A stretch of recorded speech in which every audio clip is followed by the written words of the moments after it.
In the world of radio shock jocks, the biggest are Opie and Anthony. These people say shocking things that border on offensive in order to entertain their offspring. I refuse to sit here and think that radio has to be nice. Why? Why does radio, out of any other medium, have to be nice? We are being now held to a standard where we have to be nice and make people feel good. Go screw!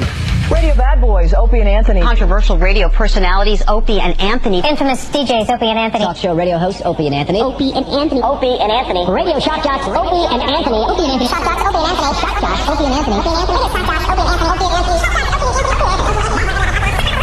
There was some dude who liked horses and liked the radio show and named his horses after us. And then let them starve. And then let them starve? Great. Kind of like what we're doing to the listeners. Starving them of entertainment. They are sick freaks. Bobby, please look. There's one part we want you to see. That's easy. Oh, you okay? Where entertainment is going. These guys are watching porn. Oh, Jesus. What are you talking about? We're done. We're out. What just fell down? It's time for people to understand these are words. If you don't like them, turn the dial. But enough of this palaver. Let's get the show on the road.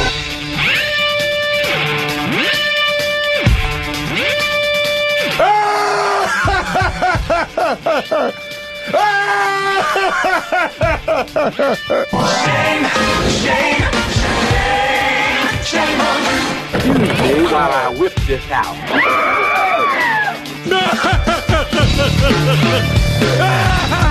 You use your tongue prettier than a $20 hole. He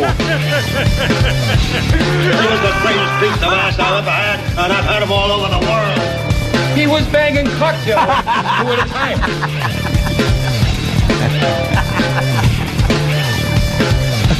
I see the awful, terrible things in my life and turn it into something funny. Is that supposed to be sexy?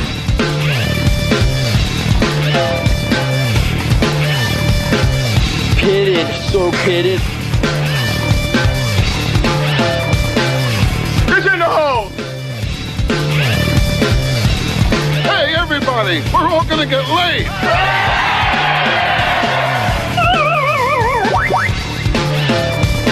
Loser. Man, you are one pathetic loser. That's terrible. I'm sorry. Quarterback.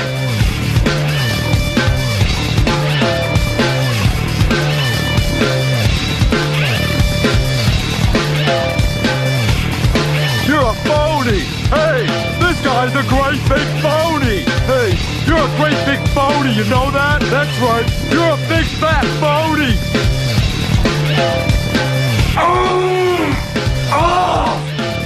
You blew it!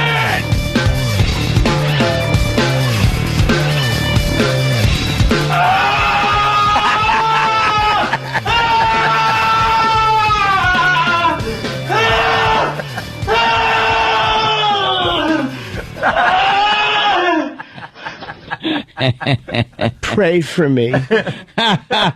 And punt. Yeah, we could go on for hours and hours and hours. Good morning. An attention getter. Good morning. I'm client number 10. That's client number 11. How That's you client doing? number 12. Welcome to the Opie and Anthony Show. Good evening. Phone number 877-212-ONA. I'm Mr. Bucket. Toss your balls in my top. I'm Mr. Bucket. Out of my mouth I will pop. I'm Mr. Bucket. Walk gonna run. I'm Mr. Bucket. What's your fetish? I love the garlic butter sauce. Ah, Wow. wow. From client number 13. I'm gonna get rid of all my male clothes and get only girl clothes. Oh, that's great. I'm trying to use the phone. Yeah. Whoops. Oh, that's something. Unbelievable.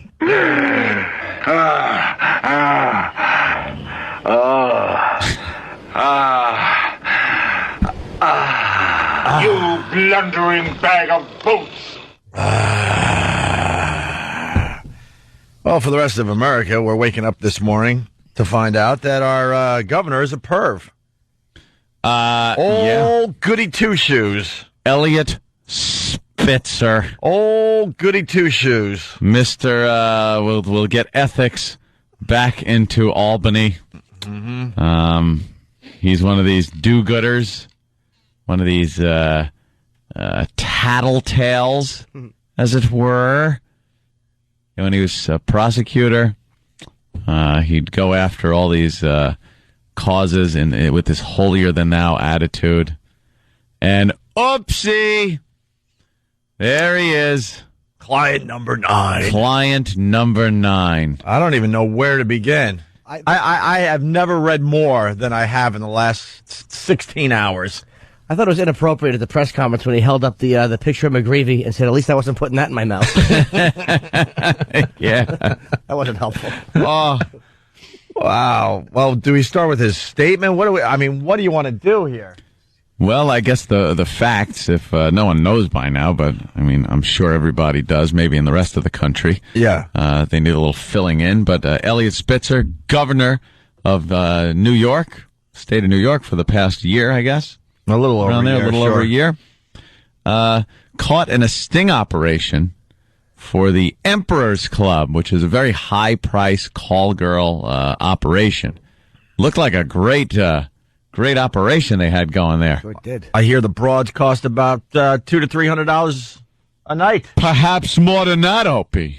What is it, $5,000 an hour? It was, up to $5,000. What do you get for $5,000 an hour? Just a very hot girl? I've never spent nearly that much money. You get elegance, quote unquote, and you probably get like a penthouse model. Yeah, you're getting top of the line girls that will probably do anything, and maybe a little discretion.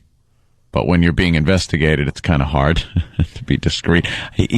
I think a lot of people, the news is saying he was caught during this sting operation for this prostitution ring. But I think the truth of the matter is they were looking into him and stumbled on this prostitution ring. Right. They were getting a little suspicious with this guy. What was it, his money? There's something about the way his money was moving? They noticed his money was moving around a little bit, so they looked into it a bit further, and then they discovered this whole prostitution thing. You can't be the governor of New York and do this. You just can't. Really? Someone's going to say something. He's on TV. They're hookers. And they come in and go, "Hey, I'm just a dopey hooker, and even I know you're the governor of New York." Dude, I've been recognized by hookers. Yeah, have you really? Yes, of course. Yes. And there he is, just business as usual. Right. So he was caught. I guess the records have him as client number 9. From outer space. That's it, from outer space. Client 9 from outer space. It's going to be a great new movie. It's fantastic. It's about a governor that has sex on the night before Valentine's Day. Which is even better. Mr. Romantic. Oh, this guy. I like to take off expensive women's clothing. Yeah. A governor may have sex with a woman like this. So he was client number 9. Yes. From outer space. And he was he liked, what did they say? Some things that might be unsafe. Was that what they said? Or dangerous? I believe he was some dangerous behavior. Client 9 asked Kristen, the prostitute's quote name, Kristen, to do things that you might not think were safe. Yes. Now, we do have an expert on prostitution in the studio. What would that mean, Jimmy? Well, I think that I did also read somewhere on one of the websites. I believe he would like to go bagless, as we say. Yeah. Now, a condom. I don't know if he was asking for condoms to be removed during sex, because sometimes during, let's just say, certain types of sex, some girls will ask you to wear one, some won't. So I don't know if they mean he was trying to go unprotected the whole way or just through part of it. I think for that kind of money, you should be able to not have to use any type of protection.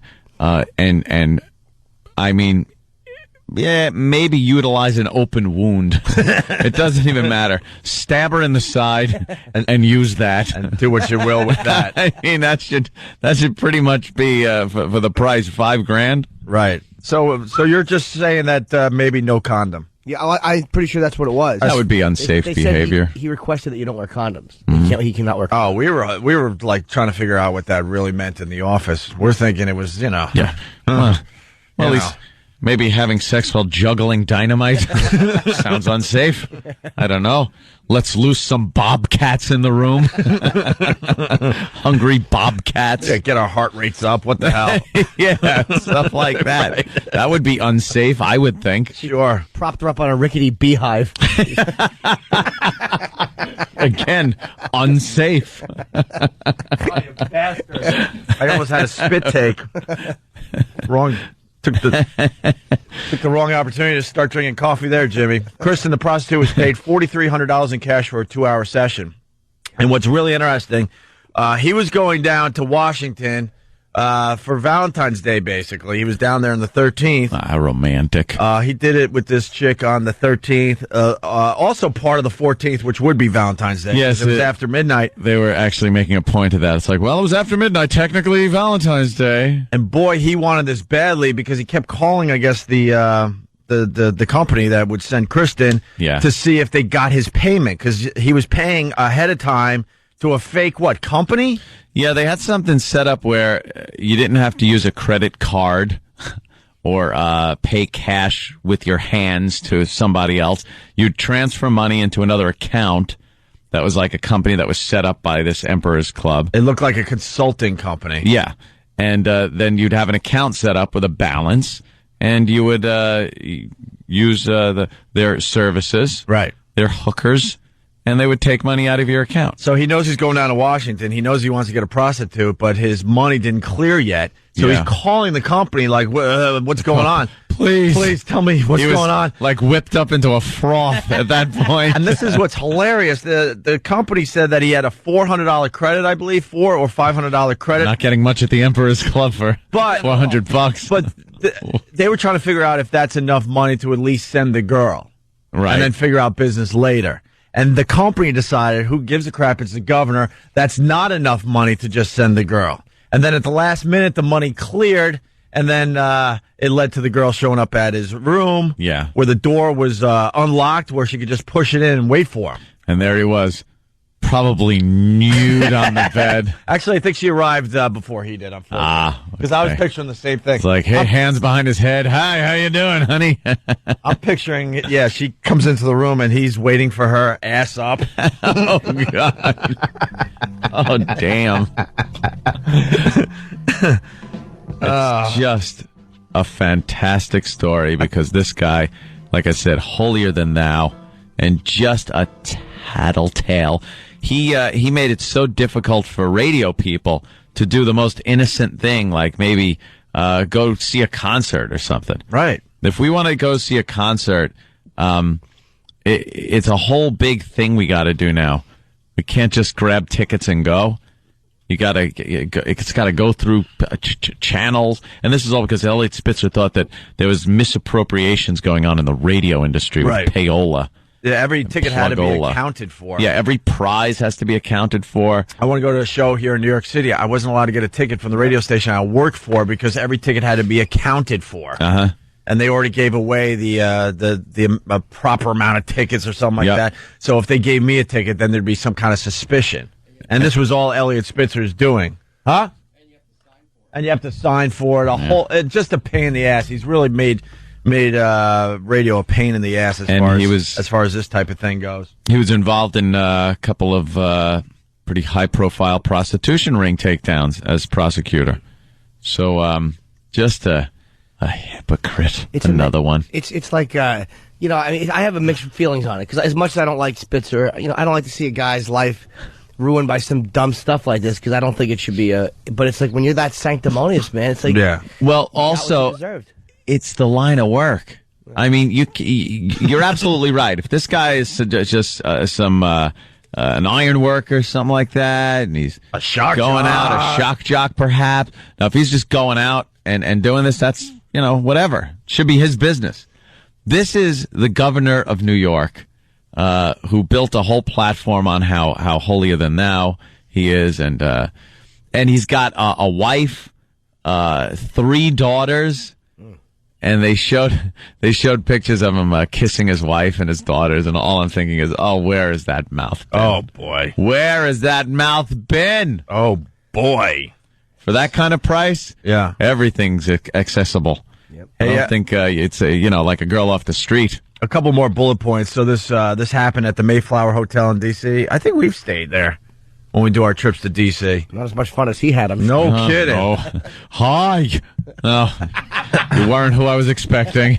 This is a legendary hotel, too. Need some company? No, Kenny. You look lovely this evening. Thank you, Kenny.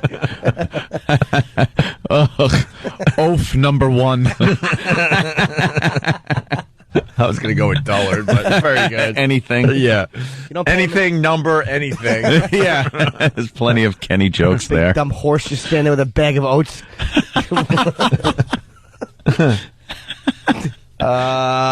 Let's see. Why aren't we on in Buffalo? Uh-oh, what happened? What happened? We have huge ratings there. Why? John, what's going on? I don't know. They got some crap music on. It's just, I turned you on, and then when I saw you weren't on, I went on the internet and got you on K-Rock. But oh, wow. Must be something with the feed. Let me find out through Steve. But thanks for giving us the heads up. Maybe they're just having a little technical problem. Where's client 15, Steve? Where is he? Yeah, we're rocking today, too, because of this Elliot Spitzer thing. We need Buffalo to hear this. I like something a little different. Yes. Thanks, John. I was wondering if maybe you could just shave my face and slap it. Hello, Emperor's Club. Can you send over an emperor? I'm bisexual number 9. Oh, I thought this was for penguins. They have a fetish.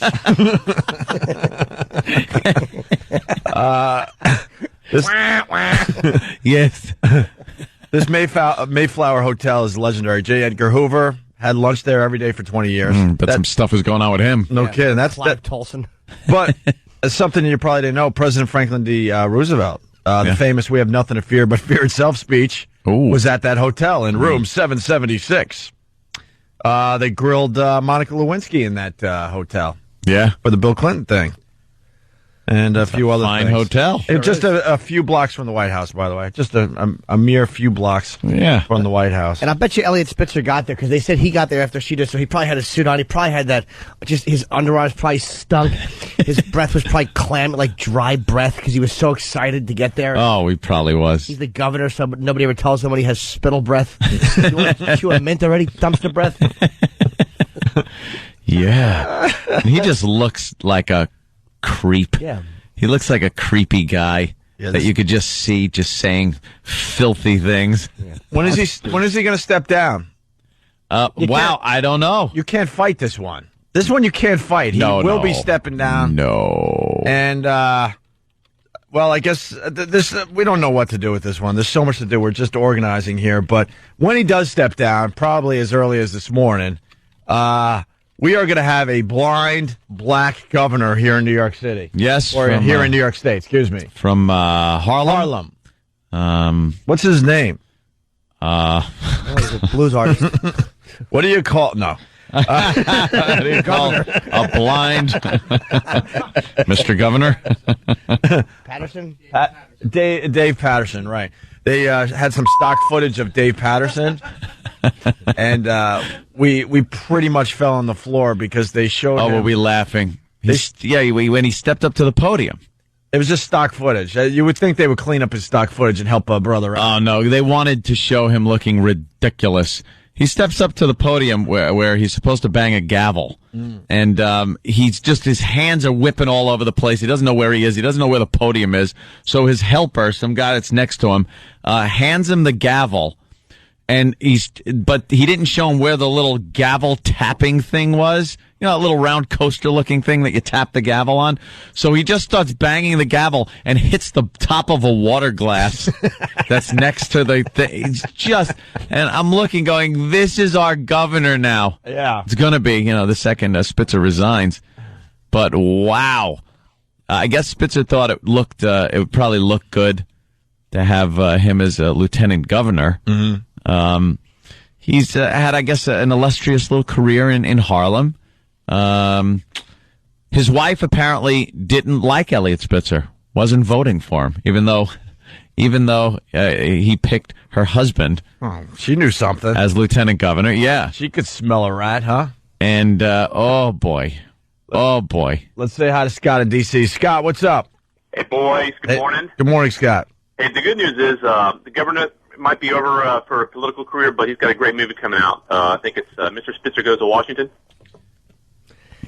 You know what? That stunk, and it was good at the same time. Yeah, that's something there. But watch now, boys. All right, buddy. It was clever.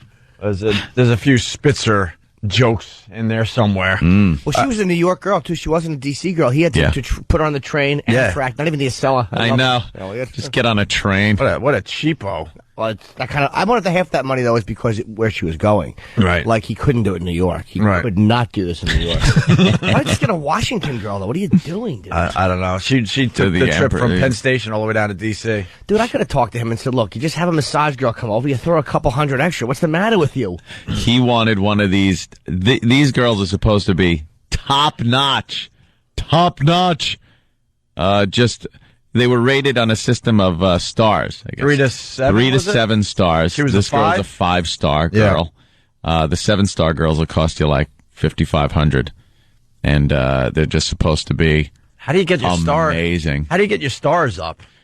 I think you walk in and you're allotted your stars, and that's where it stays right away. Yeah, like nature decides that right off the bat. It has nothing to do with your prowess. No, it's just how you look. I think it's how you look. Well, that would suck for the girls that are a 3 or 4. Oh man! And they probably do have ones. They're like, all right, we keep them in the back. No, they said 3 to 7. Yeah, but they probably got 1s, 2s. Yeah, 1s and 2s, but they're like, all right, missing a limb or something. Yeah. Wow. But the apology he gave with the wife standing there next to him. Yeah, we'll get into that. Just looking like she'd been crying the whole night. She had puffy eyes. We'll get into his statement. We'll get into the news stories. We'll get into some of the things he has said over the years.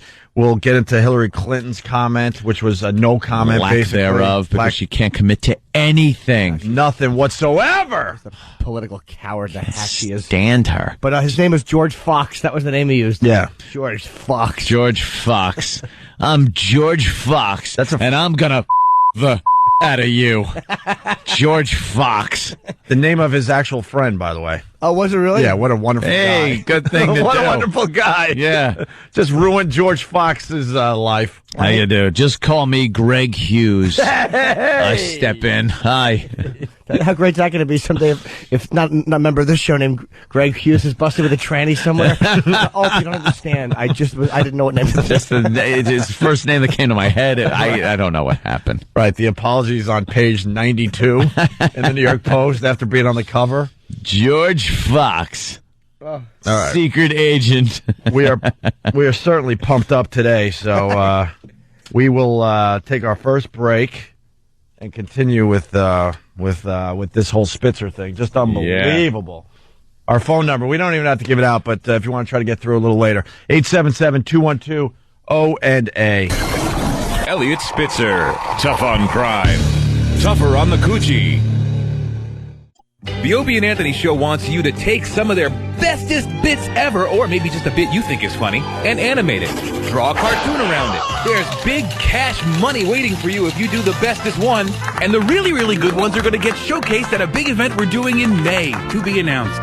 For samples of wonderful animations and for bit ideas, go to opieandanthony.com. Take your time with your masterpiece. We're looking for clever, not necessarily filthy. Because let's be honest, while some of you are very talented, you're also fucking psychotic. So tone it down if you can. If you can't, well, at least we asked. And when you're finished with your animation, mail it in to the Opie and Anthony Show Animation Contest, XM Satellite Radio, 111 West 57th Street, Suite 500, New York, New York, 10019. Don't spread it all over the internet before we have a chance to judge it. Thank you.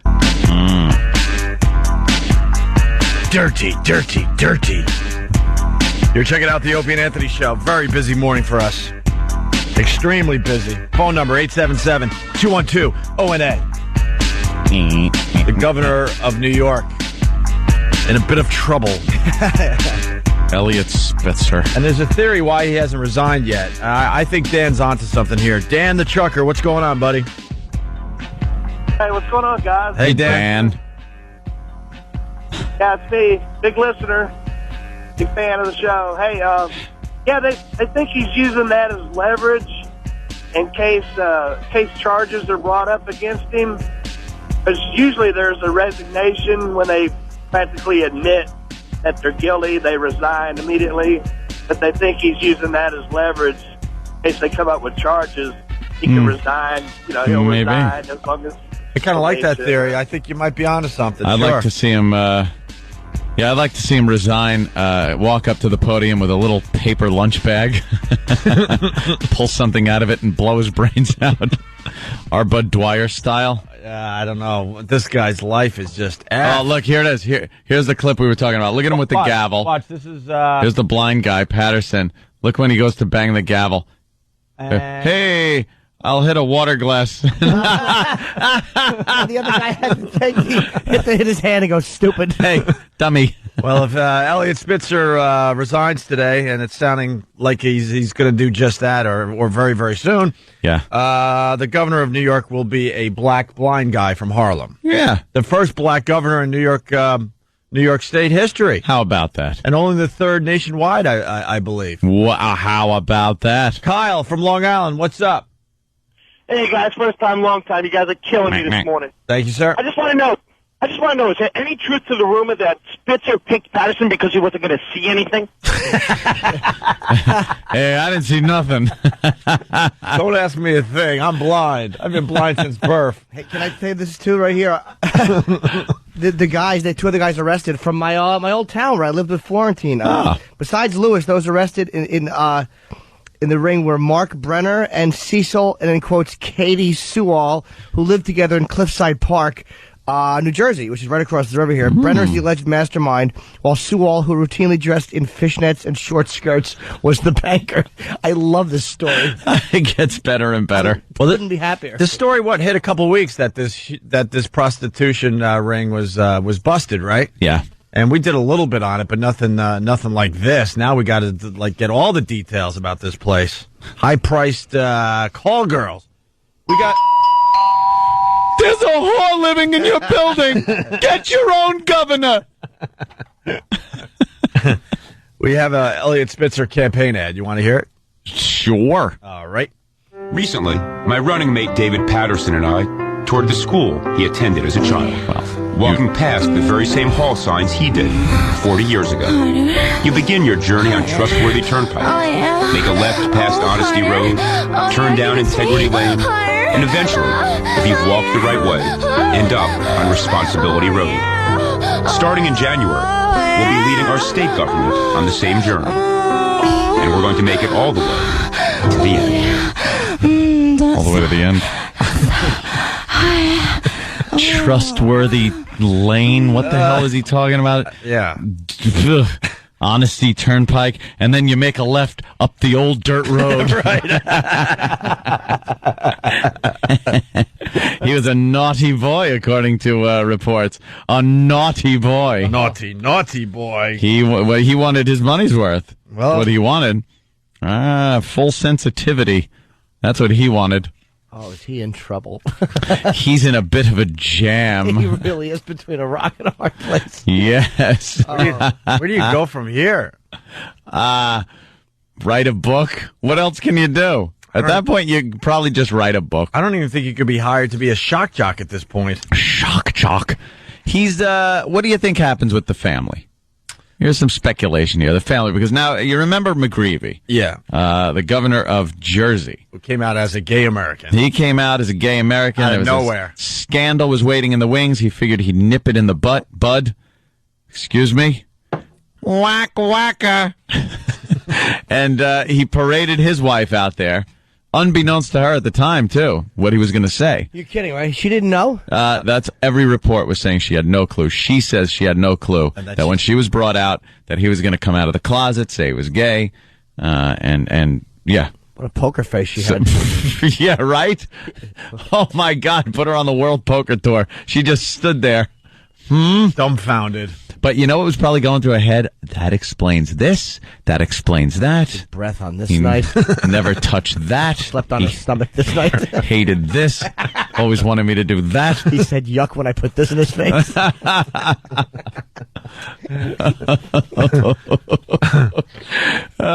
So, they stepped out there. She acted well, and they looked like they were going to stay some type of family. I don't know. But then she left them, and it's been nothing but a bitter divorce since Ever then. since. Spitzer has a wife of 20 years. Something like that. 3 daughters. 3 daughters, ranging from young teens to 18 years old. Oh. Probably not far off from the age of the girl that he was with. Yeah. How do you then go to them and say, hey, look, sorry. Sorry about that. She is so gone. You think she's just going to leave? Oh, so gone. Take the daughters. Absolutely. It'll take a few months, but every time he goes to kiss his daughters, like good night, all they're thinking is, where is that Elliot Spitzer mouth been? It depends on what comes out, because a tryst with a hooker is bad. But there are women that could, once the embarrassment's gone, they can live with it, because it's just a sex thing. It's not a personal. It's not like he was carrying on an affair with his secretary. I don't know. I don't think that washes with a lot of women there, Jim. I think it is a very personal thing. Maybe not to the guy. The guy might just think, hey, it's a night of sex. But to her, it's complete. You're trouncing on the marriage vows. You're telling her pretty much you're not attractive. You don't satisfy me sexually. And she's got her group of friends. Egging her on. And now she's stay with him? Completely embarrassed, and they're, it's just... And she could just get a fortune from the guy. Yeah. She's been with him 20 years throughout his career. She's taking everything if she leaves. Well, this is the statement yesterday. This is how it all started, out of nowhere. Wow. There were rumors all day yesterday that something big was about to happen. Yeah. And this is Elliot Spitzer. I have acted in a way that violates my obligations to my family, and that violates my or any sense of right and wrong. I apologize first and most importantly to my family. I apologize to the public, whom I promised better. I do not believe that politics in the long run is about individuals. It is about ideas, the public good, and doing what is best for the state of New York. But I have disappointed and failed to live up to the standard I expected of myself. I must now dedicate some time to regain the trust of my family. What was that in the background? The phone. The first time I heard it too, I'm looking for my phone too. No. Oh, really? Yeah, what the hell? That was his phone? Yes, and it's not annoying at all the way he says family. Family? It's not like an 8-syllable word, you ass. I want to apologize to my family. My family. Family. Ooh, that's got to be a difficult little speech. And she was next to him. The lovely Mrs. Spitzer was next to him, just all puffy-eyed. She looked, and this is my personal opinion, she just looked sedated to me. Like a zombie. Yeah, she's kind of just standing there like, what? What just happened? You did what? For how much? Yeah, what? You used our money? What? You did what? You said I couldn't have, probably at some point he said she couldn't buy something because it cost too much. Oops. How do you sit down into my hooker money? How do you sit down and have that conversation? She comes in from a nice match of tennis. Yeah. I got to talk to you. Okay, honey, hold on a minute. No, you better sit down now. Oh, no, is everything okay? Well, no. I'm having a little setback with the old career. What happened, dear? You know I'm always behind you. Yeah. We could get through anything. Yeah. Well, it's not you being behind me. It's who I was behind. Her name was Kristen. Well, and then the news just went nuts yesterday. It didn't look like a pleasant ride home for Governor Spitzer and his wife. They said nothing as they walked into their Fifth Avenue high-rise. But the U.S. Attorney's complaint against a prostitution ring called the Emperor's Club said plenty. That Client 9, whose sources say is Governor Spitzer, engaged the services of a prostitute named Kristen. The Emperor's Club boasted a variety of beautiful women, and in the affidavit, Kristen was described as American, petite, a very pretty brunette, 5'5" and 105 pounds. Nice. It also says Client 9 always paid in cash. What about the boobies? Client 9 always paid in cash. I hope so. Of course he did. Learned from Springer. Yeah. He's going to write her a check from the governor's. It's the governor's account. Was that his money or was that taxpayer money? Like, is he independently wealthy? I think it's his money. Yeah. I don't think, because they haven't brought that up yet, and they were digging deep into seeing where that money came from. Yeah, that's his only defense. Hey, look, I didn't spend your money. I spent their money. And he points to his children. College money. The federal complaint makes it appear Client 9 was a repeat customer. At one point, he asked the booker to remind him what Kristen looked like. There was even talk of a $400 credit on his account. And referring to payment, he said, "Yup, same as in the past, no question about it." Wow. Same as in the past. Wow.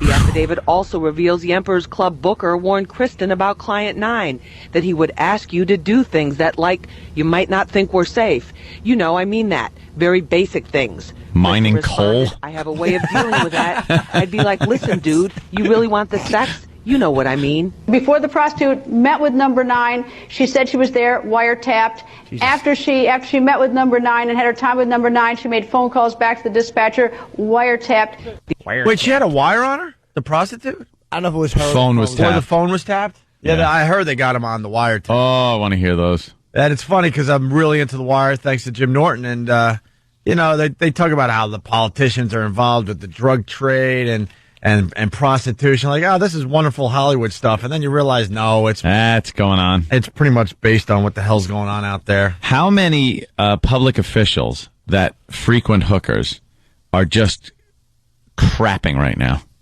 Just freaking out. Like, even though they might not be involved with the Emperor's Club, but just like, oh my God, this could have been me. The Emperor's Club thought they had it figured out because you give the money in advance to a company that looks like a consulting company. Yeah, it was hooked up very well. And they got caught. Well, Spitzer ruined it for everybody. Spitzer ruined it. Because they were looking into Spitzer personally, not this prostitution ring, and it led them to this Emperor's Club. How many other big names are on that client list, you think? Apparently everybody else hates his guts, too. He's a really not liked guy. Yeah. His friends hate him. Just a jerk. Some of the articles I was reading, his friends don't really like the guy either. You better be squeaky clean if you're so hated. Because there will be people just looking to nail you. I'll bet you they were gunning for him. I'll bet you that he was such a prick and so disliked that they're like, we know you're dirty. We're gonna crucify you. Just sit back and wait and go, well, here it is. We got him. The affidavit says Client 9 arranged to meet Kristen February 13th, the day before Valentine's Day, at the Mayflower Hotel in Washington, D.C.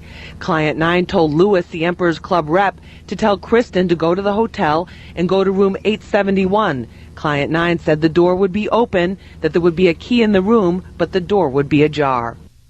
Yeah, that door's open. Front door, back door. All doors are open. All the doors are open for you, Elliot. Or George, whatever his name was. Well, the phone's just ridiculous. Let's see what everyone's talking about here. Mark in New York, what's up? You're on the Opie and Anthony show. Hey, good morning. Good morning. Yeah. You know how Anthony knew, like the first thing he mentioned, if Spitzer had any other kind of job, like an iron worker. Like, what's it up? How did you know, Anthony, that we love all hookers? Oh, iron workers? I was in construction. I know. It's tin knocker, right? I know what the hell you guys like. I know what everybody on the job sites are into. Are you guys? Are the iron workers sad about Spitzer or what? Oh yeah, I voted for him. A high pressure job like that, we know how it is. Like living dangerously. Yeah, these iron workers, you could have an accident and go any day. So they like living on the edge. All right, sir. There's a great line here too about Spitzer. You just have to hate this guy.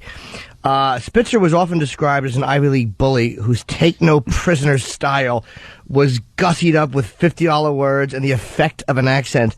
But underneath lay a spoiled rich kid. His family's worth close to $1 billion who wanted to run with the political toughs.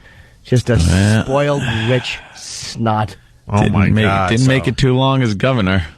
A little over a year. Let's say hi to Mike on Long Island. Mike, what's up? Mike. Hey, listen, guys, you got a great show going on today. But I heard after Spitzer resigns, he's going to get divorced and he's going to have a little money left over for his a nice pad out in Mastic. Yeah, I mean, this is going to get really ugly for him. Oof. But he's worth $1 billion, so he'll have plenty of money. His family. His wife will have family. All right, my sir. family. My family. He does have the effect of an accent. What a phony rich To apologize to my family. To my family. Yeah, we got something that Spitzer said a while ago, and keep this in mind as we find out that he was caught on a wiretap. Yeah. He said this back in the day to his enemies. Never talk when you can nod, and never nod when you can wink, and never write an email because it's death. You're giving prosecutors all the evidence we need. And by we, I mean me giving them all I need. Let's add something to that there, Spitzer. Never talk on a cell phone. Don't talk on a cell phone. Ever, don't text. Ever. Right. Don't do anything. Don't leave doors unlocked. Just walk down a rainy street with an umbrella and whisper to a confidant. Like mobsters. I don't think you can even do that. You can't. It was Sammy the Bull that was holding that umbrella all the time. Right. You can't. You can't trust anybody. Let's go to John in Staten Island. John. Hey, what's up, guys? Hey. Why do all these people make these painful speeches? Why wouldn't you just hop on the next flight to, like, Bora Bora and just let somebody else handle that? Right. I would just, Yeah, could someone else do this? I'm not getting out there. I would just flee the area. People would be calling and knocking on my door going, but you have to say something. Yeah. I got $1 billion in the Nope. bank. I don't have to say nothing. I'm not saying anything. That's a good point. He should have just taken off and we never see him again and let everyone else just mop up his mess. Or just get out there and keep your same brazen attitude. Yeah, I had sex with a hooker. What's it to you? Let's say hi to Jim in Jamaica. Jim, what's up? Hey, what's up, Owen? Hey. I work in Jamaica as a cop. I mean, this guy could have went to stuffed in Iraq away. Got 45 hours. Got a girl with maybe a little hair on her chin or an Adam's apple. We got the same thing. And we would have kept it discreet, you know what I mean? Discreet. I hear you. Imagine being this guy's kid, going to school, client number 9's daughter. Well, he thought he was safe. He had the money to spend, and this prostitution ring was set up in such a way that everyone felt safe using it. But they were looking at him. Somebody wanted him bad. Yep. That's what it comes down to. And they noticed his bank account. There was some money being exchanged, and they looked into it, and it led him to this Emperor's Club. Should have little Jimmy temp him out. He could have, got him something a little better. There you go. Well, I could have saved him a few dollars. Let's say hi to Mike in Fort Bragg. Mike, what's up? Hey, guys. Morning, Jimmy. Hey, buddy. Hey, I know what Spitzer's wife can do now. She can just run for president. You know? Yeah, that seems to be the only qualification you really need. Right. If they stay with the spouse, you know that there's a motive for it. Either they want a political future, or they want something out of it. Then they'll just stay with them and use them, and Well, I think in this case, she's just shell shocked. She probably found out about it yesterday. I don't know. Your name is Christy. You'll answer only to Christy. Speaking of Hillary Clinton, this is what she had to say yesterday. Don't just stare at it. Eat it. This is Hillary Clinton yesterday. Wait to see what comes out over the next days. I don't have any comment on that, but I obviously am sending, my best wishes and thoughts to the governor and to his family. This is why she cannot be president of the United States of America. Yeah. She can't commit to anything. Just have you have an opinion. She has to have an opinion. What a safe, covering her own ass coward. Of course. I want my president, not a big fan of Giuliani, but he would just get out there and go, look, this is what I have to say. Yeah. It's going to piss off some people, but I'm going to say it. And you knew where he stood on things. It's inappropriate behavior. Yeah. Why not just say that?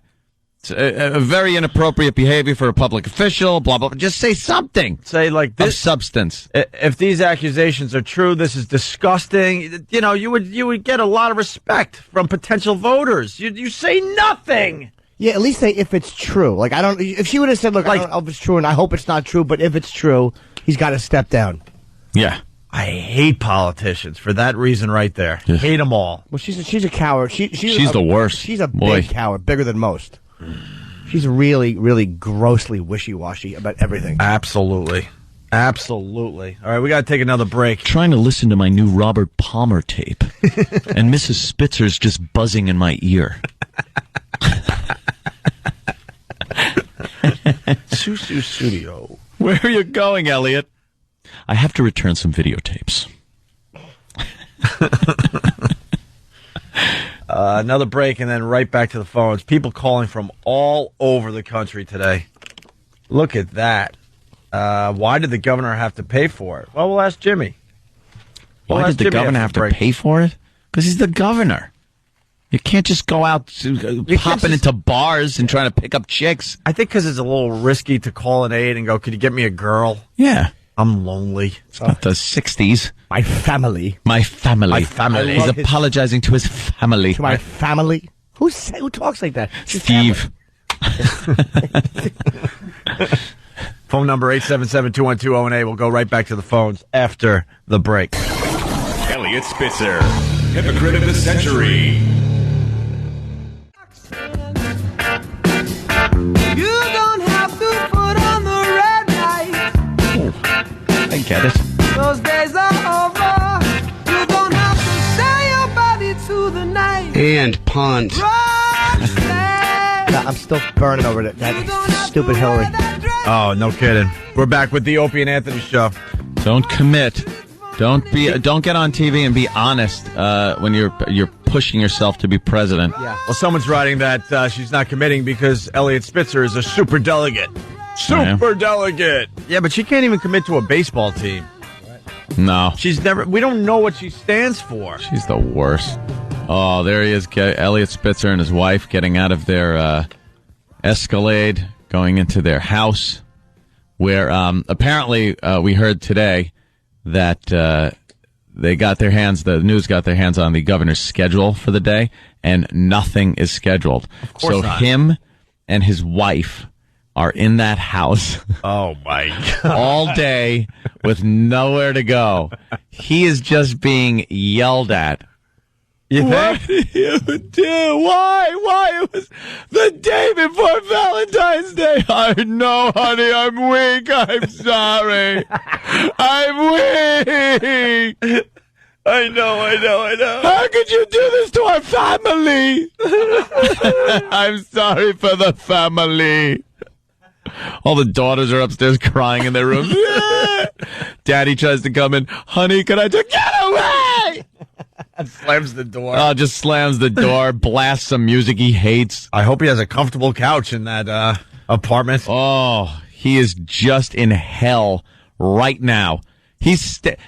Doesn't matter if you're an iron worker or the governor. We always bring up the iron workers today. Right. Yeah, it's all about the iron workers today, but doesn't matter. He's just laying wherever he is. You know they're not sharing the same bed last night. You just know it. So he's laying there staring at the ceiling, just thinking how badly he screwed up. Or when you know what's even worse? When you wake up, you just wake up and forget about it for that second you just woke up and go, oh, what a beautiful day. Oh, God, I got a good night. Oh, my God, they all know I had sex with a hooker. It just hits him like a freight train. Wait, how's that again, Ant? It's like, I slept pretty good. Where am I? I'm not in my usual. Oh, God, they caught me with a hooker. Oh, no. Oh, God, it's real. I'm client number 9. Oh, no. I thought it was a bad dream. I'm weak. I love it.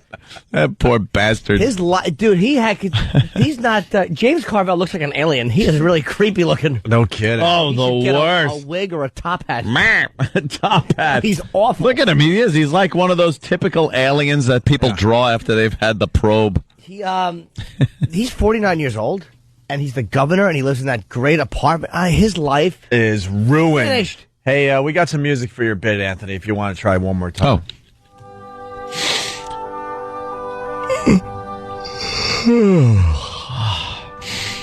God, I got sleep. I must have been tired. I had a weird dream last night. Where am I? I'm not in my usual bedroom. Where's the wife? Oh my God! They caught me with a hooker. Oh my God! I'm client number 9. My life is ruined. I have to resign as governor. Oh my God! Oh no, that can't be. I want to go back to sleep. Oh my God, the lieutenant governors are blind.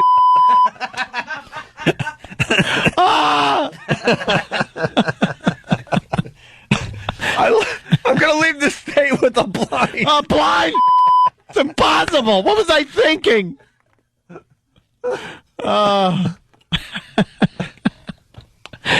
I at least know he didn't see anything. Yeah, that's it. He stood by. Re-elect Governor Eliot Spitzer. During his time as Attorney General, Eliot Spitzer was tough on white-collar crime and securities fraud. While at the Emperor's Club, he enjoyed having his tickled with the feathers of exotic waterfowl. Re-elect client number 9 for governor. Paid for by the Opie and Anthony Show. Oh, just her pukey. I wish him the best for him and his family. His family. Can we hear his family work? Can we family? Oh my God! I can't get love enough the of his family clip. You want the family clip? All right, let's see. It does reek. That article was right. It reeks of just rich kid pomposity. Pomposity. I like it, Jimmy. I love it. That was well said by me. Indeed. Bravo. I've acted in a way that violates my obligations to my family. And that violates my family? My family? Family? And then family? The Spitzer family. That violates my obligations to my family. And that violates my or any sense of right and wrong. I apologize first and most importantly to my family. Family? I apologize to the public, whom I promised better. I do not believe that politics in the long run is about individuals. It is about ideas, the public good, and doing what is best for the state of New York. But I have disappointed and failed to live up to the standard I expected of myself. I must now dedicate some time to regain the trust of my family. And answer my phone. Hi, Elliot. Hi, I'm gonna need another $2,000 for the train. Shut up. Shut up. I'm here with my family. Another $2,000. I love this guy.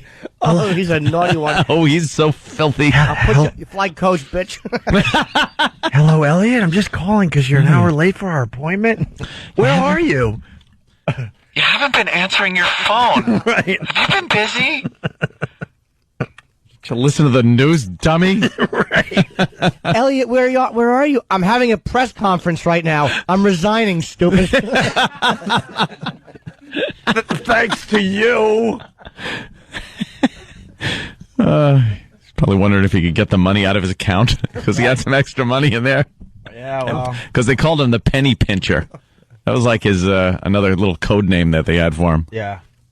He's bargaining like it's some Budapest marketplace with these friggin' $5,000 hookers. Let's say hi to William and Mo. William? Yeah. Yeah. I think hey, that's Missouri. morning, boys. Yeah, no. Hey, buddy. I just kind of wanted to state the obvious, man. You guys are killing this morning, though, but the last name, Spitzer. Well, that's a little hacky. I think we all know the Spitzer jokes. Yes. Wow. That's where you get to play along at home. It should be Elliot Pazer.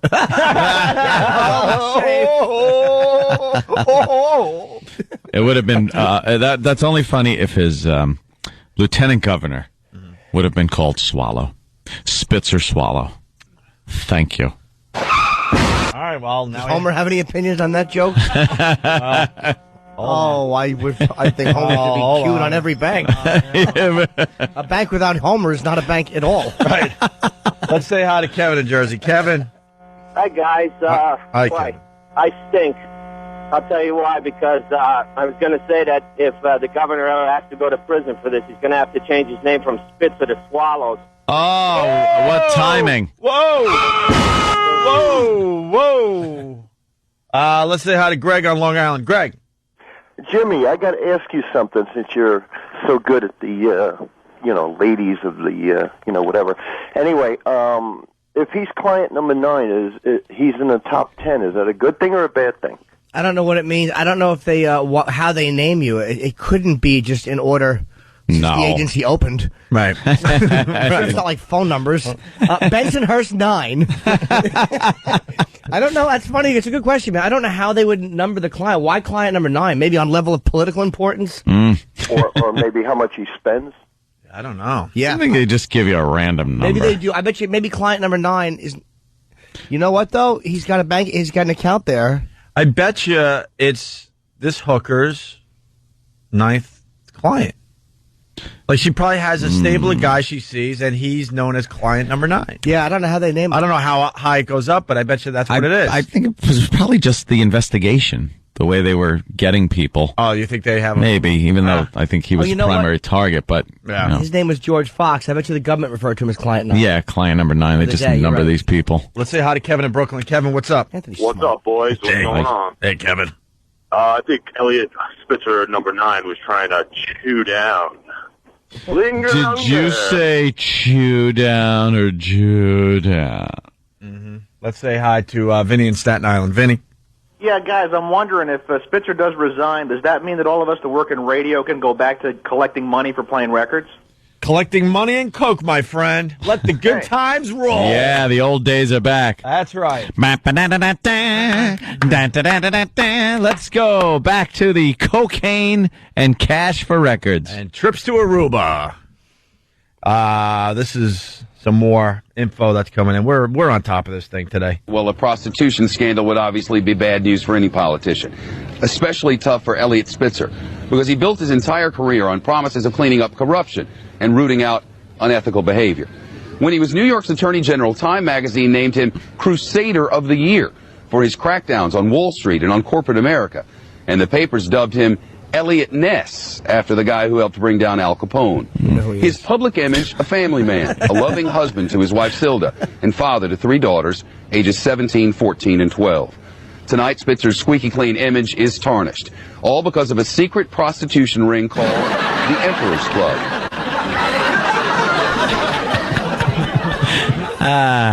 Tarnished. Squeaky clean. Doesn't sound like it from the dirty boy that he was. They said that, I was reading something where they said that this whole thing started with a tax, like they were looking into tax payments and his taxes or whatever they were doing, but it started a year ago. Into just, well, look, they said a very routine check. He burned somebody who had connections. Yep. Or he burned somebody for real who said, I'm going to ruin him. Who has a lot of power, a lot of juice. When you're the governor, also your records are open. They're an open book. Yep. Your finances are an open book. But he thought he was safe. Once again, he was... Where was this money going? Like they would, even though it was going into some kind of fake company. Consulting company that's set up just to protect people when they're paying for whores. What, they're just going to take it at face value and not look into the company and see what it is? See, here's what you got to do. You got to get your own credit card and use your own credit card, and it will just say Elliot Spitzer. And then if you get busted, you go, "What? Of course it's fake. What am I going to use my own credit card?" Right? Yeah, that's just it. He was too careful, and it looks guilty. He should have just done it, with his own credit card. What? Am I this stupid? People, come on. Someone stole my credit card for the 80th time this year. I never reported, of course. Oh, he's a fresh boy. Let's go to Rich in Jersey. Rich, what's up? Hey, how you doing, guys? Good, Rich. Hey, listen, I think you guys are looking at this all wrong. He's not at home living in hell with his wife. I think his wife is praising him that he's not like McGreevy.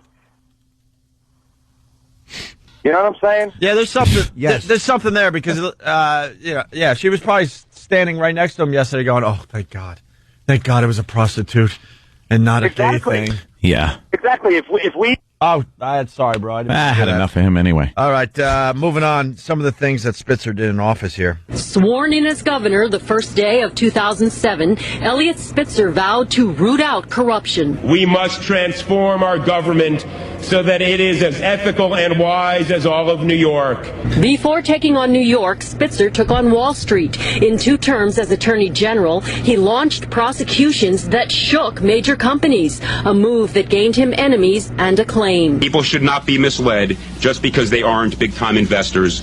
I was reading that Wall Street cheered yesterday when this all went down. They were cheering. Was he wrong to go after them, though? Like, I mean, I'm not going to knock everything. Like, I don't know. If he was wrong, because those guys tend to be kind of greedy. It's just when you use words like ethical and cleaning up and family and blah, blah, blah, blah. By the way, his smile, he looks like such a tool when he smiles. He has an underbite, and his jaw kind of goes up like that. He is a douche when he smiles. Don't ever smile. Just put that thin-lipped kind of terse look on your face. That's better. He doesn't look too good in swim trunks either. He's horrendous. He got a picture of him in the paper. He's bare-chested in swim trunks. Looks like he's ready for Beauty and the Geek. If they say, why'd you get a hooker, all you should say is, look at me. Right. You understand, right? As AG, Spitzer also prosecuted 2 prostitution rings. Spitzer's silver-spooned past seemed to prepare him for public life. Born to wealthy East Side parents, he graduated Princeton. Oh, that woman did a terrible job there. Wow. Princeton. Yeah, I can't get past that blip. Let me see what I can do here. Is that her or is that the tape? Princeton. Yeah, we lost the tape on that one. That sucks. Fixing what is broken is the theme of this campaign. But Spitzer's first year as governor was fraught with problems, an effort by his aides to dig up dirt on the state's top Republican, and an unpopular plan to give driver's licenses to illegal immigrants. I pledge to toil each and every day so as not to disappoint the hardworking people of this state who have placed their trust in this future. Yeah, he was known for digging up dirt on his opponents. So that's probably where this whole thing went, Jimmy. Like, okay, well, let's dig into you and see what you're all about. You know, if by chance I was elected governor, I would be brought down within an hour. They swear you in and you resign. Same day. I would say I do, and I would turn, hi, Daddy. On second thought, ladies and gentlemen. I'd like to apologize to my family. To my family. My family. Oh, it's just the worst. Hi, Daddy. Let's say hi to Chris on Long Island. Chris, what's up? Good morning, ladies. Hey. The lieutenant governor is going to repeal the payola rules, but only for Stevie Wonder and Ray Charles records. Let's say hi to Tom in Jersey. Tom, what's up? Hey, what's up, guys? Great show. Thanks, Tom. I noticed yesterday you were saying his wife looked like she was completely drugged up. The only time her eyes really opened up is when he used the word violate. So she was probably thinking, if I just let him violate me, we wouldn't be in this jam today. His wife's name was, you should have just cut it at one. His wife's name is Silda, which, you know, he couldn't have said that in a sexual sense and felt good. Oh, Silda. That's right. Jiggle them, Silda. Jiggle. Spit on it, Silda. Silda. Silda? Get out of the way. Silda. Oh, he had enough of Silda's. You know, she's probably just a real uptight New York awful lay. Silda. Probably wouldn't do certain things. Not in my hair, Elliot. Not in my hair. I was just at the beauty parlor. Silda. Oh, how awful. Well, you know, she's the wife of a governor. They got 3 kids together. 3 daughters. Do you think that there's really this, you know, odds are there wasn't this huge passionate lovemaking going on when she's raised 3 daughters and there's this career thing and I just love guys like this because, you know, he's a goody two-shoes type of guy, talking about ethics and all that. And they say that these type of guys usually are the dirtiest behind the scenes. Look at Bill O'Reilly, the crap they found out about him. Yeah. All the crazy stuff he was doing. And he's on TV preaching family values all the time. and Pastor Ted, the leader of the New Life There's Church. a whole list of the guys Republican. like this. These guys are usually uptight Republicans because Democrats aren't as big for the sex stuff. They usually don't go after you for sex stuff as much. But Right. Exactly. I love watching. She's pretty though. His wife is a good-looking woman. I mean, considering she's pumped out 3 kids, but you know what it does to a woman's body. She's probably like, look, this is just not what it used to be. There's another option. You're not pink socking me, Elliot. You are not pink socking me. Come on, just one quick slinky. Let me give you one pink slinky. Joe from New Hampshire has a question for Jimmy. Yes, Joe. How do you do, Joe? Yeah, Jimmy. Yes. Jimmy. Yeah. You think Spitzer likes prostitutes? Yeah, that's a good question, Jimmy. I don't know, to be very honest with you. I mean, under the circumstances, I would probably say that he loves them. Whoa. Certainly does. Right now, I'm sure he doesn't, though. Right now, I'm sure he's not fond of them at all. No. Little tattletales. Well, it wasn't even... Yeah, I guess they did wear a wire, but the government probably came in and said, look, we know who he is. You think the hookers wore wires or they just tapped his phone? Probably just tapped the phone. Oh, really? Because they said a phone tap thing. I don't know if he's wearing a wire, if she was wearing a wire. Well, Spitzer wasn't. Imagine if the reason they caught him is because he wore a wire to go under the cover to bust them. He's like, oh, yeah, I'm implicating myself. He should just always wear a wire, just in case something happens. Hey, I'm in on this. Yes, what are you doing here? It's a big sting operation. Blowing my cover. This goes back to one of my favorite things we do, like the guy that's caught with a prostitute and then she dies, and now he's got to cover up the whole thing. Oh, yeah. But there was some of that going on. Of course, not a killing of a prostitute, but there was a point where he's taking a phone call from the wife. When he got the first... And he knows all hell is going to break loose any day now. And she's just having a little chit-chat, a little friendly chat with the gov. When he got the first phone call, I think, when it was like, Mr. Spitzer, we have been conducting an investigation. Your name has come up in a sting operation we're doing, a prostitution ring. And he probably just goes, oh, my God, it's just done. I have to start killing people. I have to have people killed now. Who do I call to kill hookers and pimps? What happens when he wakes up in the morning? He thinks for a second he thinks he's okay. All right, wait. Wait, we got to do the music, Jimmy. I mean, come on. Because he's probably on the sofa, right? Yeah, he's just on the sofa, sleeping a little uncomfortable, but...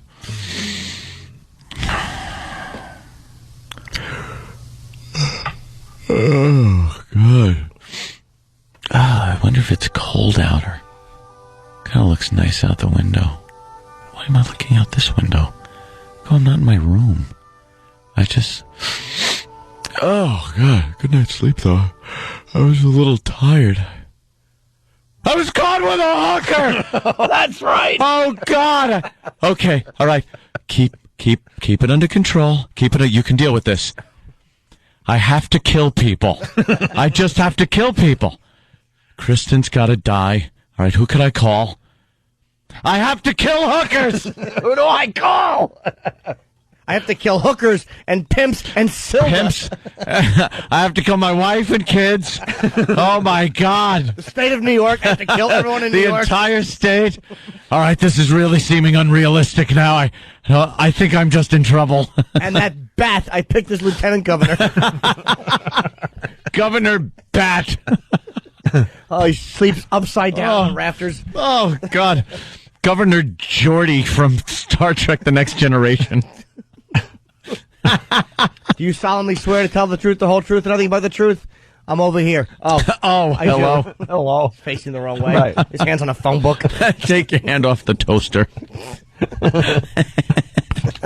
Stop hitting the glass with the gavel. You'll break it, dummy. Is he the first blind governor? I guess he would be, right? Oh, I believe so. Let's go to Kevin. A lot of questions coming in. Kevin in North Carolina, what's up? He goes to sign something in legislation. His signature's on the desk away from the right. Bill never gets passed. You signed a piece of oak, you idiot. Kevin. I want to hear what if you guys talk and see what Vince McMahon thinks of the Elliot Spitzer situation. Well, I don't know. Do we have Angry Vince in the studio today? Will he be delivering the news to Elliot Spitzer, maybe? Let me see if we got him in the... Yeah. Hello, Elliot Spitzer. It's Vince McMahon from the WWE. I've been keeping tabs on what you're doing on the news. And let me just say something before your retirement. I'm going to tell you something before your retirement. step up to a podium and retire with any dignity, you got another thing coming. Because you're fucked.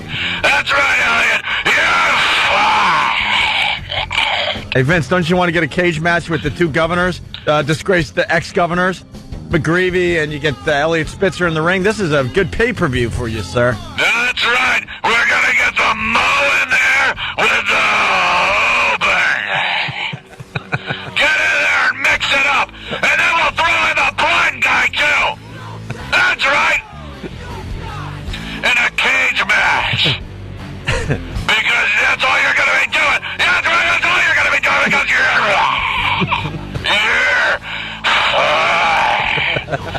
we got the blind guy to referee the match.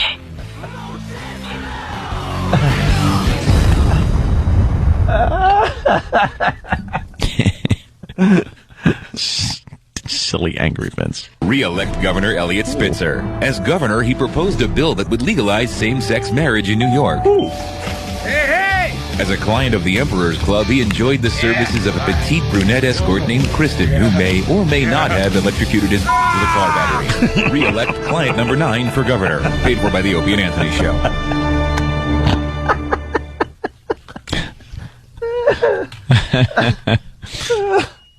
Oh, unbelievable.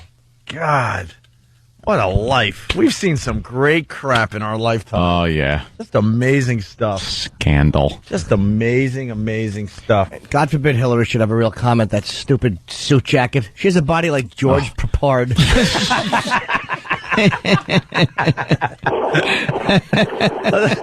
Let's go to Greg in Oregon. Hey, Hannibal. Hey, Greg, what's up? Get in here. Hey, I figure he probably found out about the Emperor's Club by digging into the dirt of all these other politicians. Said, hey, that's something I could do. Where are you, sir? Are you on the roof of a car like Grape Ape?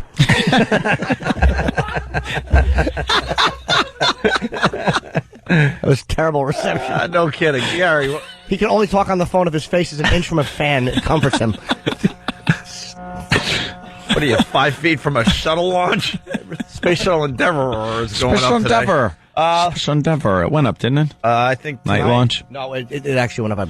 Okay. See, the Special Endeavor was launched last night. It was night launch of the Endeavor. Special Endeavor. But you know, he's praying for that thing to just fall out of the sky and explode. Yeah. Just something to take the heat off him. Hey, can we say hi to Gary? Gary, what's up? E-Rock, why don't you get the original call? That's what a producer would do today.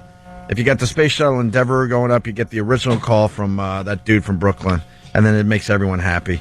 Let's say hi to Gary. What's up, Gary? Hey, guys. Hey. Hey, I was just looking online, and they an article was saying that the way that they actually caught the governor had to do with just like IRS agents looking into movements of money. Well, that's where, in Long Island it started a year ago. Yeah, we got that. Yeah, and so, I mean, I just think it's funny because, I mean, this guy went out and screwed so many people over, and, you know, it just, just a routine little investigation. They weren't even looking into Spitzer, and... Well, I'll bet they were, dude. Not to interrupt you, I'm sorry, man. I bet you they were. I'll bet you he burned the wrong person in Wall Street or somebody, like... Yeah, because they said that they noticed, like, some of his money moving around from account to account. But the guy's a billionaire. He wasn't spending that much money that would make people's eyebrows go up. Somebody had it out for him. Somebody went after him and found out. They tailed him, or they knew somebody who said, look, this is what he's doing. And they figured out a way to catch him doing it.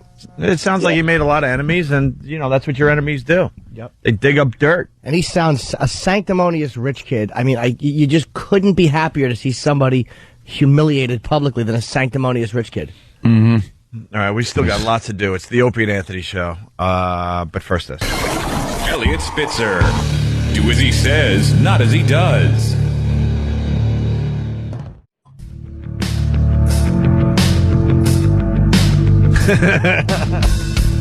I get the connection here. Oh. Welcome back to the Opie and Anthony Show. There's a lot going on out there, but everybody is talking about Elliot Spitzer, the governor of New York State. Big story. It's on every freaking TV.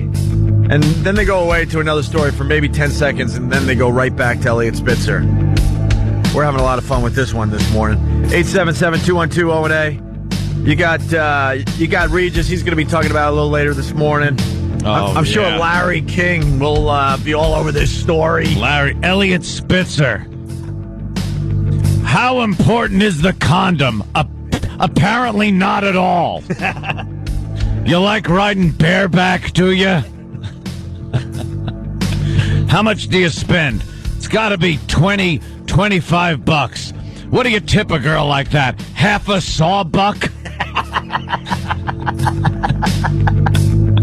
Do you slip her a couple of bits under the pillow?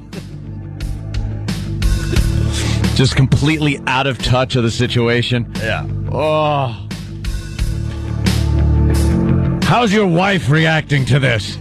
Is she happy with it? No, Larry. She's very sad. Yeah. What about the kids? You think your kids will become prostitutes? Can only hope not, Larry. Yeah, I guess that would suck. Some grizzled old guy like you ravaging her. Would you please not say that, Larry? Yeah. Did you go see hookers because Silda's stunk? What does Silda mean? Is that Hebrew for wife? Wow. Let's say hi to Henry in Westchester. Henry, what's up? Henry? Hey there, Henry. You know, if Patterson gets in, all the cops in the state are going to have to learn how to shoot at arms and legs only. Because he tried to push that a couple years, I think, right after Sean Bell. Oh, was that one of his platforms there, that they only shoot at arms and legs? Well, it's looking pretty good that the Old West? The next governor of New York State is going to be a black blind guy from Harlem. That's an easy target, too, a swinging hand. Yeah. Very easy. And that's one of the things he was into, that the cops have to shoot at arms and legs. Yeah. I think it was right after Sean Bell, they wanted to make sure, he wanted to make it, like, mandatory. They had to shoot for arms and legs first. Wow. Well, if this guy becomes governor. What do you mean if? I know. When? You can't survive this one. You cannot survive this one. And then if Obama becomes president, what am I supposed to do as just a white guy? Switzerland. Yeah? Yeah. At least got to leave the state, right? Yeah, I think you... No, you have to leave the country. I just won't feel like I'm being represented. You know. Yeah. I know black people say they don't feel like they've been represented for a while, but, do something about it then. Because now I won't feel like I'm being represented, so I'll have to leave or something. I want Spitzer to stay, because now I feel like I'm being represented. Yeah. Jimmy. Finally, guy like me. Yeah. That's what I want to see. A guy I can understand. They found DNA all over his governor's shoes. Whoa. Jimsy. All the experts, Oh, my goodness. checking in today. He gave her a pink sock, Sam. It was dragging like a tail behind her skirt as she left the Mayflower. What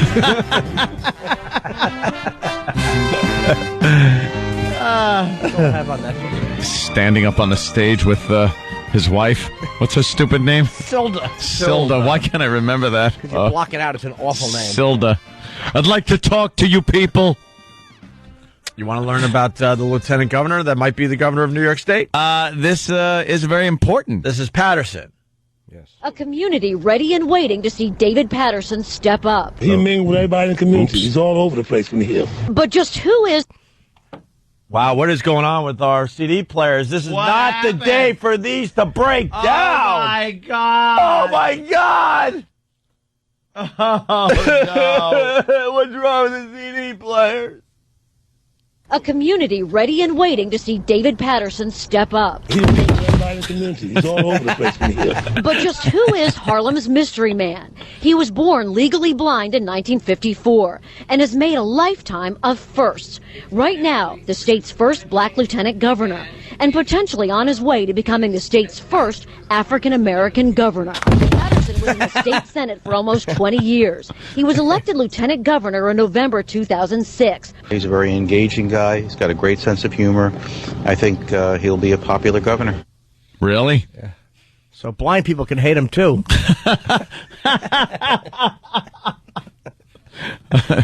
All right. Here we go. Step up so you can swear in. Oh, jeez. Get up here. Someone pick up the governor, please. Someone get the governor. Yeah, the TV cameras are rolling. There you go. He's the first governor to ever walk into a wall. There's going to be a whole lot of firsts with this guy. Here he goes. He's giving a speech in Washington by the little reflecting pond. Oh, jeez. No, by the reflecting pond. Here he is, breaking ground for a new building. Oh, geez, he just took out the construction worker. I just want to see him throw out the first pitch at Yankee Stadium. There it is. Oh, there's a happy young fan. Hey, let's say hi to Dennis in Connecticut. He winds up and throws it into the dugout. Yeah. Hey, you blind idiot, wrong way. Throws it into the outfield. Or you know what it is? They go to set him up on the mound, and they set him. They have him facing center field, and they're going like shh to 60,000 people in the audience. Don't tell him. Let's say hi to Dennis in Connecticut. Dennis. Hey, guys, I just wanted to mention how lucky are clients 1 through 8 this morning. You know, they're thrilled that number 9 is Spitzer. No one's talking about them. That's true. No kidding. 1 through 8. Whew. You got to think now that this case is wide open that there's going to be some more high-profile names that are mentioned. Mm-hmm. I hope that'll be the second or third leg of this story because they're going to want to keep this one going for a while. Let's say hi to Danny in Howard Beach. Danny. Hey, guys. How you doing? Hey, man. I had a question for Jimmy being the expert on the matter. Well, what does $5,000 get you? I've never spent anything even remotely that high. I think it just gets you fired. Yeah, fired. Exactly. A job on the lecture circuit someday. Yeah, perhaps. It gets you hotness, right? You get beautiful girls, but she's $1,000 an hour girl that he had come from New York. She's not a $5,000 girl, but he had to transport her from New York to D.C., so it's a 4-hour minimum, I'm sure, on the train. I mean, there's a lot of expenses that go in. But if he had just banged her in a hotel in New York, it probably would have cost him $1,500 for the hour. Really? That's it? I'm thinking so, yeah. I wonder if Patterson is going to be up in Harlem playing a little stick ball. You know, they like doing that like the old days. Yeah, of course. And he's pitching. Hey, I'm over here. Over here. How many? Wait a minute. No! Give the governor another ball. Oh, jeez. Oh, come on. Could you hit the guy with the stick? Okay, maybe you ought to bat, Governor. Oh, there goes the catcher. This game. Oh, yes, Shame on you. Arnold Diaz. Probably being knocking on his door right now, trying to get a comment from the governor. Governor? Ugh, is right. You think the news right now would pay attention if Elliot Spitzer made a statement? Just opens his door, gets his mail. Hi, how you doing? You think he's trying to escape and he's just like flipping around the channels, just hoping he can find one channel that's not talking about it. There's something Maybe on. I could go to Nickelodeon. Hannah Montana's even talking about it. Right now, he's on the toilet, remembering that hooker, and his legs are stretched out, and his feet are pointed up at the ceiling, and he just wants to finish before Silda walks in and wraps it. Oh, Silda. Yeah, he's got his bathrobe on, dangling in the toilet. Oh, hey, Silda. Anthony. Sexy name. You want to do a little more Spitzer? I don't know. Waking up.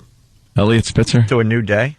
Well, it's got to be rough. Yeah. Because when you're sleeping, you forget everything. Sometimes, like, you dream crazy stuff, and you wake up and go, oh, my God, thank God that was a dream. Yeah, you think it was a dream, or I know, it's a much smaller scale, but when we were fired, there were a lot of days in the beginning where I was thinking, I'd wake up and go, oh, God, I gotta get to, oh, my God, oh, no, that's right, I'm fired. Damn. It kind of sucked. So, Elliot just kind of lays there. Oh, waking up. Oh, why does my back hurt? Why? I'm on a pull-out in the living room. Why wouldn't I be in bed with my wife? Wife! She knows I had sex with a hooker! Oh my God, everyone does! I'm ruined! I'm completely ruined! How will I see my family? Family. I can't face my family. You know, he's got. Not only does he have to. Not only does he have to resign, he has to resign. So resign. Hey, let's say hi. The phones. We could do 5 hours on this. We will. What do you mean we can? Ken? John the trucker, what's up? Hey, man, what's up, boys? Hey. Just wanted to let you know, you might want to call Jimmy's mom and have her give him a call. Maybe she can offer up Jimmy's gym equipment. Now, Elliot? Yeah. You know, there are certain things. I know you're into the ladies of the evening, Elliot. But perhaps you can, you know, it's like Dr. Phil said, resign, you're through. Oh, he is a finished man. He's really hoping, though, that people look at the lieutenant governor and go, we can't have this. I swear that's got to be why he picked this guy. So you go, how bad is it he went to a hooker? It could be worse. Look what it could be. Yeah, she wasn't underage. It's not an animal, and she's not dead. Yeah. It's all right. All right, we can handle Wasn't this. a guy. We'll see. We'll see how racist people really are in this state. Wow. See if they allow this. It's been a very interesting couple of days. That whole thing about trying to shoot for limbs. Ugh. Well, we got a cop on the line. He's not happy about that. Let's go to Double Of course G. not. Double G, Island Park. What's up? What's up, fellas, man? You guys are doing terrific this morning. Listen, this guy wants us to wants this cop to shoot at limbs. You got to teach everybody first up at the range. Yeah, A lot of dead people. Yeah. There's no, that's not the way you work. First of all, it's more dangerous that way because you want to hit a big target so your bullets don't go flying past your target. And it's just dangerous for the cops. Mm-hmm. Stop. All you got to say is, yeah, I aimed at his hand, but I hit his chest. He was saying the Pledge of Allegiance. You want me to tell you? Sorry, Gov. Re-elect Governor Elliot Spitzer. As Attorney General, he was instrumental in building cases against the unethical practices of many brokerage firms in the state. As client number 9, he enjoyed having only the finest fruits and vegetables pounded into his by high-priced escorts. Re-elect client number 9 for governor. Paid for by the Opie and Anthony Show. I love the fact that in every Steve thing that has something being pounded, Yeah. jackhammer going Yes, on. pounded. Yeah, He puts the jackhammer noise. That's not possible. No. I would tell, if I was a police officer, I would say, okay, we'll shoot for limbs. Mm-hmm. Governor Patterson, here's a gun. The second you can hit one, we'll do the same. We'll follow suit. Let's say hi to Alan in Brooklyn. Holding on. Oh, my God, he's killing people. Governor, put the gun down. You hit the limbs, but they were on a tree 2 blocks away.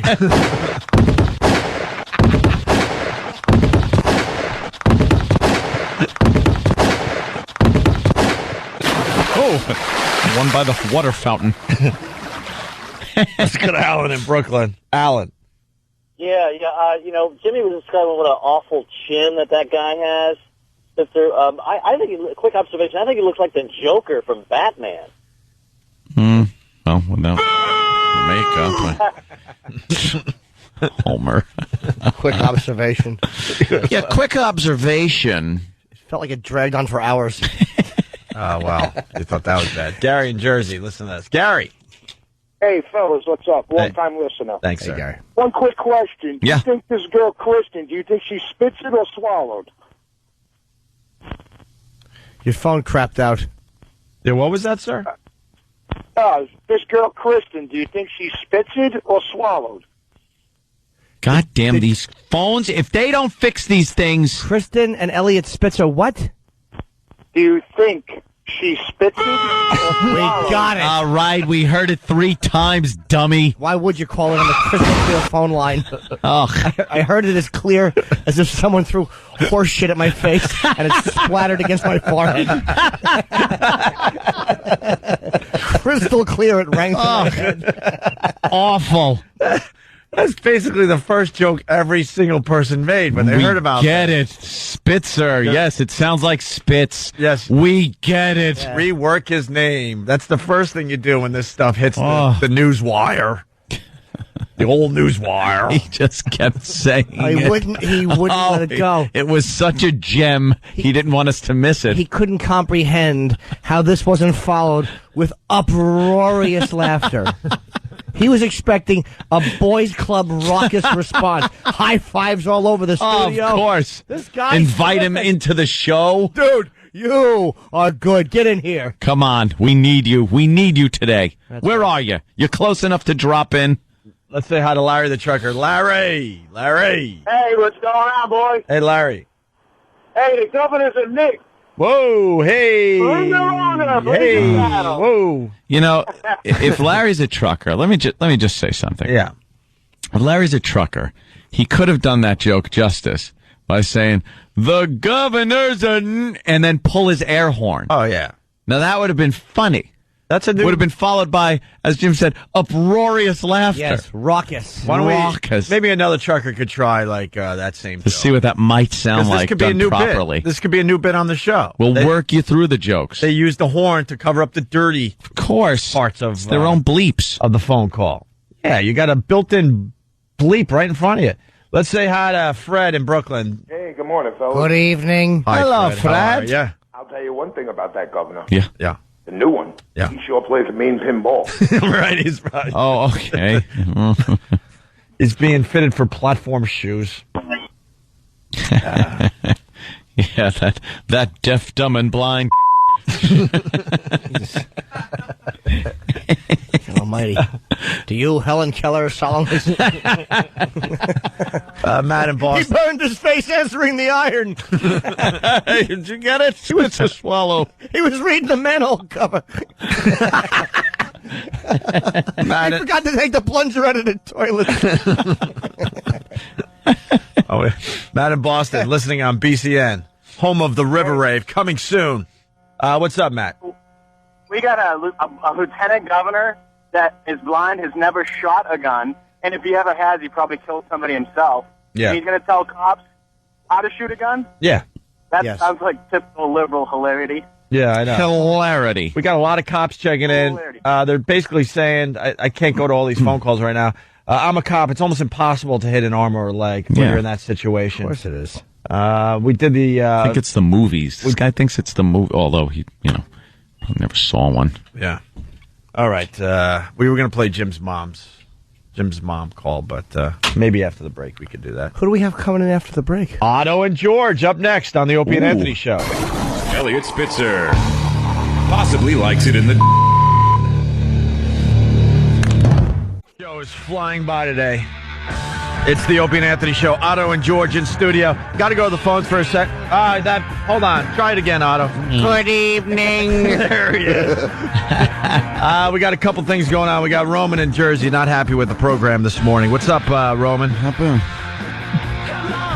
Roman. Yellow. Yo, hey. Hi. Hey. Roman. Hello. Oh, hi. Yeah, I have a blind dad and a blind brother, and I don't like the blind jokes. Well, we try to just have a good time on the... I love that. All right. I was really going to try to be nice and then really bury Yeah, him. and then realize he's just a douche. Let's go to Paul the trucker. Paul, what's up? Hey, Hey there, Paul. How do you do, Paul?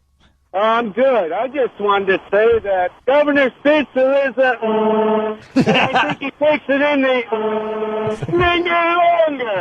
All right, 10 minutes ago? Yeah, I know, right?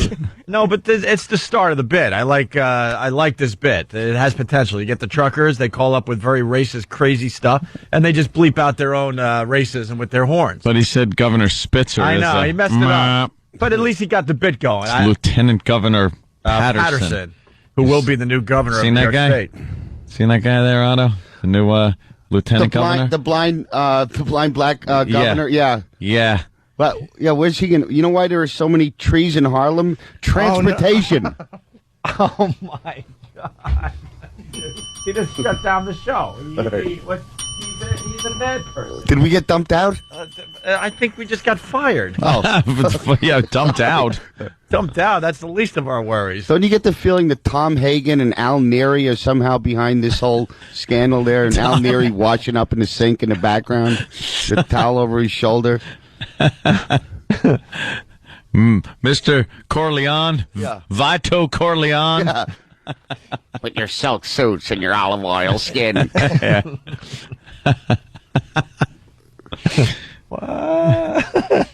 What is this about? I don't care how many of you greaseball guineas come out of the woodwork. I'm black and blind.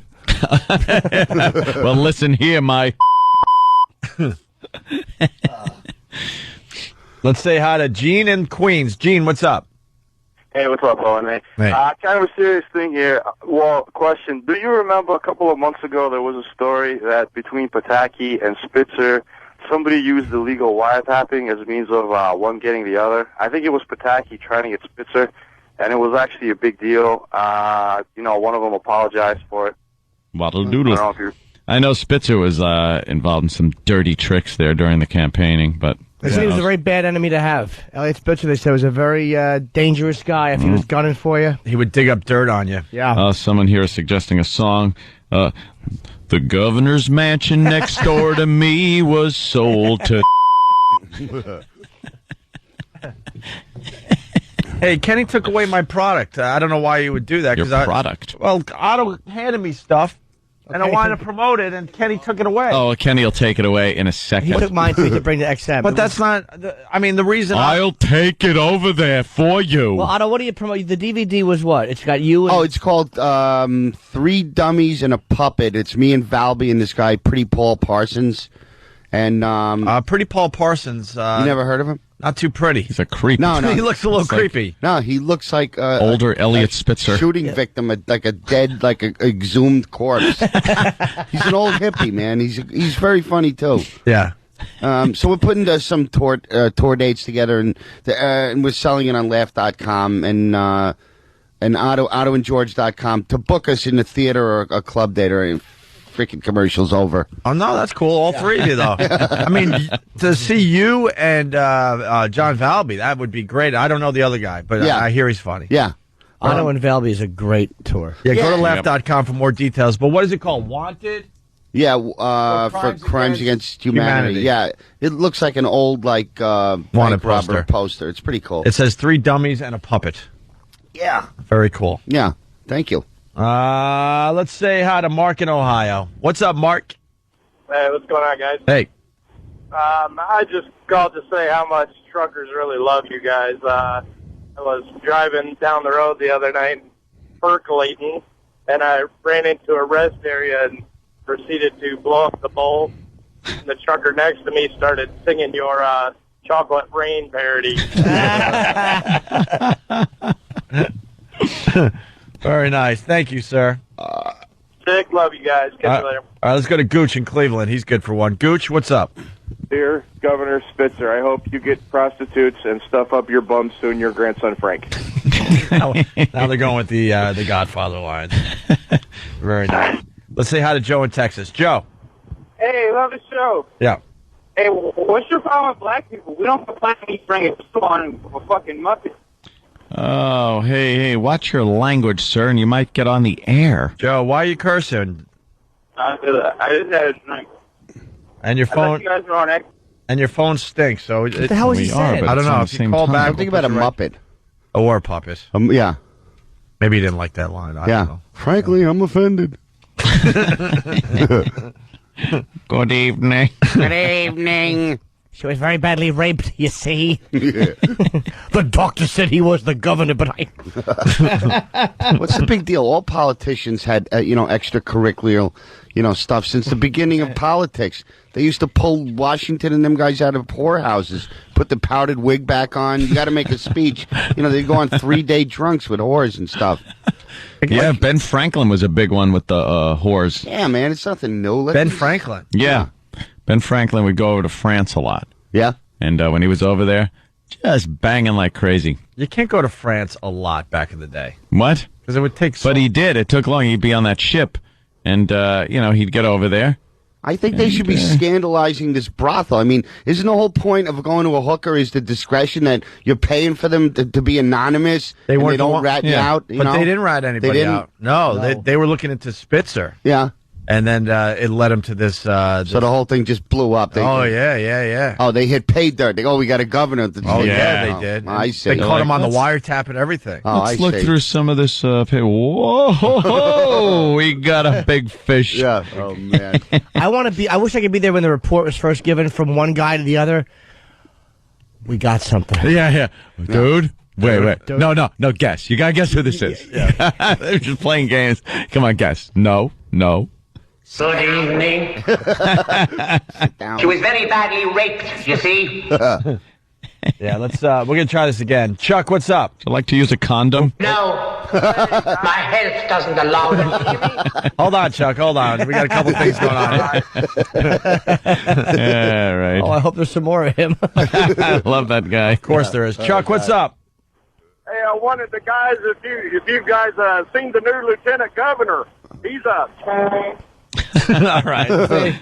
See, the bit's developing with the truckers. I like it. I think Elliot Spitzer was trying to get one of the hookers a little loose, I think. Try the wine. I'm pleased you appreciate good wine. Good wine. Yeah. That sounds like the voice that should come out of Elliot Spitzer when you look at his face, right? He's got victim of the bolognese. Yeah. I could listen to that guy say anything. Great. That great echoey room. Yeah. Like when he was being kicked. All aboard the train to D.C. Hookers carrying beverages walk slower.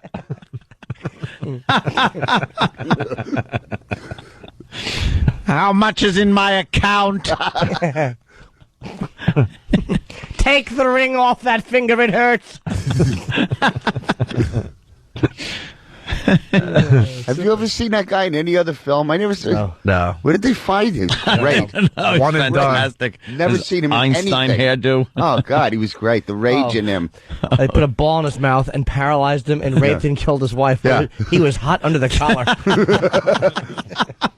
You see. Re-elect Governor Elliot Spitzer.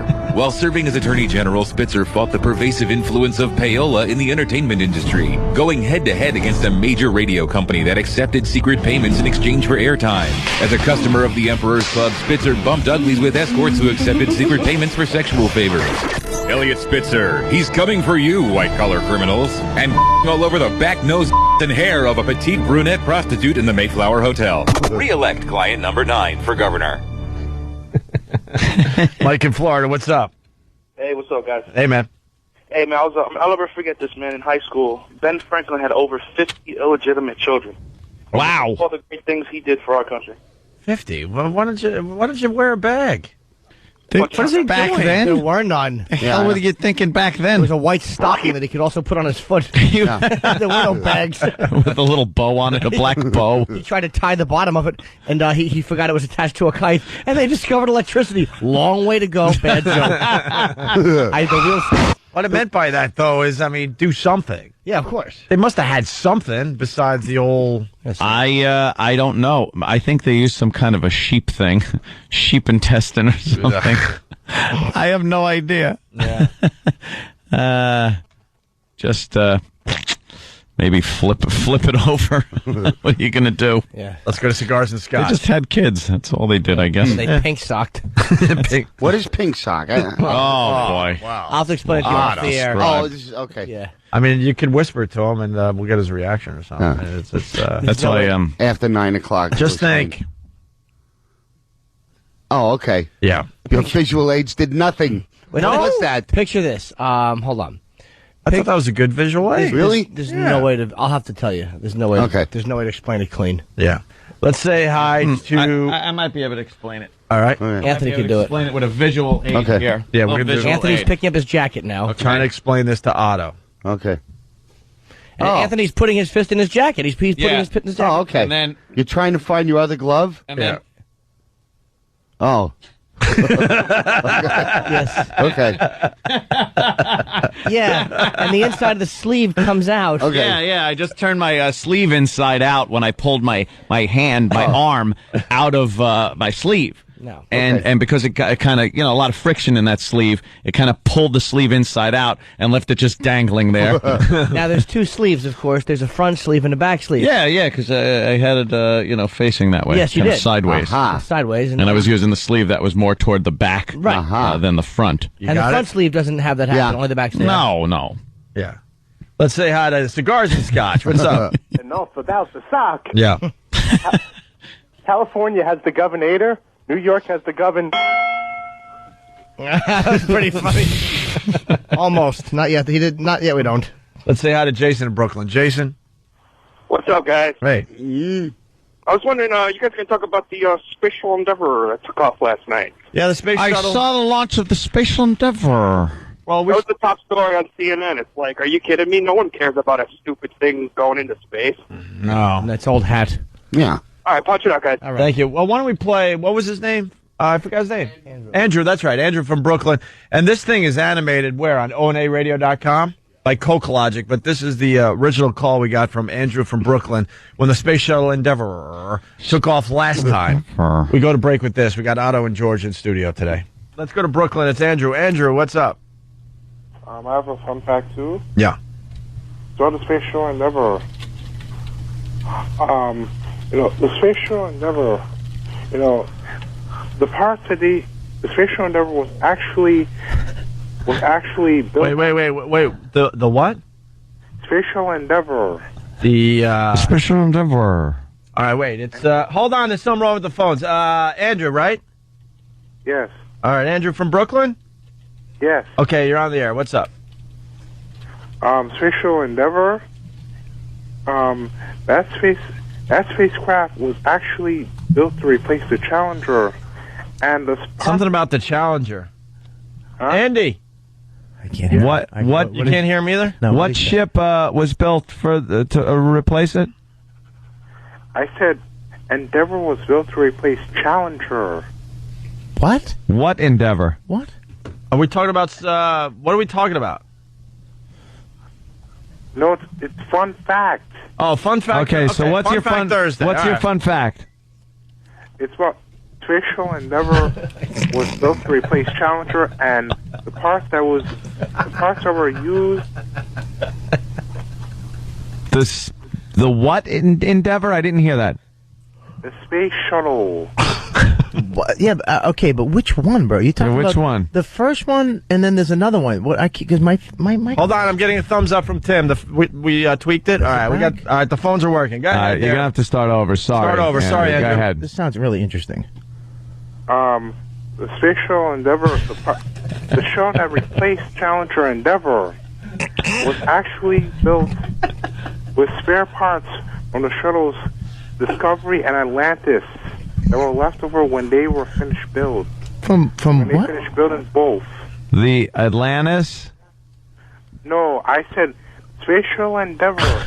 It's spare parts. The parts that were used to build it. Excuse me. Yes. The parts that they used to build the Space Shuttle Endeavour came from. Said it again. Yeah, came from. It came from Space Shuttles Atlantis and Discovery because they finished building. They finished producing the space. Excuse me. Yes. Yeah, sorry. I'm sorry. I have a bad phone. No, continue. No, your phone's fine, dude. It's a good phone. That thing was messing up though. So what? I don't understand though. You're saying the spare parts were used from Challenger? No, excuse me. I'm saying Space Shuttle Endeavour. The material that was used to build Space Shuttle Endeavour. What about the other space? What's the Challenger? Yeah. So that was built to replace it. Endeavour was built to replace Challenger, and the spare parts, all the parts that were used to make Endeavour came from Discovery and Atlantis because they were finished. They already finished building them, and they stopped producing space shuttles after Atlantis. Right. Atlantis was built in 1985. So then, all right. So they took those spare parts and made what? Yeah, sum it up. So the what replaced the what with the what? Endeavour replaced Challenger. Wait, what's Endeavour? Space Shuttle Endeavour. Right. and the material that they used to build Space Shuttle Endeavour were leftovers from the challenge from Discovery and Atlantis. Yeah. Oh, God. Wow. So the space shuttle in what did he say? Endeavor? Endeavor. What is it? Special Endeavor. What is it again? Say, you got to be clear, dude, and say it loud. Yeah. Space Shuttle Endeavor. Right. Okay. All right. Thank you for that. Well, it is Fun you Fact Thursday. Mush mouth. we all learned something from Andrew in Brooklyn. Yeah, thanks. Thanks, Andrew.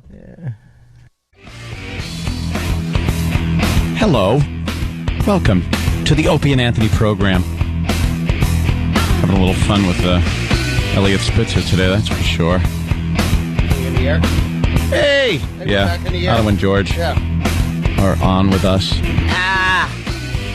Just another 10 minutes of sleep. That's all I needed.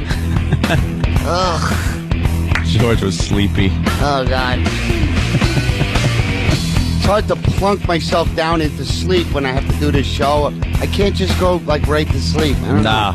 Never works. You guys are used to it. Your bodies just shut down at a certain time. No, not at all. Never. No, it sucks.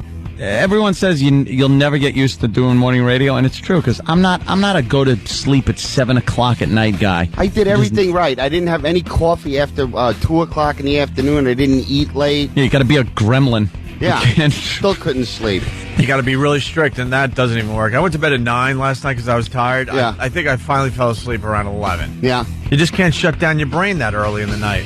Yeah. Otto and George in studio. He's got a DVD he's pushing, and it looks really, really good. It's called Wanted for Crimes Against Humanity. High hilarity, Norton.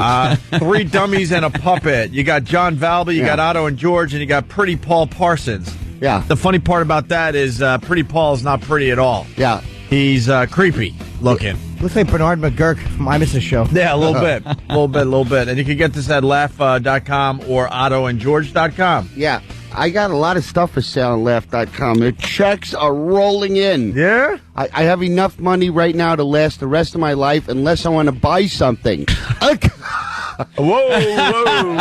That's good. I forgot it's not That works. Very nice. Yet. You saved yourself on that one. This is going to be a hard bit to tell. I was watching the VH1 behind, the true story. It was, what do you call it, Freddie Mercury? Remember that guy? Yeah, sure. Of Lead course, singer of Queen. Yeah, and they always interview, the chauffeur, bodyguard. It's like, on the weekends after a concert, he would have, a picnic. He had, 4 or 5 close friends over for a picnic. And it was very wholesome. He'd leave with a picnic basket. Yeah, let's talk to the people who were at the picnic, what happened, well, he spread out the blanket, then he clubbed me into unconsciousness with a ukulele. And then he violated me right next to the potato salad. I didn't even get a sandwich. He left me there. The limo pulled off with a guy with buck teeth laughing in the back window. I think I got raped by Bugs Bunny.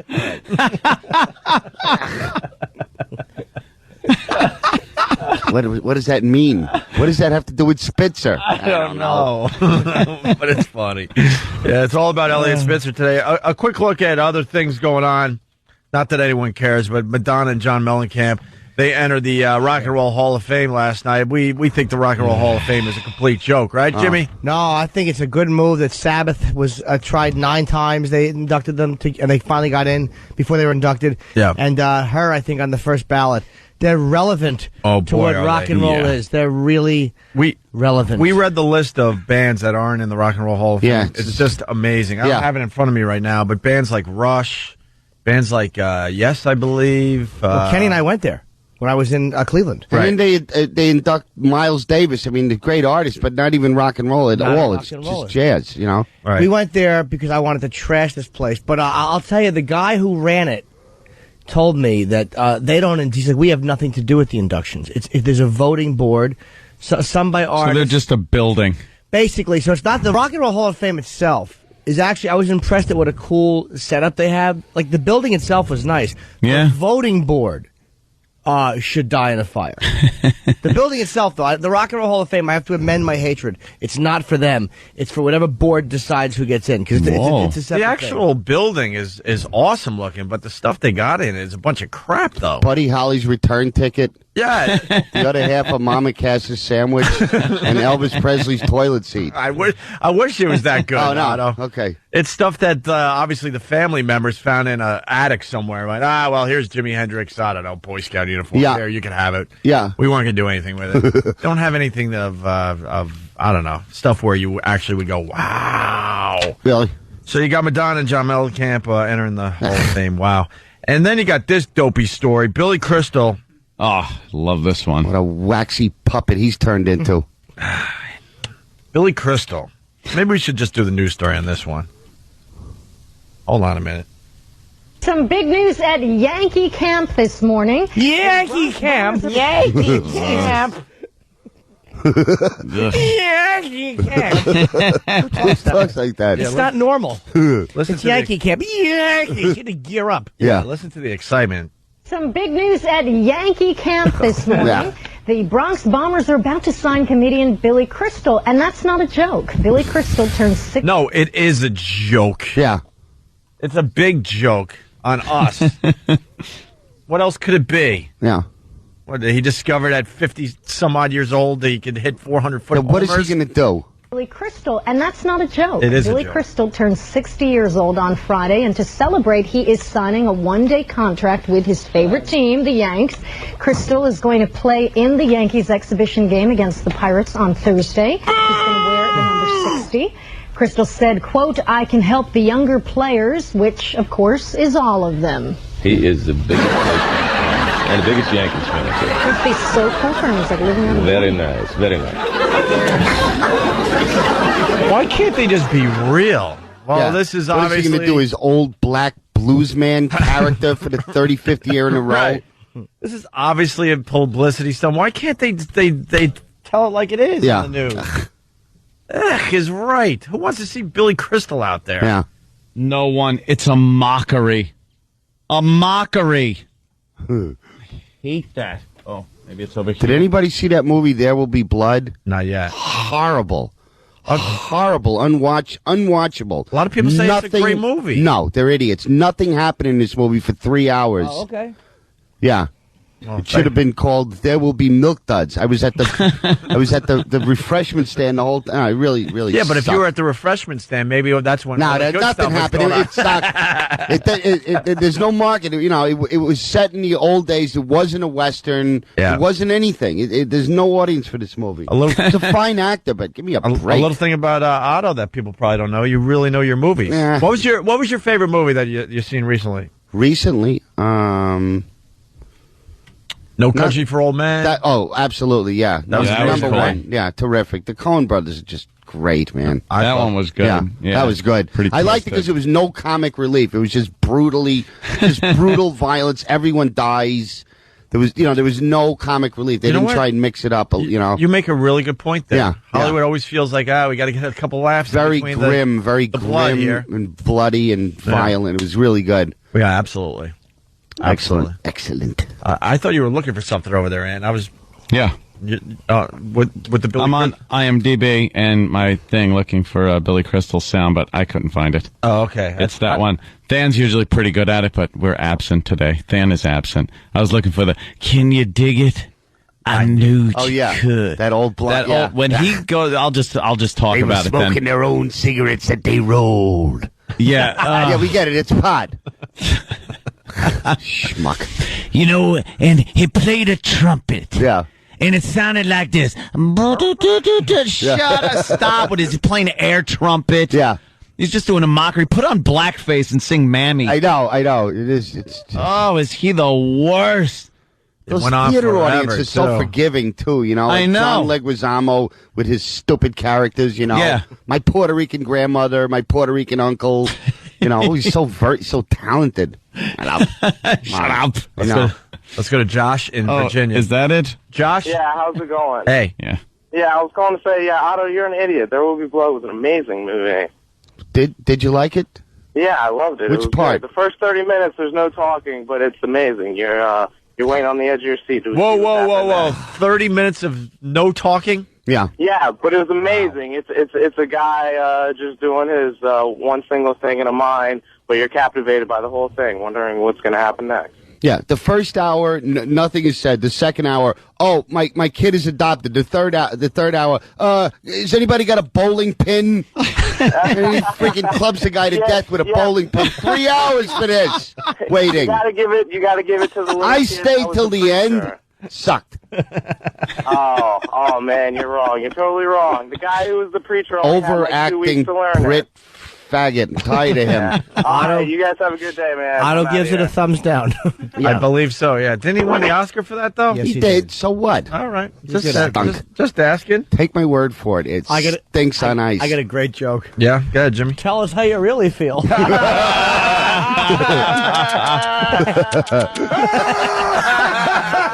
That guy's an ass. Re-elect Governor Elliot Spitzer. As Attorney General, he exposed record companies that paid millions of dollars each year to get music stations to add songs to their playlists. As client number 9, he exposed himself to high-priced escorts who would point and laugh at his cashew-shaped genitals. Re-elect client number 9 for governor. Paid for by the Opie and Anthony Show. I don't like the fact that our laughs or Ant's laugh is put in there like we're the hookers. I know, right? Yeah, Yeah, what the hell? Did you find that on the replay machine? No. Oh, you didn't find it? We've been hoping you mean this? E-Rock, what Of do you course got I there? did. I'm teasing. What?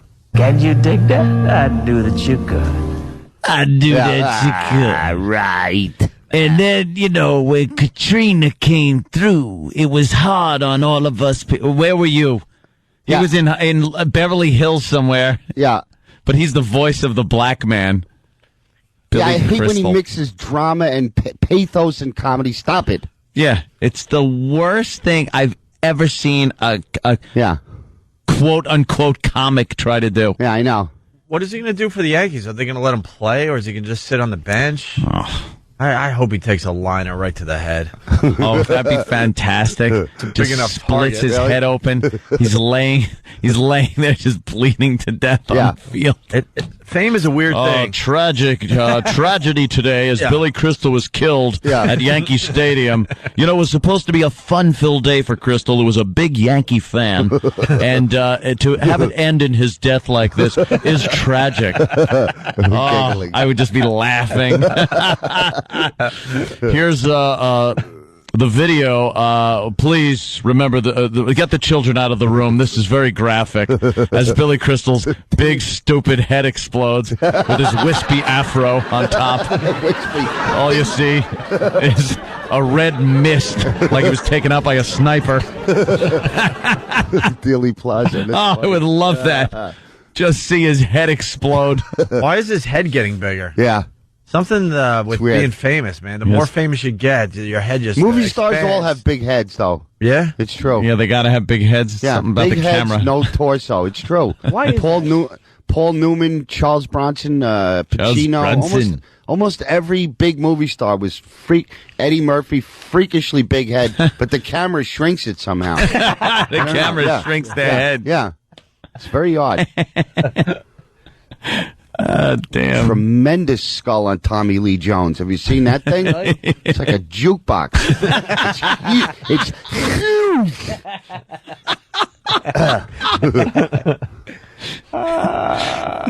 Can you dig that? I do that you could. I do that you could. We got a girl calling in from Stamford, Connecticut. Girl, how are you?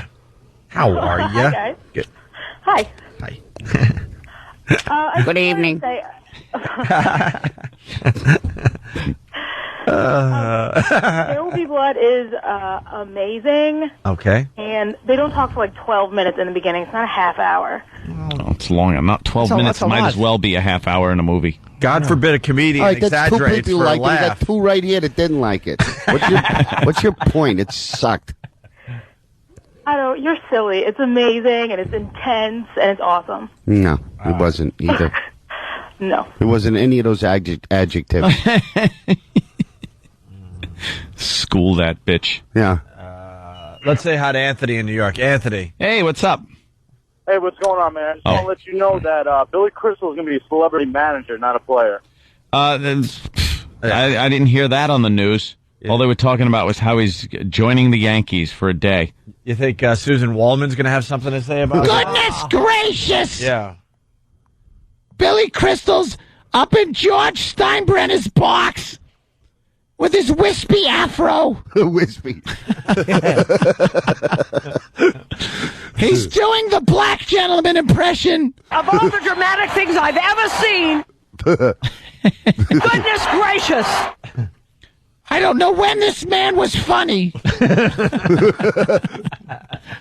Sorry, Jimmy. I know you're, Yeah. you're represented by similar people. Well, I like Billy. Of course you do. I understand what the official Analyze line has to that. be. No, Billy's been very nice to me. So An Has he? atrocious sequel that was. Oh, not as bad as the stupid sequel, Curly's Gold. Oh, God. To that stupid Western. Yeah. Oh, nothing better than a good man movie where the city guys go and try to be a rough and tumble. Yeah. And the hardships they encounter, and then they all get together at the end and pull it They're off. on a mancation. That's right. They all eat the cracker once a night. Would you ever go on a man? They all take turns eating the cracker in the middle. Would you go on a mancation, Otto? What do you mean? Just a bunch of guys in the woods? It's the camping? latest thing. You get your boys together and you go on vacation. Absolutely. I prefer the company of men. Women, you just tolerate when they're speaking. You try and look interested. They have nothing to say. I wasn't They're expecting just this angle. buzzkill skanks. He's right. I prefer the company of men. You laugh. You can say whatever you want. Be yourself. That was Absolutely. Gleason. Gleason was like that too. Like they wanted to have fun with the boys, and when you wanted to bang them, you banged them. But aside from that, boys? Oh, absolutely. No, the chicks, The girls, Norton. That's absolutely. Aha! Yeah. I'd rather go out with Harvey. That's no good when you want to have some fun. Who invited the skirts? Yeah. Sleeping for snips. I haven't had lunch in weeks. Just squirts. My favorite line in that is the prosecutor asked him a question, and he goes, "I wouldn't give you the skin off a grape." Yeah. Let's go to Joe in Flushing. Joe? You're dumb, Tommy, but you're not that dumb. Awful victim mature. Yeah. Hey, Joe. How's it going, guys? Hey. Better now. Just wanted to agree. I think There Will Be Blood really sucked. Thanks, man. Oh, now it's 3-2. Isn't it boring? Mm-hmm. I saw a really good bootleg of it. I want my money back. It really sucked.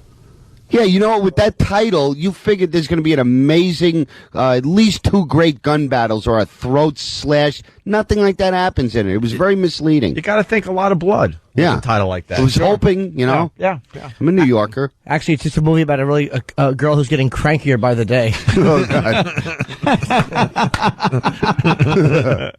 Re-elect Governor Elliot Spitzer. Oh. As a crusading attorney general, Spitzer vigorously broke up the illicit activities of major prostitution rings. As client number 9, the governor of New York spent thousands of dollars with the Emperor's Club, a major prostitution ring that delivered petite young women to his hotel room to f*** him in the with sticks of dynamite. We hope, because if it was just straight sex, why bother? Re-elect client number 9 for governor. Nice. Coming in all morning. There will be chocolate and salty snacks and bloating. Let's see. WSP Matt Man. Mm-hmm. He's hoping that on his one day with the Yankees, Billy Crystal gets Lou Gehrig's disease. Oh, good. Yeah. I'm the luckiest man in the world. Can you dig that? I do that you good. Do that you good. Oh, Yeah. Was there more of that, or was that all there was? I don't yeah, that's pretty much all there was Yeah. of that. Everything else was just sleep-inducing. Yeah. Oh, he just kept going and go. How long did that go? Oh, forever. It went forever. Just to him babbling about dim And the spotlight. houses Yeah. were underwater. And I had a trumpet that got lost Yeah. in the hurricane.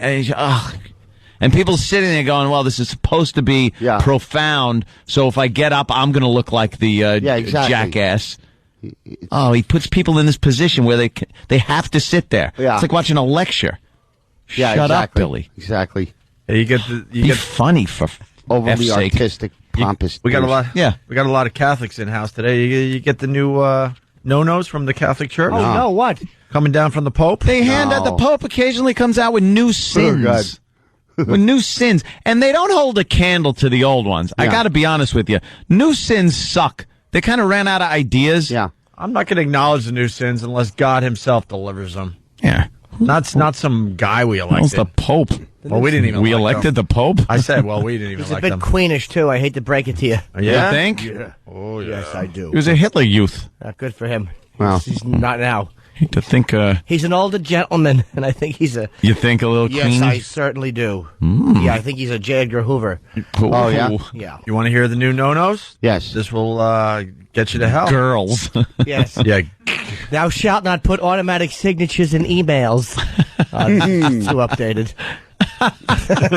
This is too modern for the church.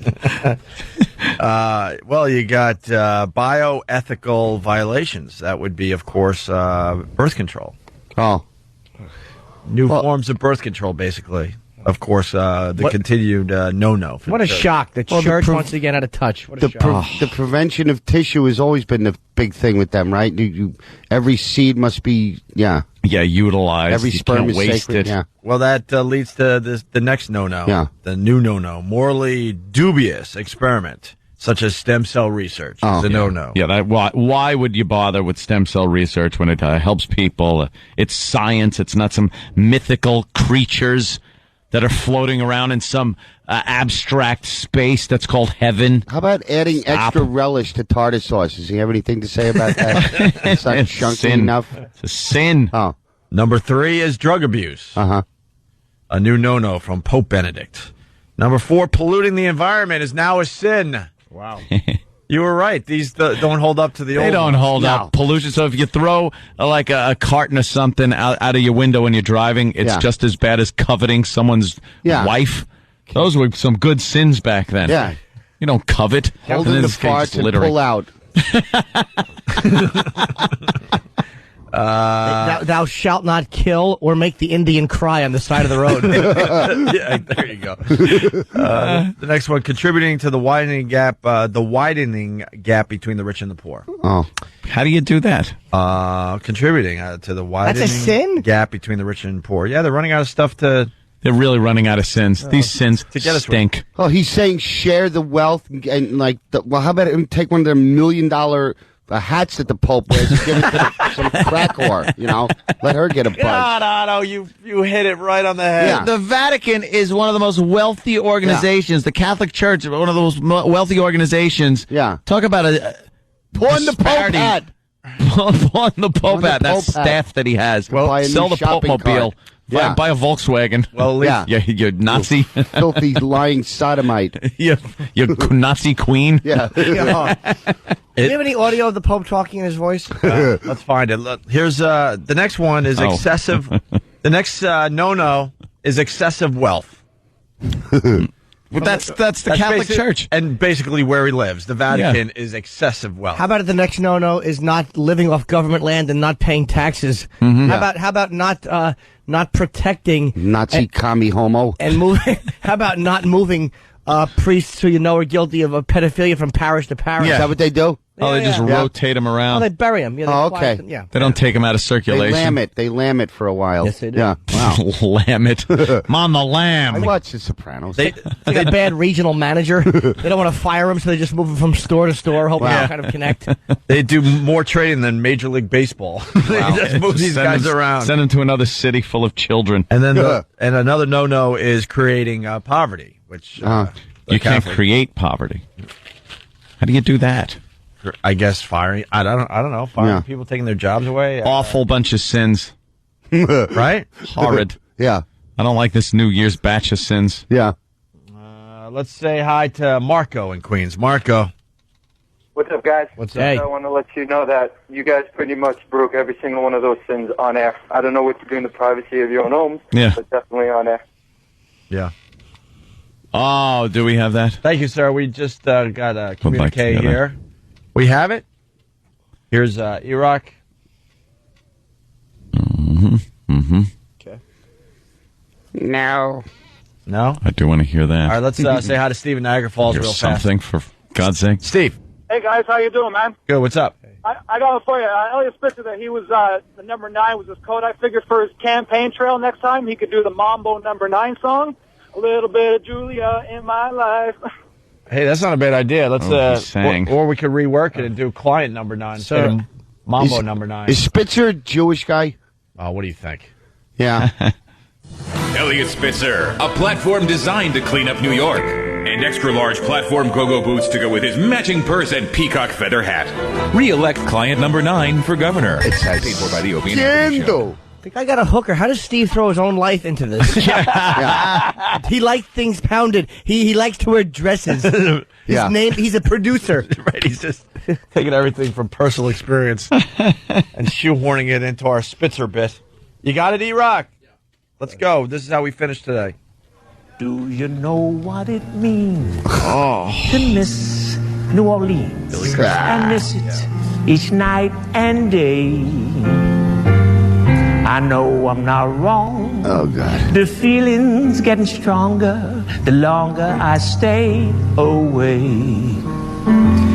Mr. moss-colored vines, the tall sugar pines, where mockingbirds come to sing. Mockingbirds. Yeah. And I'd like to see the lazy Mississippi hurrying into spring. Where's Heinrich Himmler when you need him? A Creole tune that fills the air. I dream about Mockingbirds. Soon I'm wishing that I was Wayne. Do you know what it means to miss New Orleans? 'Cause that's where you left your home. How about shortening this fucker? And there's one thing God. more than I miss New Orleans. Oh, my God, Otto.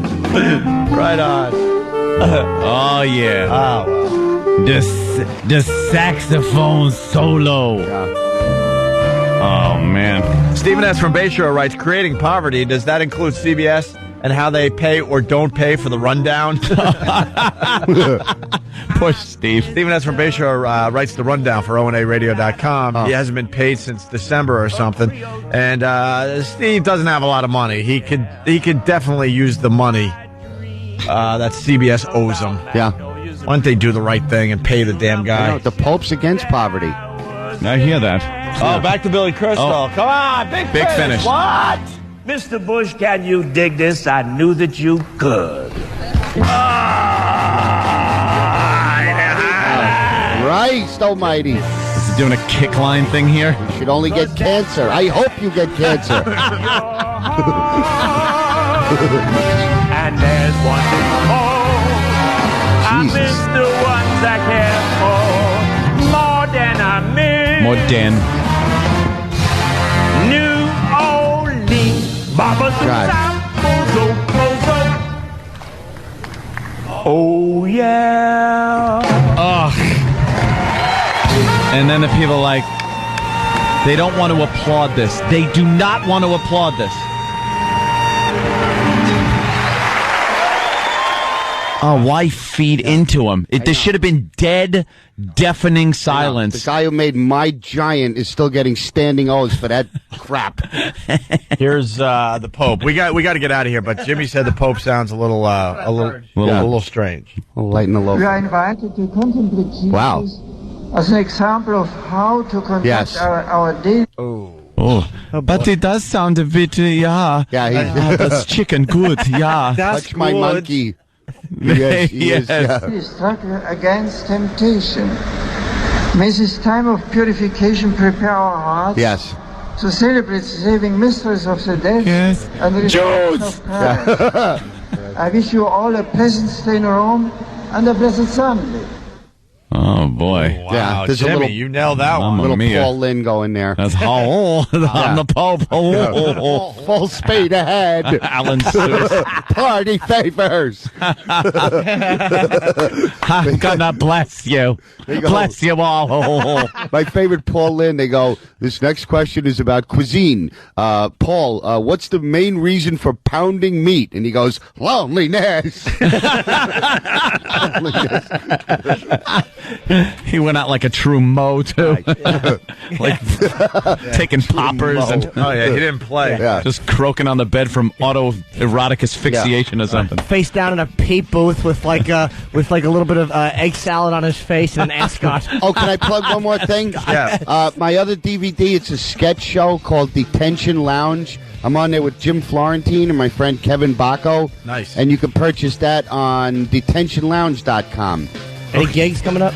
Yeah, I'll be, it's all on my website, ottoandgeorge.com. I'll be at Zany's this weekend. And well, let's make sure people know you got a new product out here that you brought us this morning, too. You can go to laugh.com. It's Wanted for Crimes Against Humanity. Yeah. 3 Dummies and a Puppet. You got John Valby, who we love. Yeah. Has done our show many times. You got, of course, Otto and George. And you got this guy. I really don't know about him, but you guys say he's really funny. He's Pretty unique. Paul Parsons. He's very good.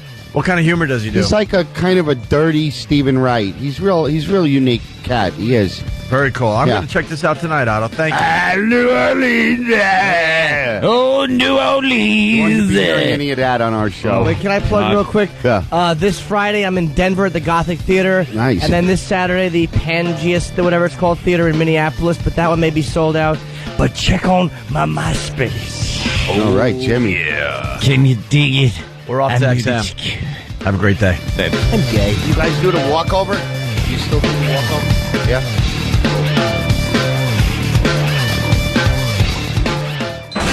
The Opie and Anthony Show.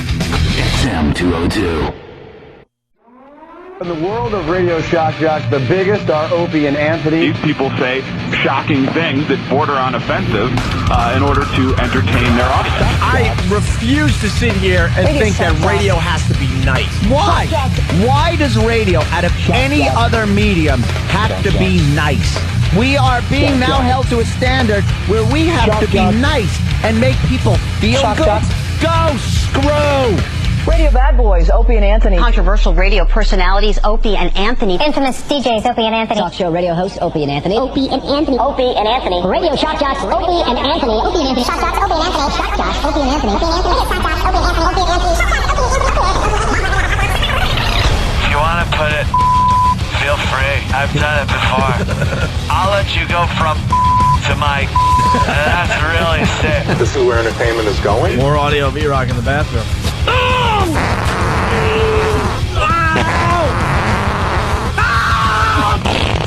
They are sick freaks. Can you pop this? I want to see something squirt out. Aim it over there.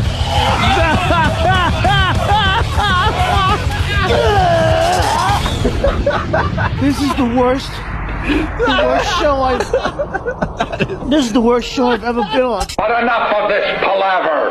Let's get the show on the road. Here we are, XM, satellite radio. Radio. Beat it. Of course Otto made the walkover. Yeah. Of course he did. January morning. Fucking hilarious. From a 1976 article in the National Lampoon magazine. Great shit. As racist and offensive as can be. All right? Mm-hmm. Gonna have to find out what that's about. I used to... Thanks for the details, Jay. I used to get those all the time. Yeah. National Lampoon was very funny back in the olden days. Yeah. Absolutely. Hey, did Kenny run out? Yes, he did. But he might not be gone yet. Kenny might still be in the... Kenny! I was just in Tim's studio. Running in like Herman Munster, leaving a big shape of himself in the wall. GH. I want him to do the dump report really fast. Kenny? A lot of people are requesting the dump report today because Otto is always good for a couple. Lily. Grandpa. Yeah. I'm worried about Eddie. Eddie, get down from that tree, Eddie. Wait to hear him and Steve singing Meatloaf stuff. Oh, okay. We're preparing for our big Meatloaf interview for tomorrow, and Meatloaf canceled on us. But apparently he's leaving New York. Another bullshit excuse, I'm sure. Of Meatloaf course. canceled. Yeah, so... But we'll find out. Let's find out if he's really going to leave New York. Because I know he was supposed to do that premiere tomorrow night. Like his Premiere. like we were invited or something to his movie thing. Tomorrow night in New York City? Yeah. So let's find out if he's really leaving New York. We're getting the blow off. He's not leaving New York if he's got a premiere tomorrow. This is Bullshite. Let's ask Roland. What did Roland said? Well, let's get Roland on the phone and find out. Well, wait till you hear these guys singing Meatloaf. We'll still play the Meatloaf stuff that we had prepared for the interview. I can't wait for the big hit, Paradise by the Dashboard. You got to hear the Wolf one. Oh, really? You know, what's that song where they talk about the wolf and with the red rose? With the red rose, blah blah blah. It was making me laugh pretty good. I'll let you know a little secret. One take, Kenny didn't do so good on that song. Oh, no? No, it was Meathead. It just goes on way too long. You're gonna go from laughing to get really annoyed, and then you're gonna laugh by the end of it because it's just awful. Do we have the sweeper for the dump report? Live from the Opie and Anthony Show studios, the Daily Dump Report. Good morning, everyone. It's Club Soda Kenny with the infamous Dump Report. Debuting at 7:56 a.m., Jim Norton with a holy shit Dump Report. And then 7:57, a caller, the governor's ANIG. What? What? What was that? They dumped out a nig? Yeah. He didn't say it all the way out. He just said nig. No, he just said nig. Yeah, a caller said that. Wow. 8:14, another caller said fucking. Yeah. 8:44, Otto made his debut with faggot. Faggot's no good. Why Can would you that be believe dumb? that's not acceptable? No. That's not a That curse was not word. said. That's not a Given is curse wrong word. about that one. No. That he said that was not said in a that's fucking that's a wrong dump right there. The word faggot is really getting We a are bad allowed to reputation. say it. Yeah. Yeah. As long as you're not describing sexuality. God, is that fucking irritating. Yeah. It really is. Oh, your mother's cunt now. That was a bad dump. Yeah. Yeah, Bad dump. Yes. 9 o'clock, Otto backed it up with fucker. Oh, okay. Yeah, Faggot. I think that's fine too. Dump faggot and wonder why people are fucking running to uncensored content. I have no idea. Yeah. And that's today's dump report. Well, it was supposed to be fun. Now it's just There will be thanks, dumps. Kenny. Yeah. There will be dumps. there will be dumps. I'm an oil man. We are. I'm Daniel Day Lewis. I am an oil man. All right, you're obsessed with it. There with this will be movie. milk duds. God, this society is so strange. Really fast, I think it was CNN. They did the top music downloads for today or the past week. Yeah. And because the dude died, everyone feels like they have to download a Jeff Healey song. What the hell is that? It's the #1 download. He is the dead blind guy that he played the guitar sitting like it was on his lap. yeah. And Was he was that in the- Roadhouse with Swayze. He was Cursed movie, by the way. He's dead now, and Swayze's got pancreatic cancer. Cursed movie, Cursed movie. Yeah. Cancer took his eyes when he was a kid, and then it came back to kill him. Did? At 41 years old. What, Yeah, did they that's wait around why the he was corner? blind, because of cancer. Huh? What, did it wait around the corner and just let him feel good for a little while? Yeah, no Yeah. shit. That cancer's There you a go. bitch. I'm going to take your eyes, and I'll come back when you're 40. Yeah. Oh, boy. So, there you have it. How you get eye cancer? God, that's got to be horrendous. It's like a lot of guys, like, they get, like, heart disease, and they go to get treated, and then, like, a year later, they die of cancer. With my doctor, if he treats you for heart disease, you die of heart disease. Here, boy. It's not the eye cancer, that's the bitch. It's all those years of trying to smoke out of your eyes. That's really the hardest part. We got to go back to the Pope. Ow.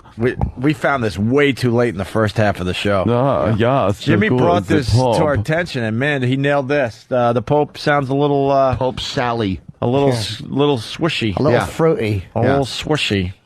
We are invited to contemplate Sometimes you Jesus sound like a little as an example child. of Sometimes I'm a bad boy, yeah. Yeah. Creepy.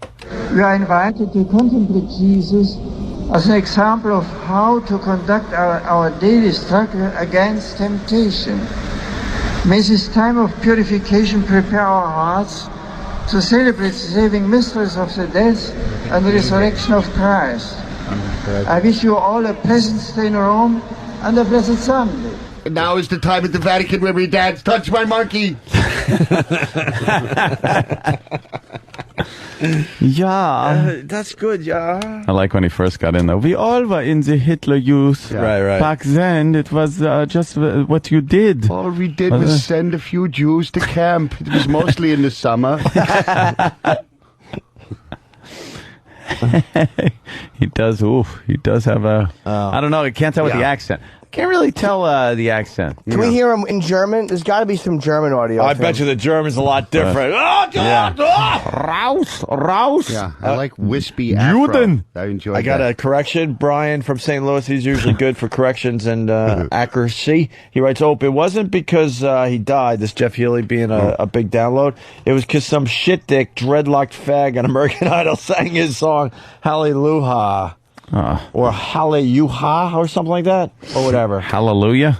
Well, maybe he's just spelling Hallelujah wrong. I don't know. You never know. Where are you? Because Yeah. Get it? And while we're at it, let's wish Coke Logic a very happy birthday. Oh, how about that? All right. Not that I give a shit. I was just saying, how about that? Hallelujah, I'm a corpus. Do we want to talk to Dennis Hoff? Steve wants to know. Would he have anything on the Elliot Spitzer thing? Probably not, Yeah, right? but he's a TV guy, right? Do we have the latest on Elliot Spitzer? I think it's still... Is he retired yet, or resigned, or whatever the fuck it was? We're waiting. Killed himself. That'll be done by Friday, right? Yeah, he's going to pull a fucking Chris Benoit with his family. Oh, my God. Let's say hi to Stuart Summers. Stuart. Yes, how are you today? Good. Hello. Hello. Yeah, I heard that retarded is no longer a good word to say. No, you can't say retarded. No, you have to say picture wrecker. Yeah, I was on the news. They said something about they're saying mentally challenged now or something. Yeah. Yes, since 1990. Also, Yeah, but see, here's the problem. We talked about this yesterday. We'll start using mentally challenged to the point where that won't be acceptable anymore. Yes. Because we're pointing out that they might be different from being normal. We'll have to go to Mo Howard hair. right. With that thing. Also, I was riding in the car the other day with my wife. She was kind of reading a book. And Sounds dull. we were playing the Kenny and Patty, the John Travolta. There is no God. Yeah. And anyway, she looked up and said, "Are they making fun of Down's children again?" Again. Yeah, we do a lot. She sounds like a fun chick. Yeah. Yeah. Her name's Jennifer, too. Ugh. If women wonder why we don't want you around when we're trying to be funny, that's why. Right. It's because that's See you what women later. do. Fucking out. All right, Gotta go. Jesus Shut up! Christ. It's not about you. Have you ever had a conversation? Has he ever had a give and take before? Right. It's him. Yeah. Him. Me. I'm a real person, sir. I'm not an actor in your play. Fucking asshole. You're just there to give him cues. I'm talking. He just keeps going. Yeah. Like there's not a pause button on me, Blathering shithead. on and on. I exist. What in God's holy name are you blathering about? Oh, see, now we're all fucked up. Tim in New York. Tim. Hey, guys. Hey, it wasn't Jeff Healy that wrote Hallelujah. It was Jeff Buckley. He's been dead for like 12 years or so. Oh, Spuds Buckley? He should be dead. He's really. I left that disc at home today. Did you? What a shame.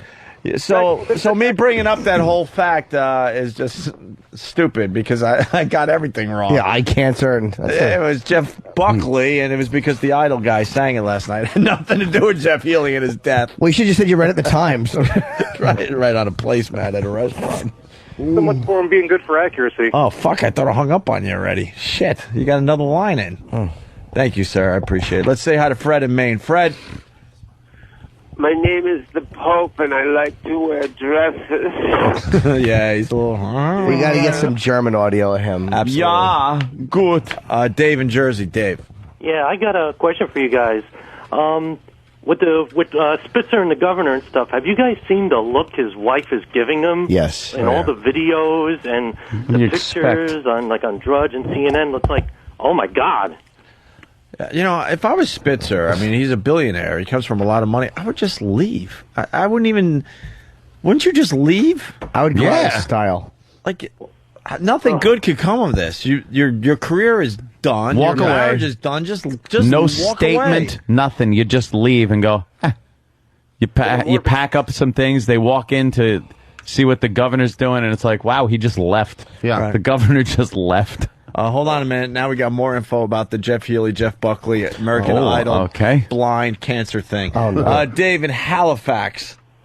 What's up, boys? Hey. Yeah, just Dreadlock did it, man, but it's Leonard Cohen who just got actually put on the Rock and Roll Hall of Fame there the other day. He's the dude that did that Hallelujah crap. So. Leonard Cohen. All right. And Jeff Healey's actually from my hometown here, so. All right. I think we know it's not him. I think we can finally end this. Hopefully. I don't Ender, man. Ender. Like, who cares? Yes. It's a Molly Hatchet song. Yeah, how are we going to keep this going? I think now that's the end of it. Leonard Cohen came up with that song, right? All right. So then why is Jeff Healey number one? Huh? Because he's dead? No, Jeff Healey's not number one. I said that. I effed up the whole thing. Oh, you did? I thought the callers were. No, I thought Jeff Healey, it was Jeff Buckley. And it was Jeff Buckley because American Idol dude sang the song. But it's not a Jeff Buckley song, it's a Leonard Cohen song. Holy shit. That's where we're at with that whole thing. Okay, so Jeff Healey's fucked. Yeah. He's dead and he's not number one. No one cares about him. No. I was wondering why that would be, because he's been dead for a couple of weeks. Yeah. It's not like the old blind cunt just kicked off yesterday. I say that with love. That'd be great if you're blind like he was, and all you donate to science are your eyes. Yeah, exactly. Your donor card, you know. Yeah. Here's 2 Jaspers you can play with. An Aggie. Yeah, play jacks with these worthless things. Fucking put them on your mantle. They'll work just as well there as they did in my fucking head. These 2 useless orbs. Hang from your rear view. Yeah, put them in your fucking scrotum. Maybe they'll produce sperm. They certainly didn't produce images. 2 fucking awful testicle eyes. Let's say hi to Jim in Philly. Jim, what's up? Hey, what's up, guys? Hey. Hey, I wanted to know if you guys saw, it's a documentary called Zoo, based on the bestiality of the guy who died getting fucked by the horse in Seattle. Kenneth Pinion, yes. I have not seen it. I heard it was on one of the channels The last Zeus, night. it sucked. The documentary It was sucked. awful, huh? Because they don't name them, these fucking cowards. At least Tom... All right, go ahead, sir. I'm sorry. No, go ahead. I interrupted you. It was, they blocked everyone's name that was on it. They gave them all, just what they did for a living, and that was it. Huh. So it wasn't worth even calling about. So it wasn't even worth this discussion. It's a complete waste of time. I just wanted to call and tell you that. Reenactment. All right. Thank you, sir. Thanks, guys. Actually, you saved me some time because I was thinking about watching that dumb thing. It was just weak. Yeah. It's worth seeing just to see they give some information, but the fact that they didn't name him annoys me because, what's his name? They play the audio of Tom Likas, and the guy's name is, and then they stop it. It's like, what are you doing? Why shouldn't he be named? He's not a child. He's a silly goose. Yeah, let's say hi to Lunchbox in PA. We continue with Jeff Healey. Yes. Hey, I gotta hear Jim C. tell how Healey died. I gotta hear some Jim C. I don't know how Healey died. I'll do some Jim C. He had cancer in his eyes. It wasn't murder. There you go. Yeah, Sam, you got tiny genitals. He's making the hands, though, sir. Yeah, it's any consolation. Hands. Lieutenant Monahan. Why don't you get the music for Jim C? We get it on the other Morse Brothers. Because he wasn't really putting his all into Jim C. No, it was just so why do the music? I want to talk to the punk rockers. So you don't do any Oscar Madison, it's always Quincy? It's always Quincy. My life is Quincy. Why would you do Oscar Madison when you can do Quincy? Yeah. Come on. Yeah. There's no accidental death. I got the latest on Mr. Spitzer. Impeaching, the latest? Yeah, this is all we got so far. Impeachment proceeding. Republicans set deadline for governor's resignation. So they're giving him a chance to do the right thing and resign. If not, it's going to get ugly. If Governor Eliot Spitzer opts to roll the dice and not resign, state Republican leadership may force him to go all in and call for his impeachment from office, according to State Assembly. Gambling analogies there. Sources told CBS 2 HD. Ooh, in high def. Shortly after it was reported huge dick. That the governor was linked to a prostitution ring, that he would hand in his resignation, which could happen within the next 36 hours. State Assemblyman James Tedisco told CBS 2 HD. Huge dick. That he spoke with Lieutenant Governor Patterson Monday evening, and that the two discussed Patterson taking on a new role of leadership. Patterson spoke to a photo on the wall and said that he thought that it was forthcoming. As Patterson spoke into the ear end of the phone, he said... Before falling down a staircase. Oh, that's right. Patterson shook hands with a stove and high-fived the hamburger helper before he said... Patterson took a shit on a big wheel and then tried to flush by hitting the wheel. Should have quit while I was ahead. It's still good. Spitzer's ego is too big to quit. Stupid Mr. Burns look-alike. Hey, he's got a little young Mr. Burns in him, right? Re-elect Governor Elliot Spitzer. During his time as Attorney General, Elliot Spitzer was tough on white-collar crime and securities fraud. While at the Emperor's Club, he enjoyed having his ball bag tickled with the feathers of exotic waterfowl. Re-elect client number 9 for governor. Paid for by the Opie and Anthony Show. Very nice. Client number 9. Dickie Punchcock writes, here's the Dickie latest... Punchcock? It's been a while. The Dickie Punchcock from Whackback. Here's the latest on Spitzer. He's a man that loves snatch. Back to you, Opie. Pretty obvious. I'm just looking. I can't... what is it? We got 12-year-old dwarf brothers on the Today Show. I'm just looking. Look at these little freakish dwarf brothers. They're not brothers, though. It's a guy and a girl. Yeah, but it said brothers. What's wrong? No, that's a guy. It's a brother? Yeah, that's two. Yeah. It is. All right. He looks like a little dwarf Hanson. I have more of a problem that his brother looks Asian. Dwarf. Yeah. Exactly. His cock's actually regular size. What is it, Freak Show Day? He's 41. A little kid. It's like 5. Yeah. He's 43 years old, and hey, he's got the dwarfism. We got to help someone out here. Steve, Pennsylvania, Anytime. yes. Yeah, good morning, boys. How you doing? Good. Good. I'm just reading about Elliot here a little bit this morning, and I was just wondering if Jimmy could kind of fill in the gaps here a little bit, because I know he's kind of, an expert on this stuff. Okay. They're saying here he had done enough business with the service to have $400 in credit and a reputation for unsafe requests. He even wound up paying Kristen an extra $1,600 to restock his credit. What the hell does that mean? It just means that they had a running tab. There's like a bar tab, but obviously very discreet at the escort service, and he had some extra money in Can there. I jump in here, too? They said he had $400 in credit. That means this guy was a chiseler. He was probably figuring out exactly how long that the woman was in his hotel room. Said, "Oh, you're 20 minutes short of an hour here. I'm taking it off my tab. I'm going to round down." Right. I think he had it in his tab, and when any normal person probably would have just, because he can't do anything with $400. Right. At that service. It was too expensive. And so instead of just tipping the girl the $400. Right. That's what I'm getting at. He left it in his account. Right. Well, I mean, for the next time. Cheapo. For next time, but he's got to deposit more anyway. Right. Yeah, but so why not just leave it there? It's kind I'm of sure cheap. it's an interest-bearing account. Oh, I'm sure it is. High yield. High yield. Yeah. High yield. That's right, you get 11% and one fucking humiliating scandal. One stone-faced wife. Hey, Steve, anything else? Yeah, I was just wondering if you could kind of fill in what do they figure out as unsafe request? Is that like no bag or Yes, he asked to not wear a condom, and he asked her... Oh, yeah, we can talk about it on the other side. We're thinking blowjob without a condom, Or right? fucking without a condom. No, fucking. It probably ass fucking with no condom. Yeah, it's hard to pick... We're hoping it's an ass fucking. Yeah, I'm hoping it was an ass fucking. Yeah, we're really all in with the ass fucking. And I'm hoping he wanted her to wear a Magic Johnson jersey while he did it. Or he fucked her in the shitter. I think more is going to come out, man. Yeah. More details.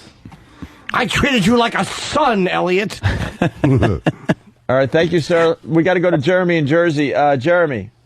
Good morning, shit dicks. Hey. Hi. I'm interested to see what Lieutenant Governor Patterson's vision for the future of New York is.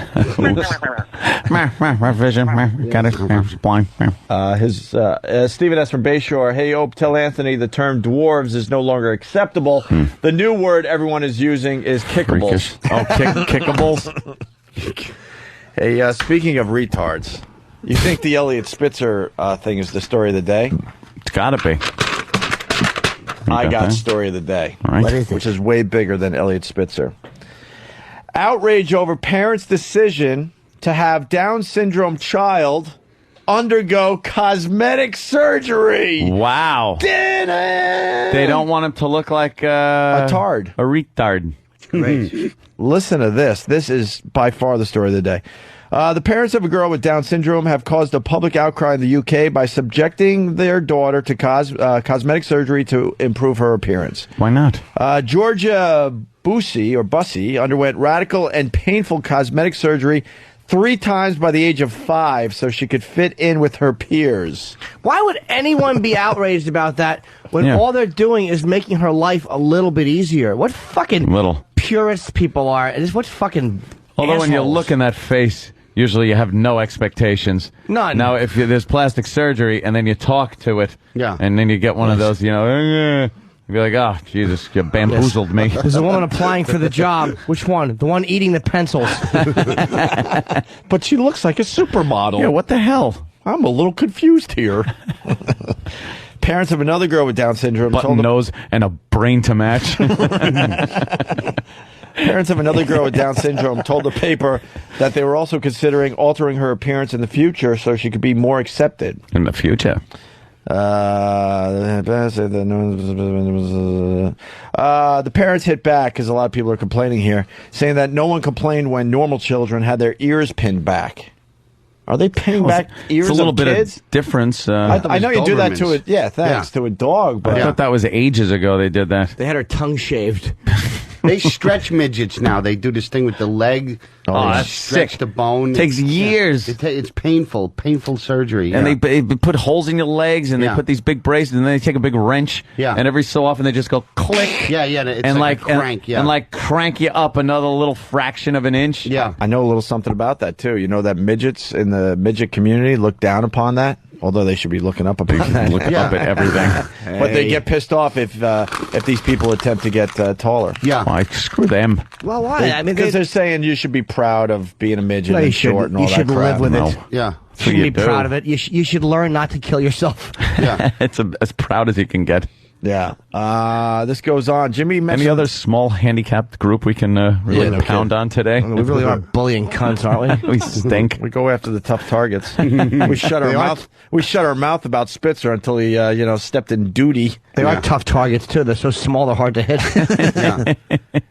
Well, Jimmy mentioned the tongue. Yeah.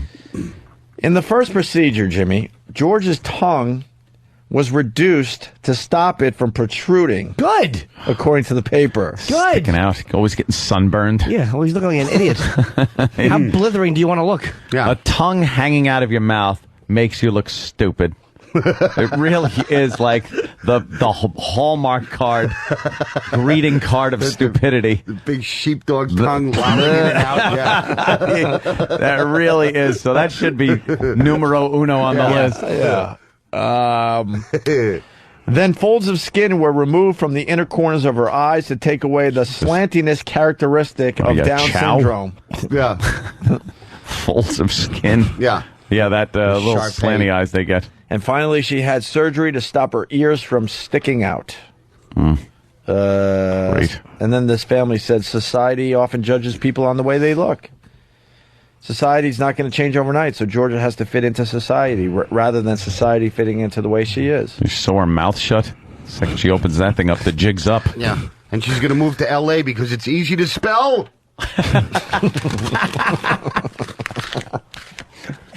There's your story of the day. That's nice. That's pretty terrific. We got It's a nice family. We got the Pope speaking German Family. for everybody. Just got to load it up here. Right. Is this in Nuremberg? 1938. Let's say hi to Jim in New York. Jim, what's up? Hey, man. Hey, guys, what's shaking? Jim. What's I up? know this kid got his ears pinned back about a year and a half ago. It wasn't even that bad. Not like Dumbo-like or anything. Did they- Where he, it wasn't a retard. Pinned back. I'm sure they don't use pins, do they? How's that I don't done? know what he did. It was some surgical procedure I had to go through. Yeah, I think they for cut like the 2 back of days. your ears and then take a little chunk out and pull it and sew Wasn't it. that bad. Like Sew I it said, back. it wasn't like wings or anything. It was That's weird. I never heard of that one before. Thank you, sir. Let's go to Sean in Albany. Sean? Hey, Ope, I gotta call you out, brother. Your all your knowledge about dwarf etiquette you got from watching the heightening episode on Seinfeld. Actually, I got my info from Little People, Big World. Yeah. You watch that show? Yeah. I wouldn't. They're fascinating. Thank you, sir. They're fascinating. Yeah. You really watch little that show? freaks. I watch it every To week. stare at a midget is not proper, but on that show, you could stare for an hour and just look at their little chubby little legs, having a normal life, you know, fixing up their little house. That's great. Bathing in a wok. It's cute. A little bow-legged walk they do. Meine Bewohner an, hilf uns allen, deinem Beispiel zu folgen Juden. und unser Leben Yeah, this is the Pope, obviously in German now. ganz auf Gott auszurichten. Lasst uns, indem wir auf Christus schauen, ihm immer ähnlicher, Wow. wirklich Kinder Gottes werden. Dann können Only auch one wir, that doesn't make this language sound like monstrous. Yeah. immer besser seinem Willen entsprechen und so zu Werkzeugen des Friedens werden. Maybe Für he's Österreich, speaking. für Europa und für die Welt. Amen. Maybe because German is such a harsh language, he's speaking that lilting way just so he won't come off as a Nazi. As you know? sounding all, Joseph full of Mengele. piss and vinegar. Yeah. Hitler knew how to speak German, didn't he? Yeah. So screaming, hollering, Norton. He knew how to accent certain words. Yeah. Yes, he did. Fist comes down. Someone's very obsessed with the pad data, saying it sucks today. Just want to bring that to everyone's attention. Let's go to What's the Ryan pad in data? Iowa. Ryan. Ooh. Bless you. Uh-oh. What? You get that from the lesbian bar? The AIDS? No. And it was hanging Lesbians out are at a healthy. lesbian, bar. Let that be a lesbian to you. Were they cute ones? Or like No, they were pretty much a lot of William Frawleys in there? Hey, Rick. And William Frawley's with Ethel Mertz's. Oh, God, really? Yeah. With Vivian Vance. It was really, it's just, you'd see what you thought were guys walking around. Yeah. And then they turn around and still you'd think they were guys. And Were then you you'd welcomed realize. in there, or were you? Yes, I was shunned? I was welcome. I wasn't really shunned, even though I did have a penis with me. Yeah. At the time, but they didn't shun me. What percentage of the dykes that you saw did you think you could take in a fist fight?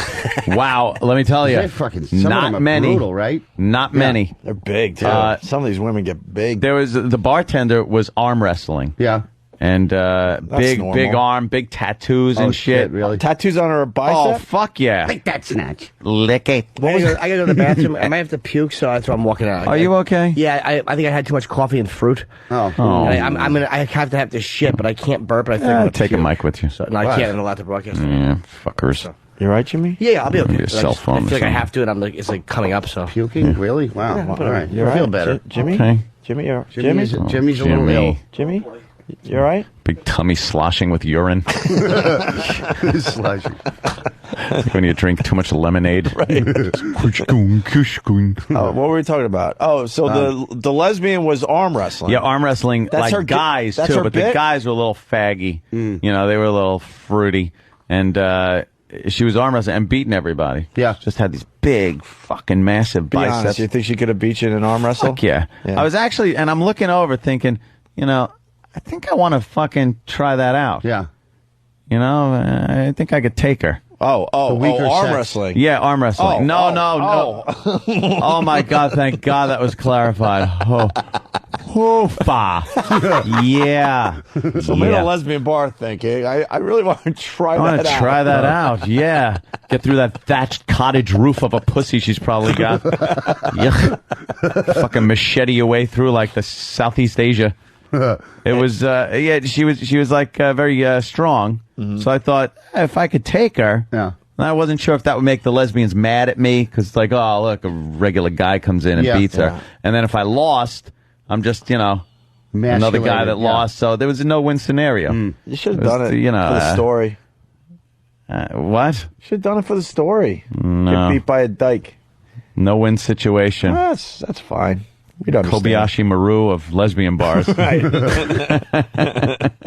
Star Trek assholes. No stunning beauties in there? Couple?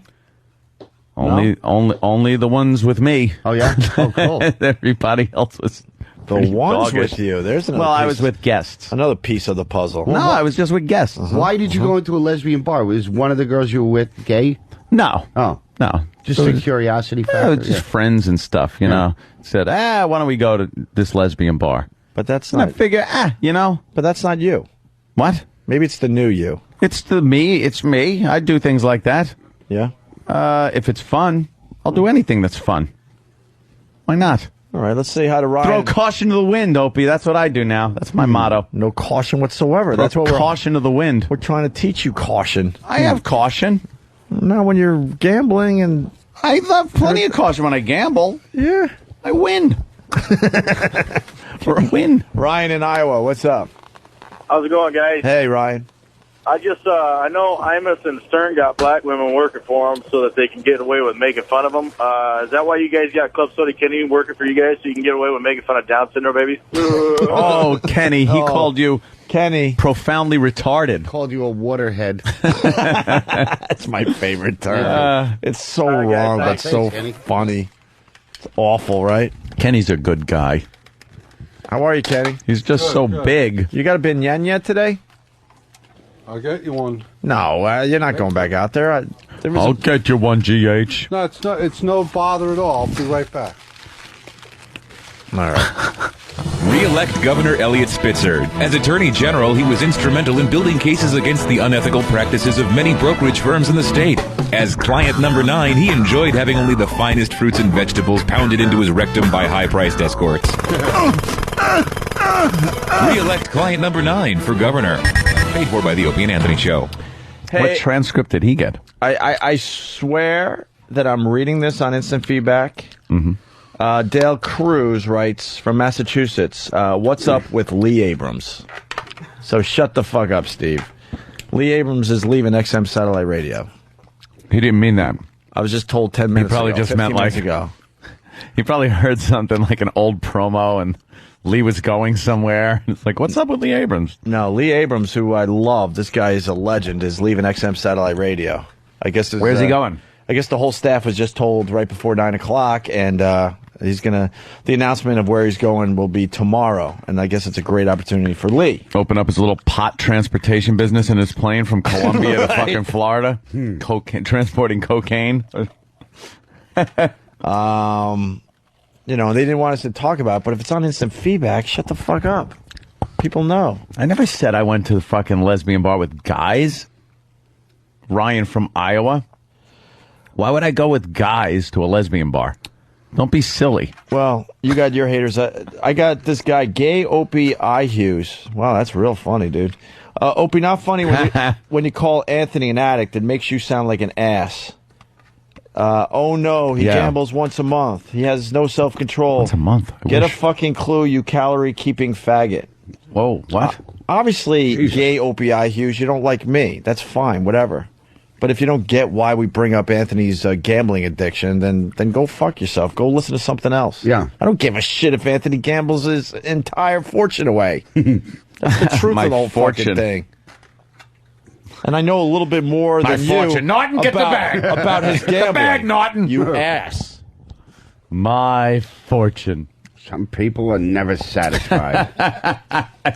This guy thinks he knows everything because he listens a little bit here and there. The fact is, Anthony gambles some huge fucking hands. That's right. Some people would look at that as maybe an issue. I'm living life, motherfucker. Because that's what I'm doing. This dope goes, oh, he gambles once a month. He gambles once a month with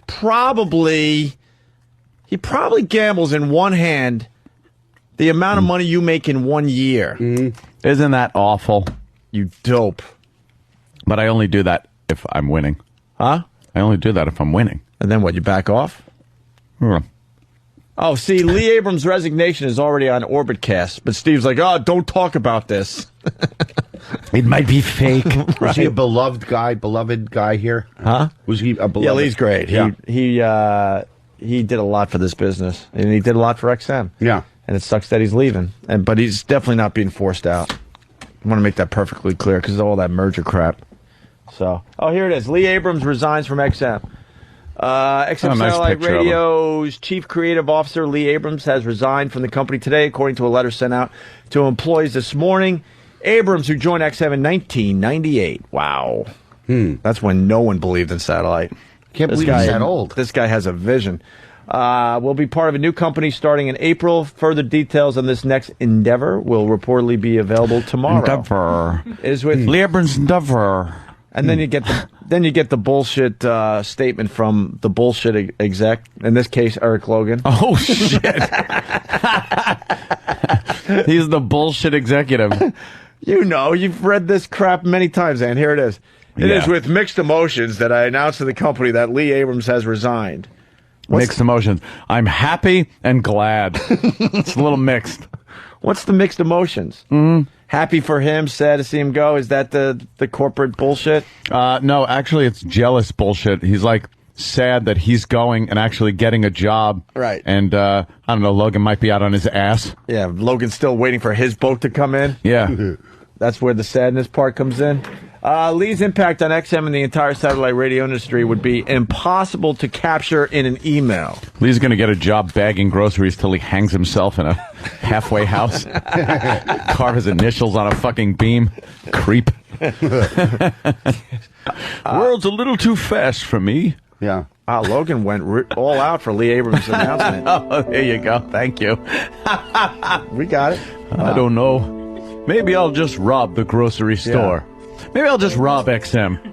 Maybe I'll shoot Eric Logan and they'll put me back in jail. Yeah. He's got a little bird inside his coat pocket. He gets up and just clumsily kicks that fucking table out from under his feet. His old shoes hanging there. What was that? Shawshank. Oh. Shawshank, yeah. That was so damn depressing. Yeah. I'm working from XM. I got a job down at the Foodway. The Foodway. The Foodway. Bagging groceries for cunts. Good, hang yourself, you old bastard. Wow, Logan. I saw a car once. It was a little too fast for me. Good. Logan spent at least 10 minutes on the big email to the company on Lee Abrams' resignation, because it continues with at least 10 minutes. It continues with some terrific stuff for a guy that gave his soul to XM for the last 10 years. So far, he gave us, it is with mixed emotions that I announced to the company that Lee Abrams has resigned. Then he goes on to say, Lee's impact on XM and the entire satellite radio industry would be impossible to capture in an email. That's called laziness. That's called... I bet you can give it a whirl, right. Elo. That's called... I really don't feel like spending the next hour drafting this email. It's impossible to capture everything this gentleman has done for the industry. Right. Because I'm much too tired to type. Exactly. I'm on my 11th bourbon. Right. It's hard to type with your forehead. I can't possibly do that because I'm a beaten man, and I'm just praying that someone gets me out of this hellhole that I've been in for the last year with this merger crap. Well, it's impossible to capture in an email. However, everyone in our company knows that Lee's vision and creative force is a key reason why XM is as successful as we are today. That's right, being bought by Sirius. Yeah. Well, with the stock price down? Yeah. That's wonderful, Logan. What are you doing? Stock price is at an all-time low. There's $1 billion in debt, but... What did Lee do? Come up with the fucking Sirius dog symbol? Right. He told Mel, go over there. Oh, that Lee. Oh, my God. It's the reason why XM is successful. Is as successful as we are today. Oh, my God. There's nothing but horrific news that comes out when you Google XM. No, all kidding aside, Lee is the real deal. We love Lee. Lee's mark on our medium will be remembered forever, and we are grateful to have had Lee as one of our founding programmers and architect of our programming philosophy. The architect. His contributions are too numerous to enumerate. I'm guessing they found pot in his office. Something. He had to resign. Right. He's client number 8. He's client. Yeah, I was going to say that. He's client fucking 8. Lee's last day with XM will be sometime in the next 3 weeks. Oh, okay, if they're letting him stay around a little bit, that means it's not too bad. And then he writes, I'm honestly at a loss for words. Wow. Jesus, Elo. No, he's just slurring all of them. Right. And then we got comments to this on His Orbitcast. His last day will be sometime in the next 3 weeks, perhaps in 5 minutes. That falls in the time frame, doesn't it? You know what it is, Lee, though? I mean, Lee is an amazing guy. I mean, he could talk for hours about what FM.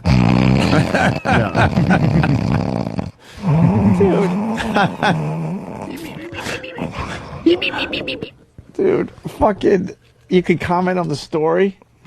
And the first one I see is good riddance, Putz Funkus. Good riddance, Putz. That's nice. Fucking idiots. Anyway. Good for you, Lee. Good for you. I wonder what he's going to do, though. Huh? He's probably reopening the McMartin preschool. With the new no pants policy. Well, all they do is crap them. Might as well walk around without them. Let's say hi to Bob in Chicago. Bob? Hey there, Bab. How's Chicago? Hey, how's it going, gentlemen? Hey, good. Hey, look here, man. I didn't really need to get put on. I just wanted to tell you guys that if you're interested, Kramer last night on CNBC, you know, what's his name? Jim Kramer? Right. Right. He was going on and on. He went into quite a rant about how terrestrial radio is trying to kill satellite, and he was talking about how terrestrial radio is dead and it sucks. And that makes a baker's dozen heart attacks. Well, that's some bit of information you got there, Bab. Glad you called with it. Hey, well, that's what I'm here for. That's what you're here for. To help you guys out when you're struggling. You know? Yeah, when we're struggling. We're not struggling. Struggling. Yeah, so you come up with I some... love you guys, man. Hey, we love you. Go Bears. Go Bears. Jim Norton will be there in Chicago on April 25th. Early show sold out. There might be some tickets on the late show. Hey, by the way, why is Tweety Bird wearing a red suit? Oh, it's Dr. Laura. That fucking cunt. Can she stop trying to look young? She has she has like Florence Henderson's wig on from 1974. She's had so much corrective surgery. Look at that. Yeah. Like, you can see her neck is there, but her face is pulled back like when the American Werewolf in London was changing. I fucking can't. What a fucking goody two-shoes she is with that hairy pussy. I don't like that Dr. Laura. Fucking Chicago. Sausages. Hey, get me one of them there sausages. Let's go to Mike in Canada. Oh, I want to come on her fucking face. Speaking of stupid accents, hi, Canada. Hey, Can you say about or house, please? Hey, how you doing there, eh? What's up? You mean Hey, I know why Ant's going to the lesbian bars, because he likes the drugs. Yeah, they got good drugs at the lesbian bars. Do they? Oh, yeah. Honestly, I have no idea. Yeah. I was having beer. Pampering? I was drinking a beer. Too, I got a rock stream for you guys. Oh, wow. Way to be topical. Yeah.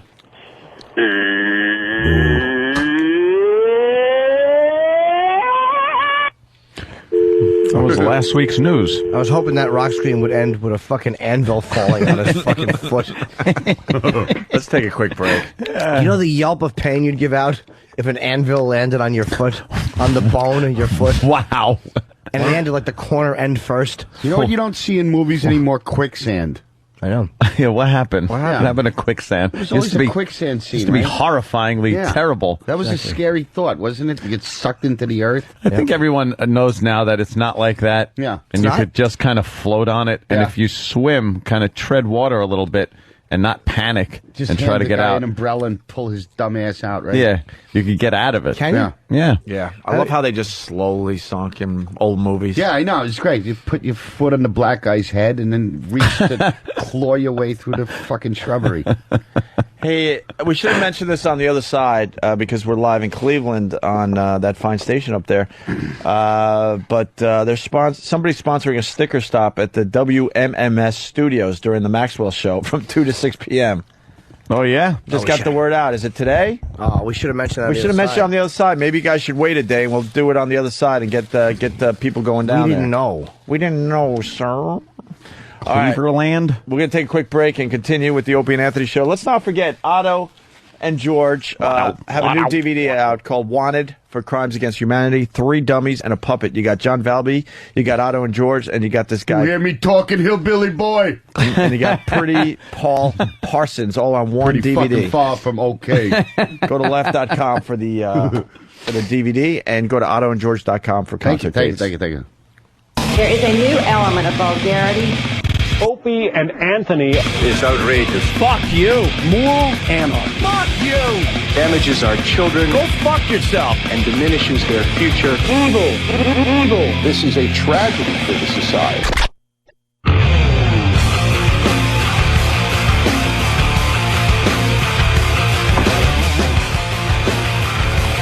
Are you mad, Jimmy? I'm annoyed, yeah, but I mean, because Pete was going to help. Yeah. But he didn't, you know. We said yes to Meatloaf, and then he said no to us after, I don't know, he was booked or something. Yeah, I'm really fucking irritated. Crock of shit. Trying to find out. We were doing him a favor. Yeah, damn it. Robin, Iowa, what's up? Yeah, you shit dicks. You stepped all over Otto's great line. What was that? Oh, and you guys talking about drugs in the lesbian bar. He says pampering. What did you say? Pampering. Hold on. I was distracted because Otto was tracking our speed with his radar detector that he brought into the studio today. That's an oldie time Minolta camera. Look at this thing. Like that. How fast am I going? Just pretend you're in Dealey Plaza. That's a great camera if you're filming the Sasquatch. Yeah, he's shooting 8mm. That's nice, yeah. It really looks like a radar gun, man. Super 8, motherfucker. It's film. Yeah, real film. Yeah. People don't use that anymore. It's cool. I'm telling you. Real Check film it on looks the wall. great.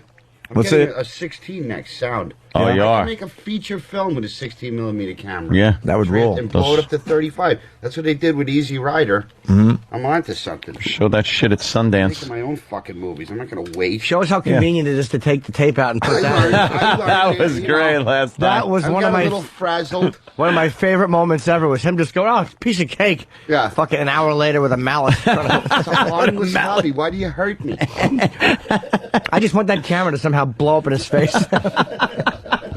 Fucking acidic burns all over his eyes. Fucking camera backfires. Battery acid right in his fucking stupid face. There you go. Film that, asshole. Come back. Film the emergency room. Yeah. Come back and do the radio show, will you? Oh, damn it. Hey, let's say hi to Robin. Robin, Iowa, what's up? I was saying you guys stepped over Otto's line about drugs in the lesbian bar. What was it? Pampering. We heard it. Right. How many times? You're going to do it all day? Yeah. You want me to say it again? Yes. No. Stop, Bears. Say it again. Broncos. All right. Thank you, sir. We got a Filipino beauty pageant answer. These are always good. Oh, Filipino? Yeah, they ask her a question. Beauty pageant. And she attempts to, sound smart and ends up sounding very stupid. What letter comes after Q? Janina, how are you? I'm fine. All right, so you won 2 of the major awards, Best in Long Gown, Best in Swimsuit. Do you feel any pressure right now? No, I don't feel any pressure right now. Confident. All right. Please choose a name. Wow, that was close. Whoa. I thought he was calling her a cunt. Yeah. Wow. No pressure, huh? She must have like an ass cave. Fresh. Confident. All right. Whoa, Please choose a name. Whoa, let's try that again. Right now. Confident. All right. Please choose a name of a judge. This is the sexiest We have sardine fisherman Miss in Vivian fucking time. Filipinos. Good evening. Dirty country. The question is, what role did your family play with you as candidate to Binibining Pilipinas? Whoa. The penis. Well- What? Bitty bitty butt. The itty bitty penis. Bitty What bitty. did Tweaky say? Bitty bitty bitty. The bitty bitty penis. Bitty bitty. The bitty bitty Fucking penis. tweaky. They play with you as candidate to Binibining Pilipinas. Well, my family's role for me Family. is so important Yeah. because What sex trade are you going to be there part was they was the one of? Oh. You get this shit. very oh, I'm so sorry. My family. Oh my God. He's a Spitzer? I'm okay. Wow, they're not I'm very so forgiving. sorry. They're laughing. Yeah. I told you that I'm so confident. Eto, wait. Wow. Sorry guys, Yammering because airhead. this was really my first pageant ever. Because I'm only 17 years old. All right. And Been fucking for 10 years. I did not expect that I came from one of the top 10. What? So, No, it's walking on my back. but I said Fuck her family. that Wash your my fish family lip. is the most important person in my life. Fucking Thank pig. you. Candidate number 15, Janina San Miguel. Good for her. Yeah, good for you. Good job. Shouldn't she be fucking? Shouldn't Robert Loggia and Richard Gere be fucking her in an Officer and a Gentleman? Hey, big spender, give us your money. Well, That's wonderful. good golly. Isn't that wonderful? Hey, who do you think's going to win Mississippi? Who are you voting for, Otto? Well, Or is that a private question? Like the Obama, he's just not black enough. You know, you need a scary black guy with prison muscles. You know, really? Don't you think a scary? You know, You're going the other way then. yeah. I think Like a lot of people saying. Looks like a you golfer. know. I don't know what I that think guy. he's safe black. Yeah, You know? I don't know. I don't think it makes a difference who's elected because nothing's going to fucking change. I mean, the fact that people still think that voting has any impact at all. The only impact you can have is a revolution, an assassination. That makes a change. I think Obama would make a difference. I think people would it would be a change. Really? How Yeah, so? because I because Whitey is so guilt-ridden. Yeah. That I think a lot more of his policies would pass than if just some old white guys in there and they could always vote against it. Nothing ever gets done in Washington anymore. If Congress likes something, the president vetoes it. Yeah. If the president writes something, Congress doesn't vote on it, and it doesn't go through. But I think Obama writes something, and then everyone goes, "We have to vote yes, or else we'll look like we're racists." Oh, no And way. they would just let you through. What? No fucking way. No You way. don't see this country as being the most guilt-ridden white people on the Guilty face about of the earth. anything. I'm not either. Yeah. That makes two of us, Otto. Yeah. And George, although he's wood, that makes three. Yeah. Everyone else is a liberal. Yeah. Pieces of shite. You know, Regular Joe has a comment. Okay, Regular Joe. Regular Joe, yeah. Let the big muckety mucks work it out. What do I know? I like Regular Joe. Regular Joe. he really puts things in perspective. Regular Joe should be fucking slaughtered like a lamb. Bobby D. from Brockton writes, Otto wants Michael Clark Duncan as president. And then Gino from Philly writes, Kimbo Slice for Marcellus vice Wallace. president. Huh? Marcellus Wallace Would is be president. perfect? I'm That pretty type of dark? fucking far from all right. I'm the president, motherfucker. Here's a good Regular Joe kind of a phrase. Mm-hmm. Oh, no, nothing doing. That's my bread and butter. Nah, nothing doing. That's nothing That's my doing. bread and butter. Use a little elbow grease. Regular Joe says, well, what do I know? I just work here. Yeah. That comes from upstairs. Yeah, I'm just a working stiff. you know. Regular Joe. What do I should be know? hit by a car. Oh, no, Regular Joe should fucking like fall with his legs onto a subway and just have them crushed where he's like a tourniquet. And then he gets his mouth fucked before they pull the train away. And his guts spill all over the tracks.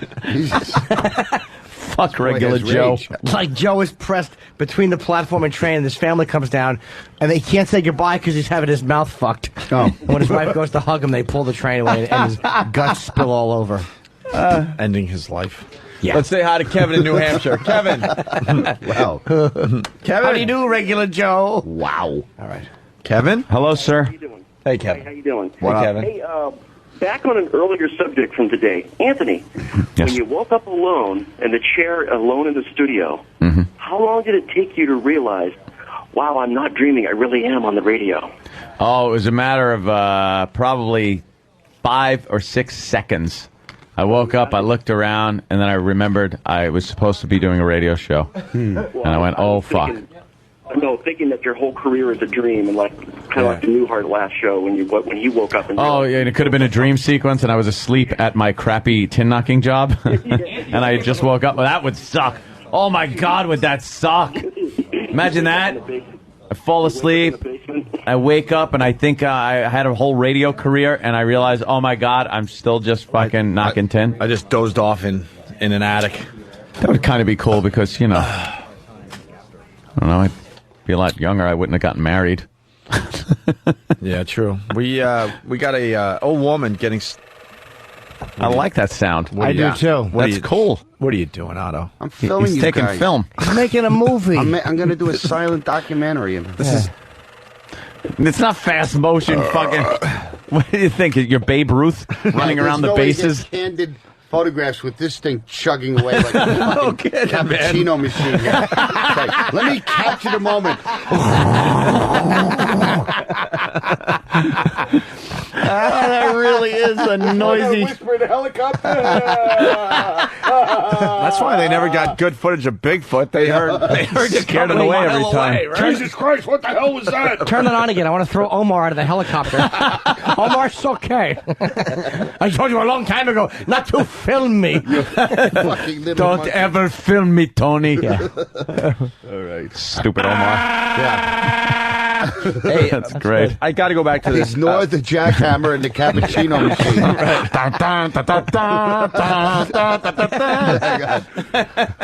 Token black fan from Boston writes, Anthony acts like there aren't already black people in Congress and the Senate. Some Asian woman with a pointy hatchet throw a grenade in that thing. I make silent films. My boys love it. Death cards. Let Charlie know who made everybody deaf with their camera. Hey, put that viewfinder right up our ass.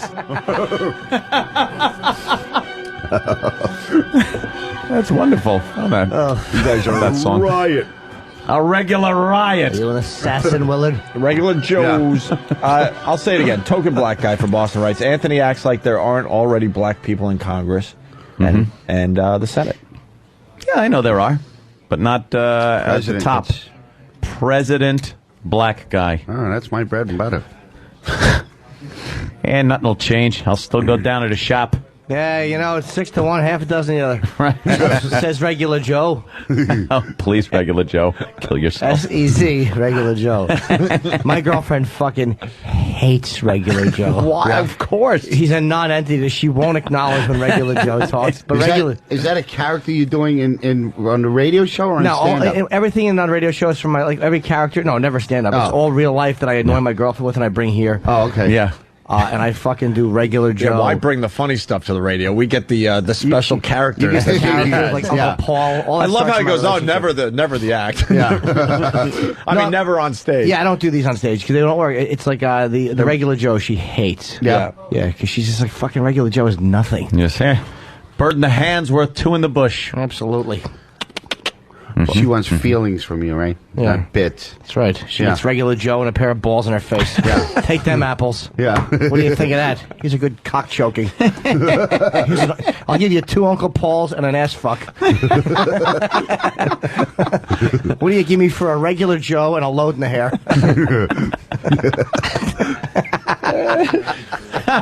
Yes, fucking. We got this. Susan Mitchell was in her Davidson County home during Tuesday evening storms and heard the weather alerts on TV. Oh, this dumb bitch. They were putting tornado watches and then warnings across the bottom of the screen. Mitchell says she got scared. She grabbed her cats and took cover in a bedroom closet. I fell asleep, dummy. And I woke up and I wanted to get out, and I couldn't get out. In her rush for safety, she forgot the closet door locks from the inside. Why would you have a closet door that locks from the inside? In case your shirts want to make a break for it. And if it locks from the inside, can't she get out? Oh, yeah, it locks from the inside. It means if it locks from the outside. Oh, good point, good point. Like, this whole fucking thing is screwy. Maybe this dumb broad thought she was locked in her own house. Yeah, what? I can't get out of the closet. Locked from the inside. It would be the outside. And why? Instead of panicking, she found a wood panel in the closet and tried to bust the door open. All right. It didn't work. She slipped a note under a crack in the closet door. For who? Help! I'm trapped in the closet since Tuesday night. What a dumb fuck. Why please. would you put a note outside the door when you could just yell help? It's in your closet. Yeah, you hear people there go, I hope they got my note. If anybody's out there, read the note. Grab that note. Then somebody would read it and go, I can't read it. I'm stuck in the closet. How do you stick in a closet and then they leave? Apt natural. Unbelievable. the closet door. Help!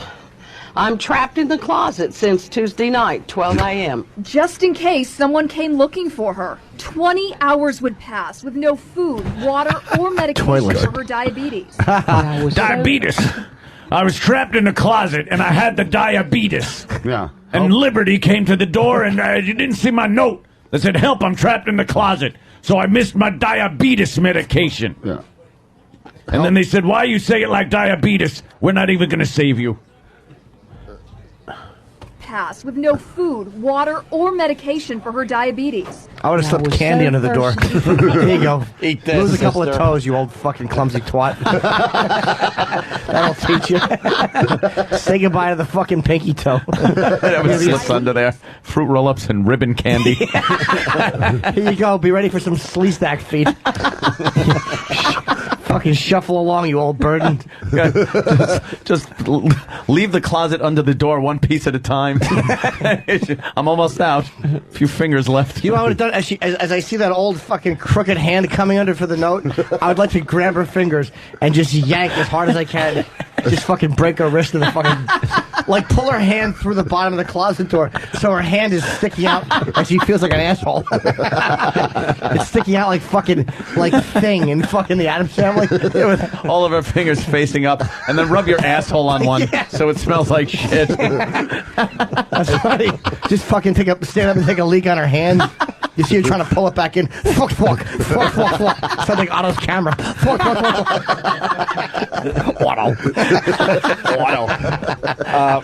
This dummy. Oh, hey, a lot of questions coming in. Who the fuck has a pen and pad in the fucking closet? And then Matt LaFar from Queensbury writes, Help, I'm trapped in the closet, said Steve Corlisi.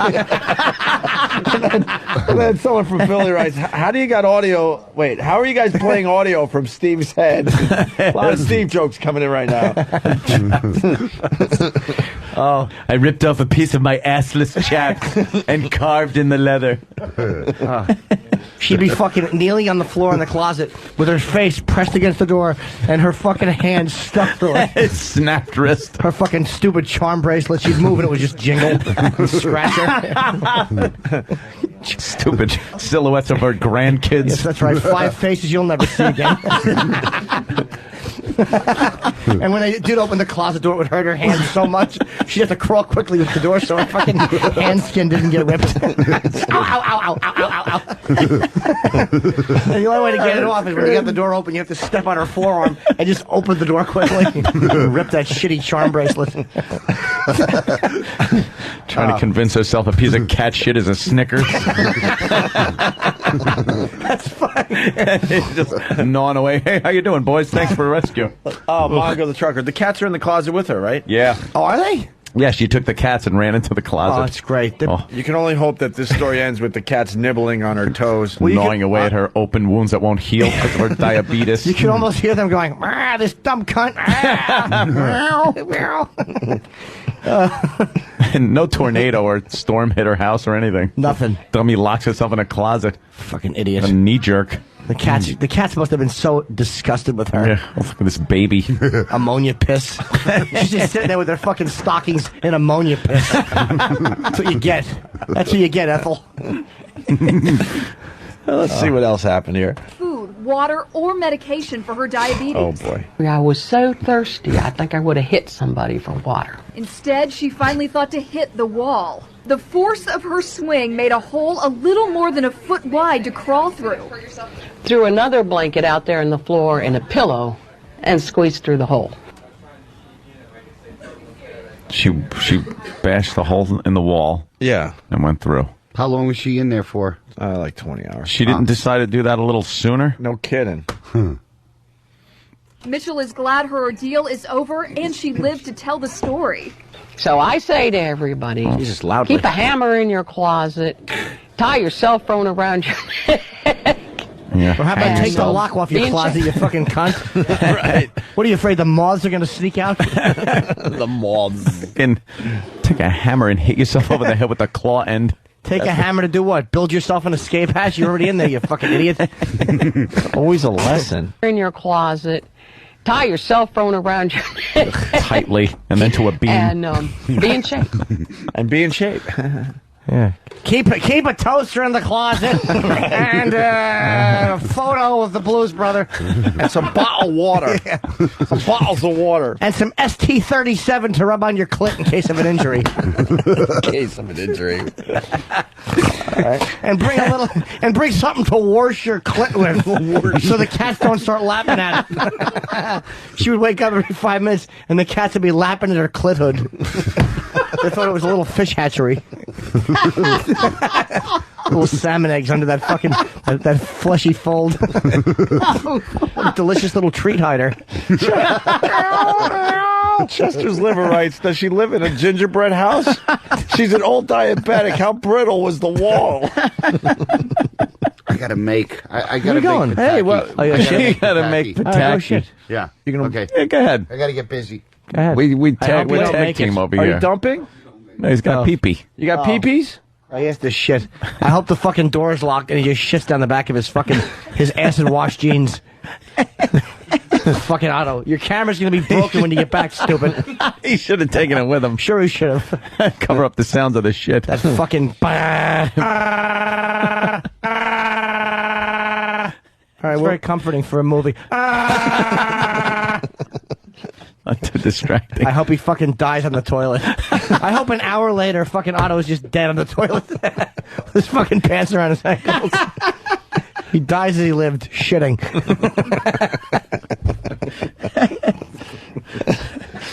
With that, we'll take a quick break. Just a quick one, a single break right now on the Opie and Anthony Show. I know I speak like an idiot. Do you? It's all about me. Is it? I was assaulted. Were you? We're brilliant broadcasters. Are we? You are out of your mind. Am I? Oh, that sounds real good. Does it? I'm thrilled. I'm excited. Am I? I thought I heard Negro. Did you? It's the Opie and Anthony Show. Is it? Here we go.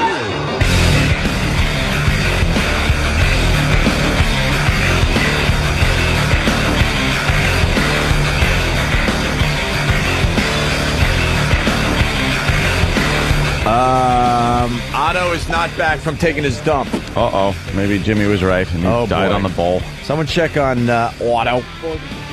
Send George in. Welcome back to the Opie and Anthony Show. A busy one today.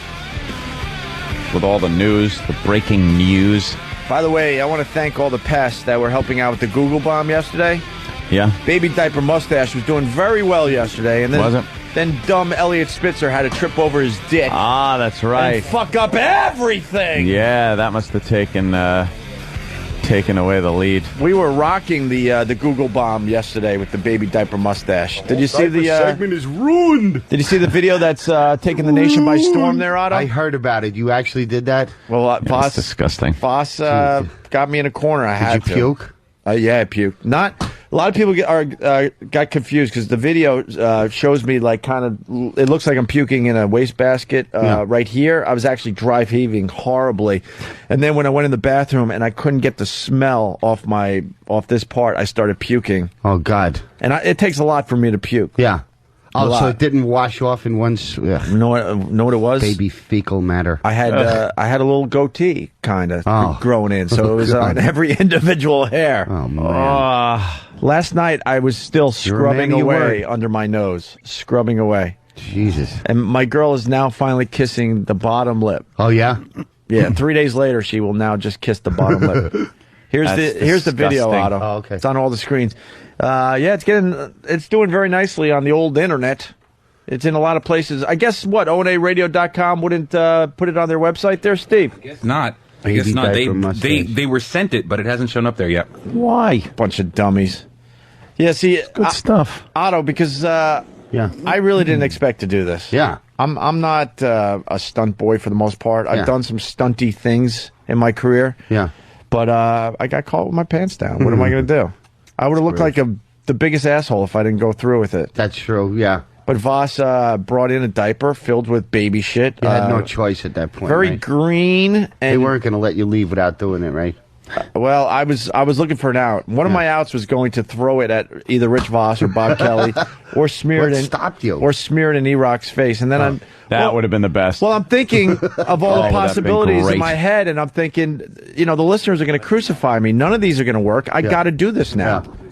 It was like green and kind of like caramel colored. Yeah, like butterscotch pudding. All right. With a little with a little melted dark chocolate in there. E-Rock, you have something to say? Kind of spongy. Yes, E. We were trying to sort this out yesterday. CBS will not put the photos, video, or link to them.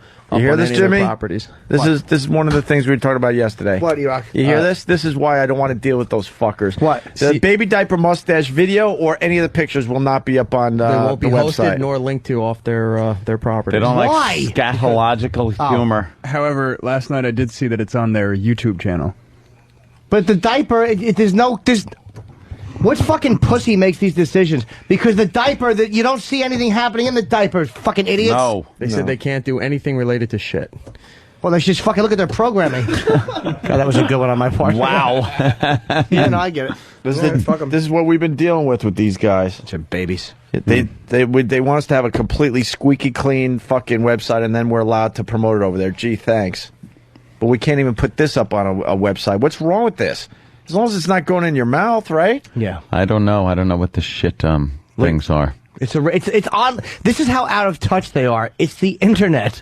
You're supposed to be a little edgy around the net. Right. You could do anything. It's playing somewhere, right? It's just you want it more widely spread or something? Well, it's on YouTube. It's on opieandanthony.com. It's doing very well. I saw it on a bunch of websites. Co-ed People magazine. should have to search a little for... This is like a snuff film. It's like, You think it's a this snuff is not film? what you do. Yeah, it's creepy. It's disgusting. It really is disgusting. Yeah. I didn't realize how bad it would be. But that is just horrific. Well, here it goes, Otto. Yeah. I see you retching a little there. I'm just trying to get up the nerve to actually do this. I mean, how do you bring yourself to do... Oh, you got gloves on? Yeah, because and he's got two dollops of shit What's on with the each hood? Doesn't index it trap finger. the odor even more? I don't know why I put the hood up. I was just feeling like silly, I guess. Yeah. Obi-Wan Kenobi. Why can't they do anything with shit on online? Oh, God. Oh, God. Oh, fuck. That is difficult to watch. Yeah. Right there, I'm dry heaving. Yeah. I'm not puking. I'm dry heaving horribly, though. Like, my stomach wants to just start puking. Wow. God. And then it just gets worse and worse, and it takes me forever to get it off my fucking face. Huh? He fell off his chair. I love that part. I fell down. Yeah. And now I'm wiping it pretty much all over my face because I can't control the wiping process. And then I just need to get the fuck out of the studio as I'm trying. Look how bad you're just dry heaving. Everyone else is puking. Now I'm like pissed, and now I got the diaper. I'm like, I got to take someone down with me. And no one was around. Look, you see everyone kind of scattering. Fled. And then I barely got in the garbage pail and then ran down the hall. There we go. Nice sprint. And then when I come back, I'm banging off the walls, and then my eyes were tearing for the rest of the show. God. It was awful. Absolutely awful. Well, the video's doing well on YouTube. We could go there at least to see it. Baby diaper You look like mustache. Inspector Clouseau for a second. Yeah. Hey, Cole. Certainly fucking better than Steve Martin looks. That Steve Martin film was what he smeared under his nose. Oh, God. And what he should have fucking smeared on the screen, because that's what the movie was. He should get bone marrow cancer for making that. Yep. You know what's funny? Could you sign this? My son's a big fan. He's in the hospital. Oh, yeah. I hope you get cancer. You should only get cancer. There's a movement. There's people attempting to try to say that this is fake. It's so That obvious. happens with every single... Look at my eyes watering. I can't act. I'm not an actor. I happens suck. with every video out there. I that say it's absolutely fake. suck. Haven't talked to Rich Voss since. I think he's a little scared. I don't know. Yeah. Oh, the video was also removed from ripevideos.com. What the fuck is going on with the internet? Now they're starting to get pussied. Yep. Pussified. Well, as big corporations buy out these viral sites, you're subject to whatever rules and regulations those huge corporations put. Well, as long as they That's don't... why the internet is so great, is because you get away with more than network TV and Don't cable pull TV. sites then And like so you can't so you can mock shooting somebody, but you can't put pudding under your nose. I mean, like that's. Whoa! Don't say that because now they're gonna say, Fuck what they "See, Jimmy admitted it on the show today." But meaning, it's like that's the beauty of that video. You never see the fucking diaper being filled. That's the fucking. Yeah. This is not. Oh, you fucking assholes out there! You fucking corporate faggots. They're always going to move the line on you, so you can't. They're just cowards. They're a bunch of people who know nothing about being funny. Yeah. They know nothing about being talented. They're just douchebags in ties. They're all Elliot Spitzer. Yeah. They're fucking nerds who don't live the way they fucking expect everybody else to live. Here's what happens, too. There's a site out there that will get popular. Just say it's some video site. It'll get popular because there's such outrageous, cool videos to watch on there. Right. Then a big company will notice, wow, this site gets a lot of hits. Yeah. I'm going to buy it. Then we're going to put commercials on it. And we're going to eliminate all the good shit that people went there to see. Yeah. And then when it fails, they wonder, what happened? Why, well, it was such a popular site before we bought it. Yeah. But no one will take responsibility or admit the fact that they just didn't leave it the fuck alone. No, they got to fuck with it. No, it's a bummer. We have a really good relationship with Break.com, and they refuse to put it on their front page because they've been bought up by a big corporation. And you can't blame the guys because if you're sitting in your basement fucking up with your computer and you make a website and a year later the thing's worth $3 billion, I'd sell it like if it was my mother. I'd sell her for that much. Sure. For fucking. Why are people are they afraid of complaining? Somebody's going to complain by phone or I don't know what it is. You can't sue them. Yeah. It's the internet. Right? They don't want to be. The thing is, they're companies. It's not just like some company bought it and said, "Hey, I own this website." It's like I own this website and I own Paramount Pictures and I own Blockbuster Video. I don't want my product linked with diaper shit. Yeah. Comedy. Yeah. So it ruins everything. Show's ruined. Break.com thought it was Break.com thought it was a great video. They laughed. They said it was hilarious, but they can't put it on their front page because they've been bought up by a big company. The Break.com, if you do a quick search, one of their most popular videos is the famous girl, getting diarrhea shitting in the hot tub. In the hot tub. No. That is, I think if you search Break.com all-time most viewed videos, I believe it's right up there in the top 10 or so. Yeah. A shit video. Yeah. But this one, an innocent little mustache. There was no ingesting or nothing like that with this video. It's a shame. What about John Waters had that poodle shit eating scene, and now he's a big Broadway baby. Yeah, dude. We had John Waters in. Yeah, he must. He was cool? really, really cool and interesting. Wow. Absolutely. Bit of a weirdo, but really strange. What are you gonna do? Extremely strange. I have his comb. Yeah. You do. Yeah. Really? That's between us. Keep it under your hat. That's That's the comb. That's what regular Joe says. Keep it under your hats. Yeah. Here's your hat. What's your hurry? Fuck off, regular Joe. Time for today's talker. And when you leave for work or simply get out of the house to run errands, do you ever worry your pets are going to get bored while you're away? Yeah. It's never dawned on me. But anyways, that's something you may never thought of, like me, but it's something a Valley man has dedicated a huge portion of his life, actually the last 7 years. All new this morning, Sarah Kallstrom tells you about a radio station for cats only. Oh, yes, a little Kiki D on Cat Galaxy. A strange premise, Homer plays maybe. dog An barks. internet radio station meant just for cats. All cats, all the time. The idea came to Noel Rosen almost 7 years ago when he felt one of his cats seemed bored. He put in a CD, and the rest is history. Music started playing, Isis laid down and relaxed, and Cat Galaxy was born. You fruit. Mouse farts. The Meow Mix fucking theme song over and over. What is a cat? It doesn't matter. I hope it's the sound of a fucking screeching car tire instead of thud. Just play the same thing. They won't mind. Rosen calls this his studio, where he broadcasts live 2 hours every morning, 2 hours every night. We've got the Wednesday night Cat Attack, we've got the Thursday night Purr Party, and the Friday night Feline Frenzy. Nothing gets on the air that hasn't been cat-approved. We have to throw away the human way of thinking, that everything is meant for humans. Cats, I think, know what they want to hear. If you're one of the 3 million people who have visited his website over the past 7 years... This is why the Iraqs fucking hate us. We have fucking radio for cats over here. Cats. They have nothing to eat over in fucking Iraq. No wonder they hate us.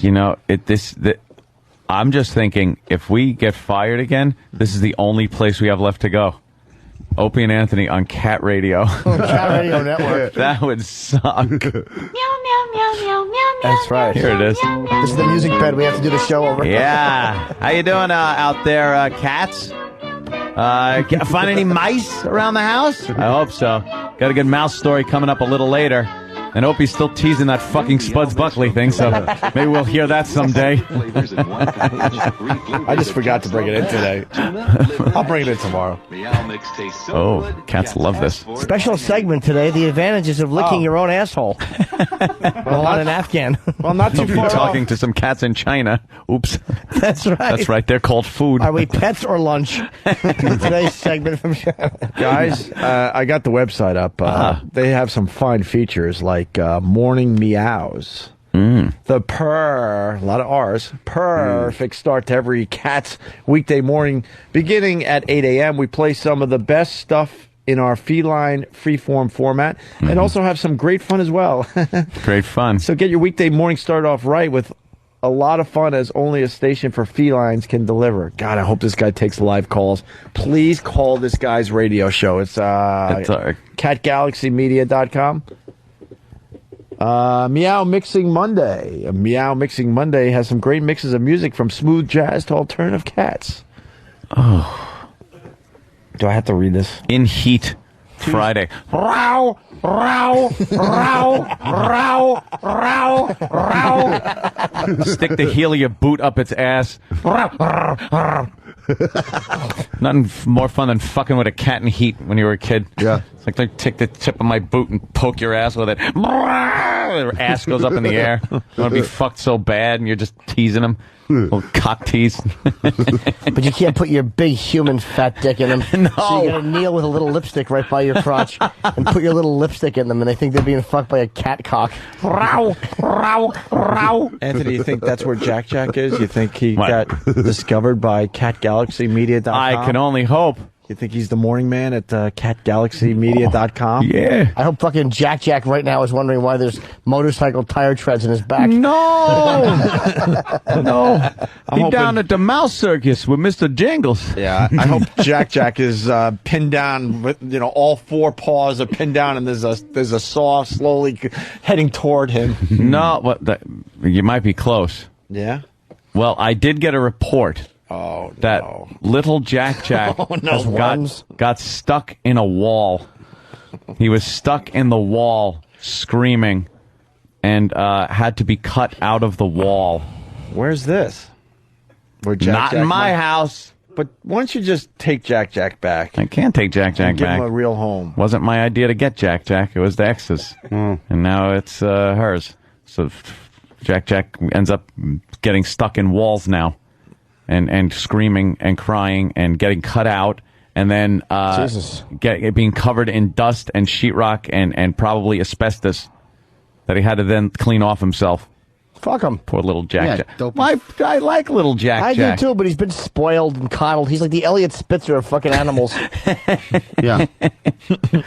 Bad for a little guy. Oh, man, that sucks. Cat Galaxy staffer passes away. You may have noticed that Rosen has been off the air for the past couple of months as the station recovers from a tragedy. We lost our assistant station manager just after New Year's this year. Oh, thank God. So it was a big loss. I hope he died in a cat-oriented accident. Like, I hope he was cleaning up cat shit and he stood up too quickly and banged his head on a cabinet or something that could have been avoided easily if he'd just been careful. The Chinese restaurant got her. Oh, wait, was it a guy or a cat that died? I don't know. It's a cat. I'm just assuming. Cat? Oh, he was saying that it was is a manager? cat? Oh, I thought it was a guy. Oh, wow. Here. So it was a big loss, and it hit us hard, and there were some... we're just now getting back into the groove again. After 6 years in the position, Jade passed away. Aww. But now Rosen, his station manager and program director, are ready to get back to business. Changing gears slightly, we got a lovely animal story on CNN. There's a deer that is being raised like a dog, like a pet. A deer that refuses to leave this fucking yard of this family. So they put a leash on him and stuff, and the deer actually follows the family around. Wait till he jumps up and... Oh, that's kind of cute. What? Look, He lets him pet it? The thing won't leave. Oh, wait till he gives him fucking Lyme disease or Lyme disease. or Lyme disease. Lyme disease. That's what Elliot Spitzer should have gotten. Yeah. He'll fucking wait till the deer fucking haunches up on his front and like donkey kicks somebody right in the fucking gums. Here's my deer. Good kid. Where's your pet? He's in the den from the neck up. Drag it home. That is cute that the deer lets him pet it and stuff. I want to pet a deer. Go to a petting zoo, you dummy. I want to pet a deer with brass knuckles.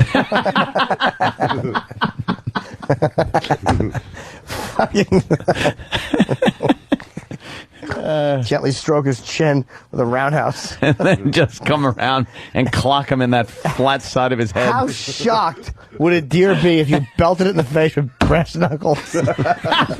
He would be so surprised. He would just like jump and run away, and his little white teeth never returned to the yard. He wouldn't know what was happening. Well, he's so used to being like fed oats. Shuka. Under his chin, you give him the little shuka, and then just from back around, just a roundhouse with brass knuckles. He's used to hearing this. Yeah. So what you do is, as you're scratching his chin, then you roundhouse right in his cheekbone, and he'd fucking he'd be shocked and just run away, looking over his shoulder like, was that planned? What happened? Or hold your hand out with a little bit of grain in there, so he's eating it and thinking everything's fine. He's chewing. And then you just come across and hit him in that little half moon kind of round bone thing on the side of their mouth. Or across onto the bridge of his fucking button nose. You fucking come down with a Liddell Just fucking punch. Clock him with brass knuckles. His eyes would be just open all big and wide, all shocked. Oh, hopefully he'd Why fall did down. he punch me with brass knuckles? Hopefully he'd fall down and then get up and run away. Knock him out. He has to go back to the deer community and just feel like an asshole. Because they'd all be like, we told you so. Told you. They don't just feed you. They fuck you up. They always want something. big brass knuckle marks on the side of his face. Oh, they'll laugh at him. God, would that be so funny to see? Break his little deer jaw. Have to talk through a wire for 3 months. Who's going to wire his jaw shut? Well, hopefully the owners care about him. Oh, okay. If not, he's going to be fucking licking soft grass, hoping to get nutrients.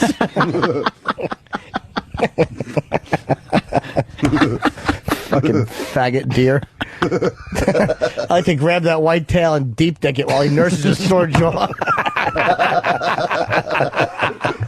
While the fucking family looks on in horror. Tail's just going fruit, fluttering. He's trying to run. I trusted them. Mighty Kise. Now I'm being deep dicked. Yeah, hard. Not lightly. I'm still dazed from the punch in the face. All right, Mighty KC, from Mudville writes, Chuck Liddell versus Bambi. Just give him a nice, like from way around behind you. Oh, would he be surprised? A roundhouse. Yeah. Go with a roundhouse. A fucking, just a jaw punch. See if he's got a glass jaw or not. You can fucking take that deer out. Yeah. If you listen, expect a joke or two about man's best friend, but even more, you'll hear from a man That's what you get for being in a station for cats. who truly loves cats. Sarah Karlstrom, CBS 5 News. Okay, Cat Galaxy is celebrating its 7th season, and Rosen says he doesn't make any money off of this. He just does it because he loves it. Did you see all the hair on the microphone? Very nice. Very nice. Very nice. Wonderful. You just have to have a little improv at the end there. Yeah. All right. Yeah. Why don't we...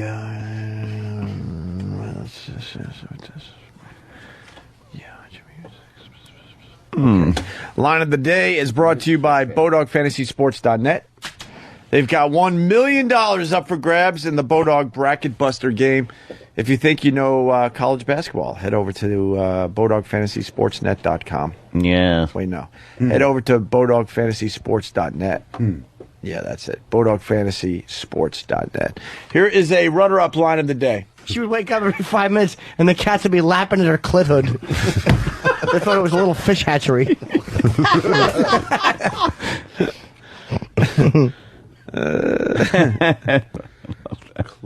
Another runner-up line of the day. Hey, that's great. I got to go back to this. Ignore the jackhammer and the cappuccino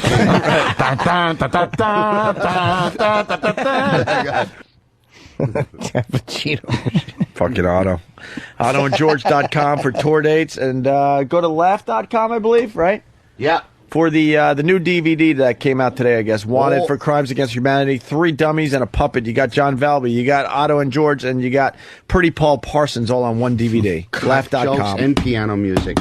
Nice. That's a good combo, I think. Yeah, I think so. All right, here's another runner-up line of the day. His wife's name is Silda, which, he couldn't have said that in a sexual sense and felt good. Oh, Silda. That's right. Jiggle them, Silda. Silda. Awful name, Silda. Yeah. Oof. Not sensual. Make you want to go out and fuck a hooker. Yeah. Name like Silda. She should totally blame herself. Up to the second knuckle, Silda. This guy is so fucked. What a baboon. New York governor was a rising star. Yep. Slope-shouldered liar. Oof. Hello? Hello. Hello. Hello. Hello. I like those old-fashioned rings. It'd just be nice if you actually pulled out an old-fashioned phone, plopped it down up here. Hello. Like Canon. Get me the editor. Line of the day, or we got one more runner-up? Another runner-up line of the day. That's something I can do. Where are you, sir? You on the roof of a car like Grape Ape? No, that's a good one. Jimmy's going to be leaving, Thursday for some dates? I fly out to Denver Thursday, but of course, I will be in studio for Michael K. Williams. Yes. Of course, Omar, finally getting Omar in from the water. Oh, show. Very psyched. And we're going to see about Meatloaf tomorrow. My agent is working on it. It's certainly not from his end. It's the film company or the publicist. The managers didn't even know about it. Really? So this is not Meatloaf the artist. No, it's the publicist or the film company. Once again. I don't remember them getting credited with singing any of the songs. But that's why always, are they making the goddamn decisions? If it's the film company, I can't express to you how ugly I'm going to behave towards that film company. Yeah, absolutely. Because they're probably L.A. based. They just go, radio show. You know what, though? You can't fight City Hall. Right, Regular Joe? Regular Joe. What? That's your bitch. It's my impression of Jimmy's impression of Regular Joe. So I was just kind of ripping it off a little bit. Unscramble eggs, Regular Joe. You know what? We're not going to get Meatloaf. Maybe they'll give us potatoes. Regular Joe can be funny, too. No use crying over spilled milk. That's right. Whoever cried over spilt milk? It probably depends. I mean, probably Jake LaMotta's kids. As they knew a good eye blackening was coming. Or Connie, if she fucking spilled some milk. Oh, yeah. Carlo's waiting for his whores. Clean it up! You guinea brat! I can't stop pinching my cock. All right, with that, we'll do line of the day. Here comes line of the day. Line of the day.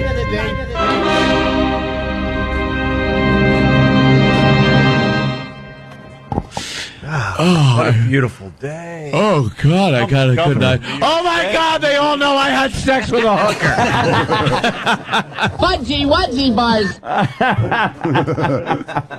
Oh, fudgy wudgy buzz. Fudgy wudgy buzz. Yuck. What?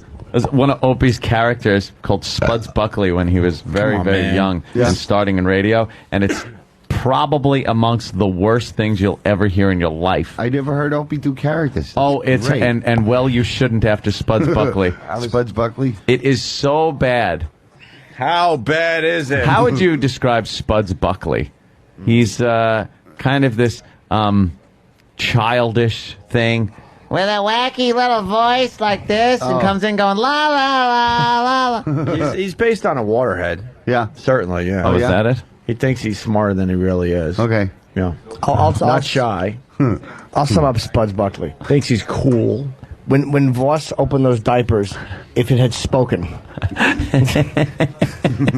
La la la. It's kind of like Jerry Lewis. Yeah, there's a bunch of... Good morning, Batman. I hate you. I'm going to get Spuds down. All right, I'll bring in the disc tomorrow. But why is the disc not here with the rest of the I really disc? just truly forgot it today. But why'd you bring it home?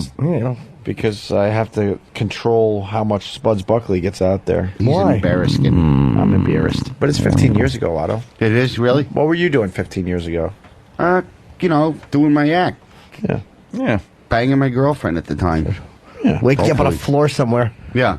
Yeah. Absolutely. La la la la la la. No. Good morning, Bearman. Oh. That was Spuds Buckley's voice. Oh.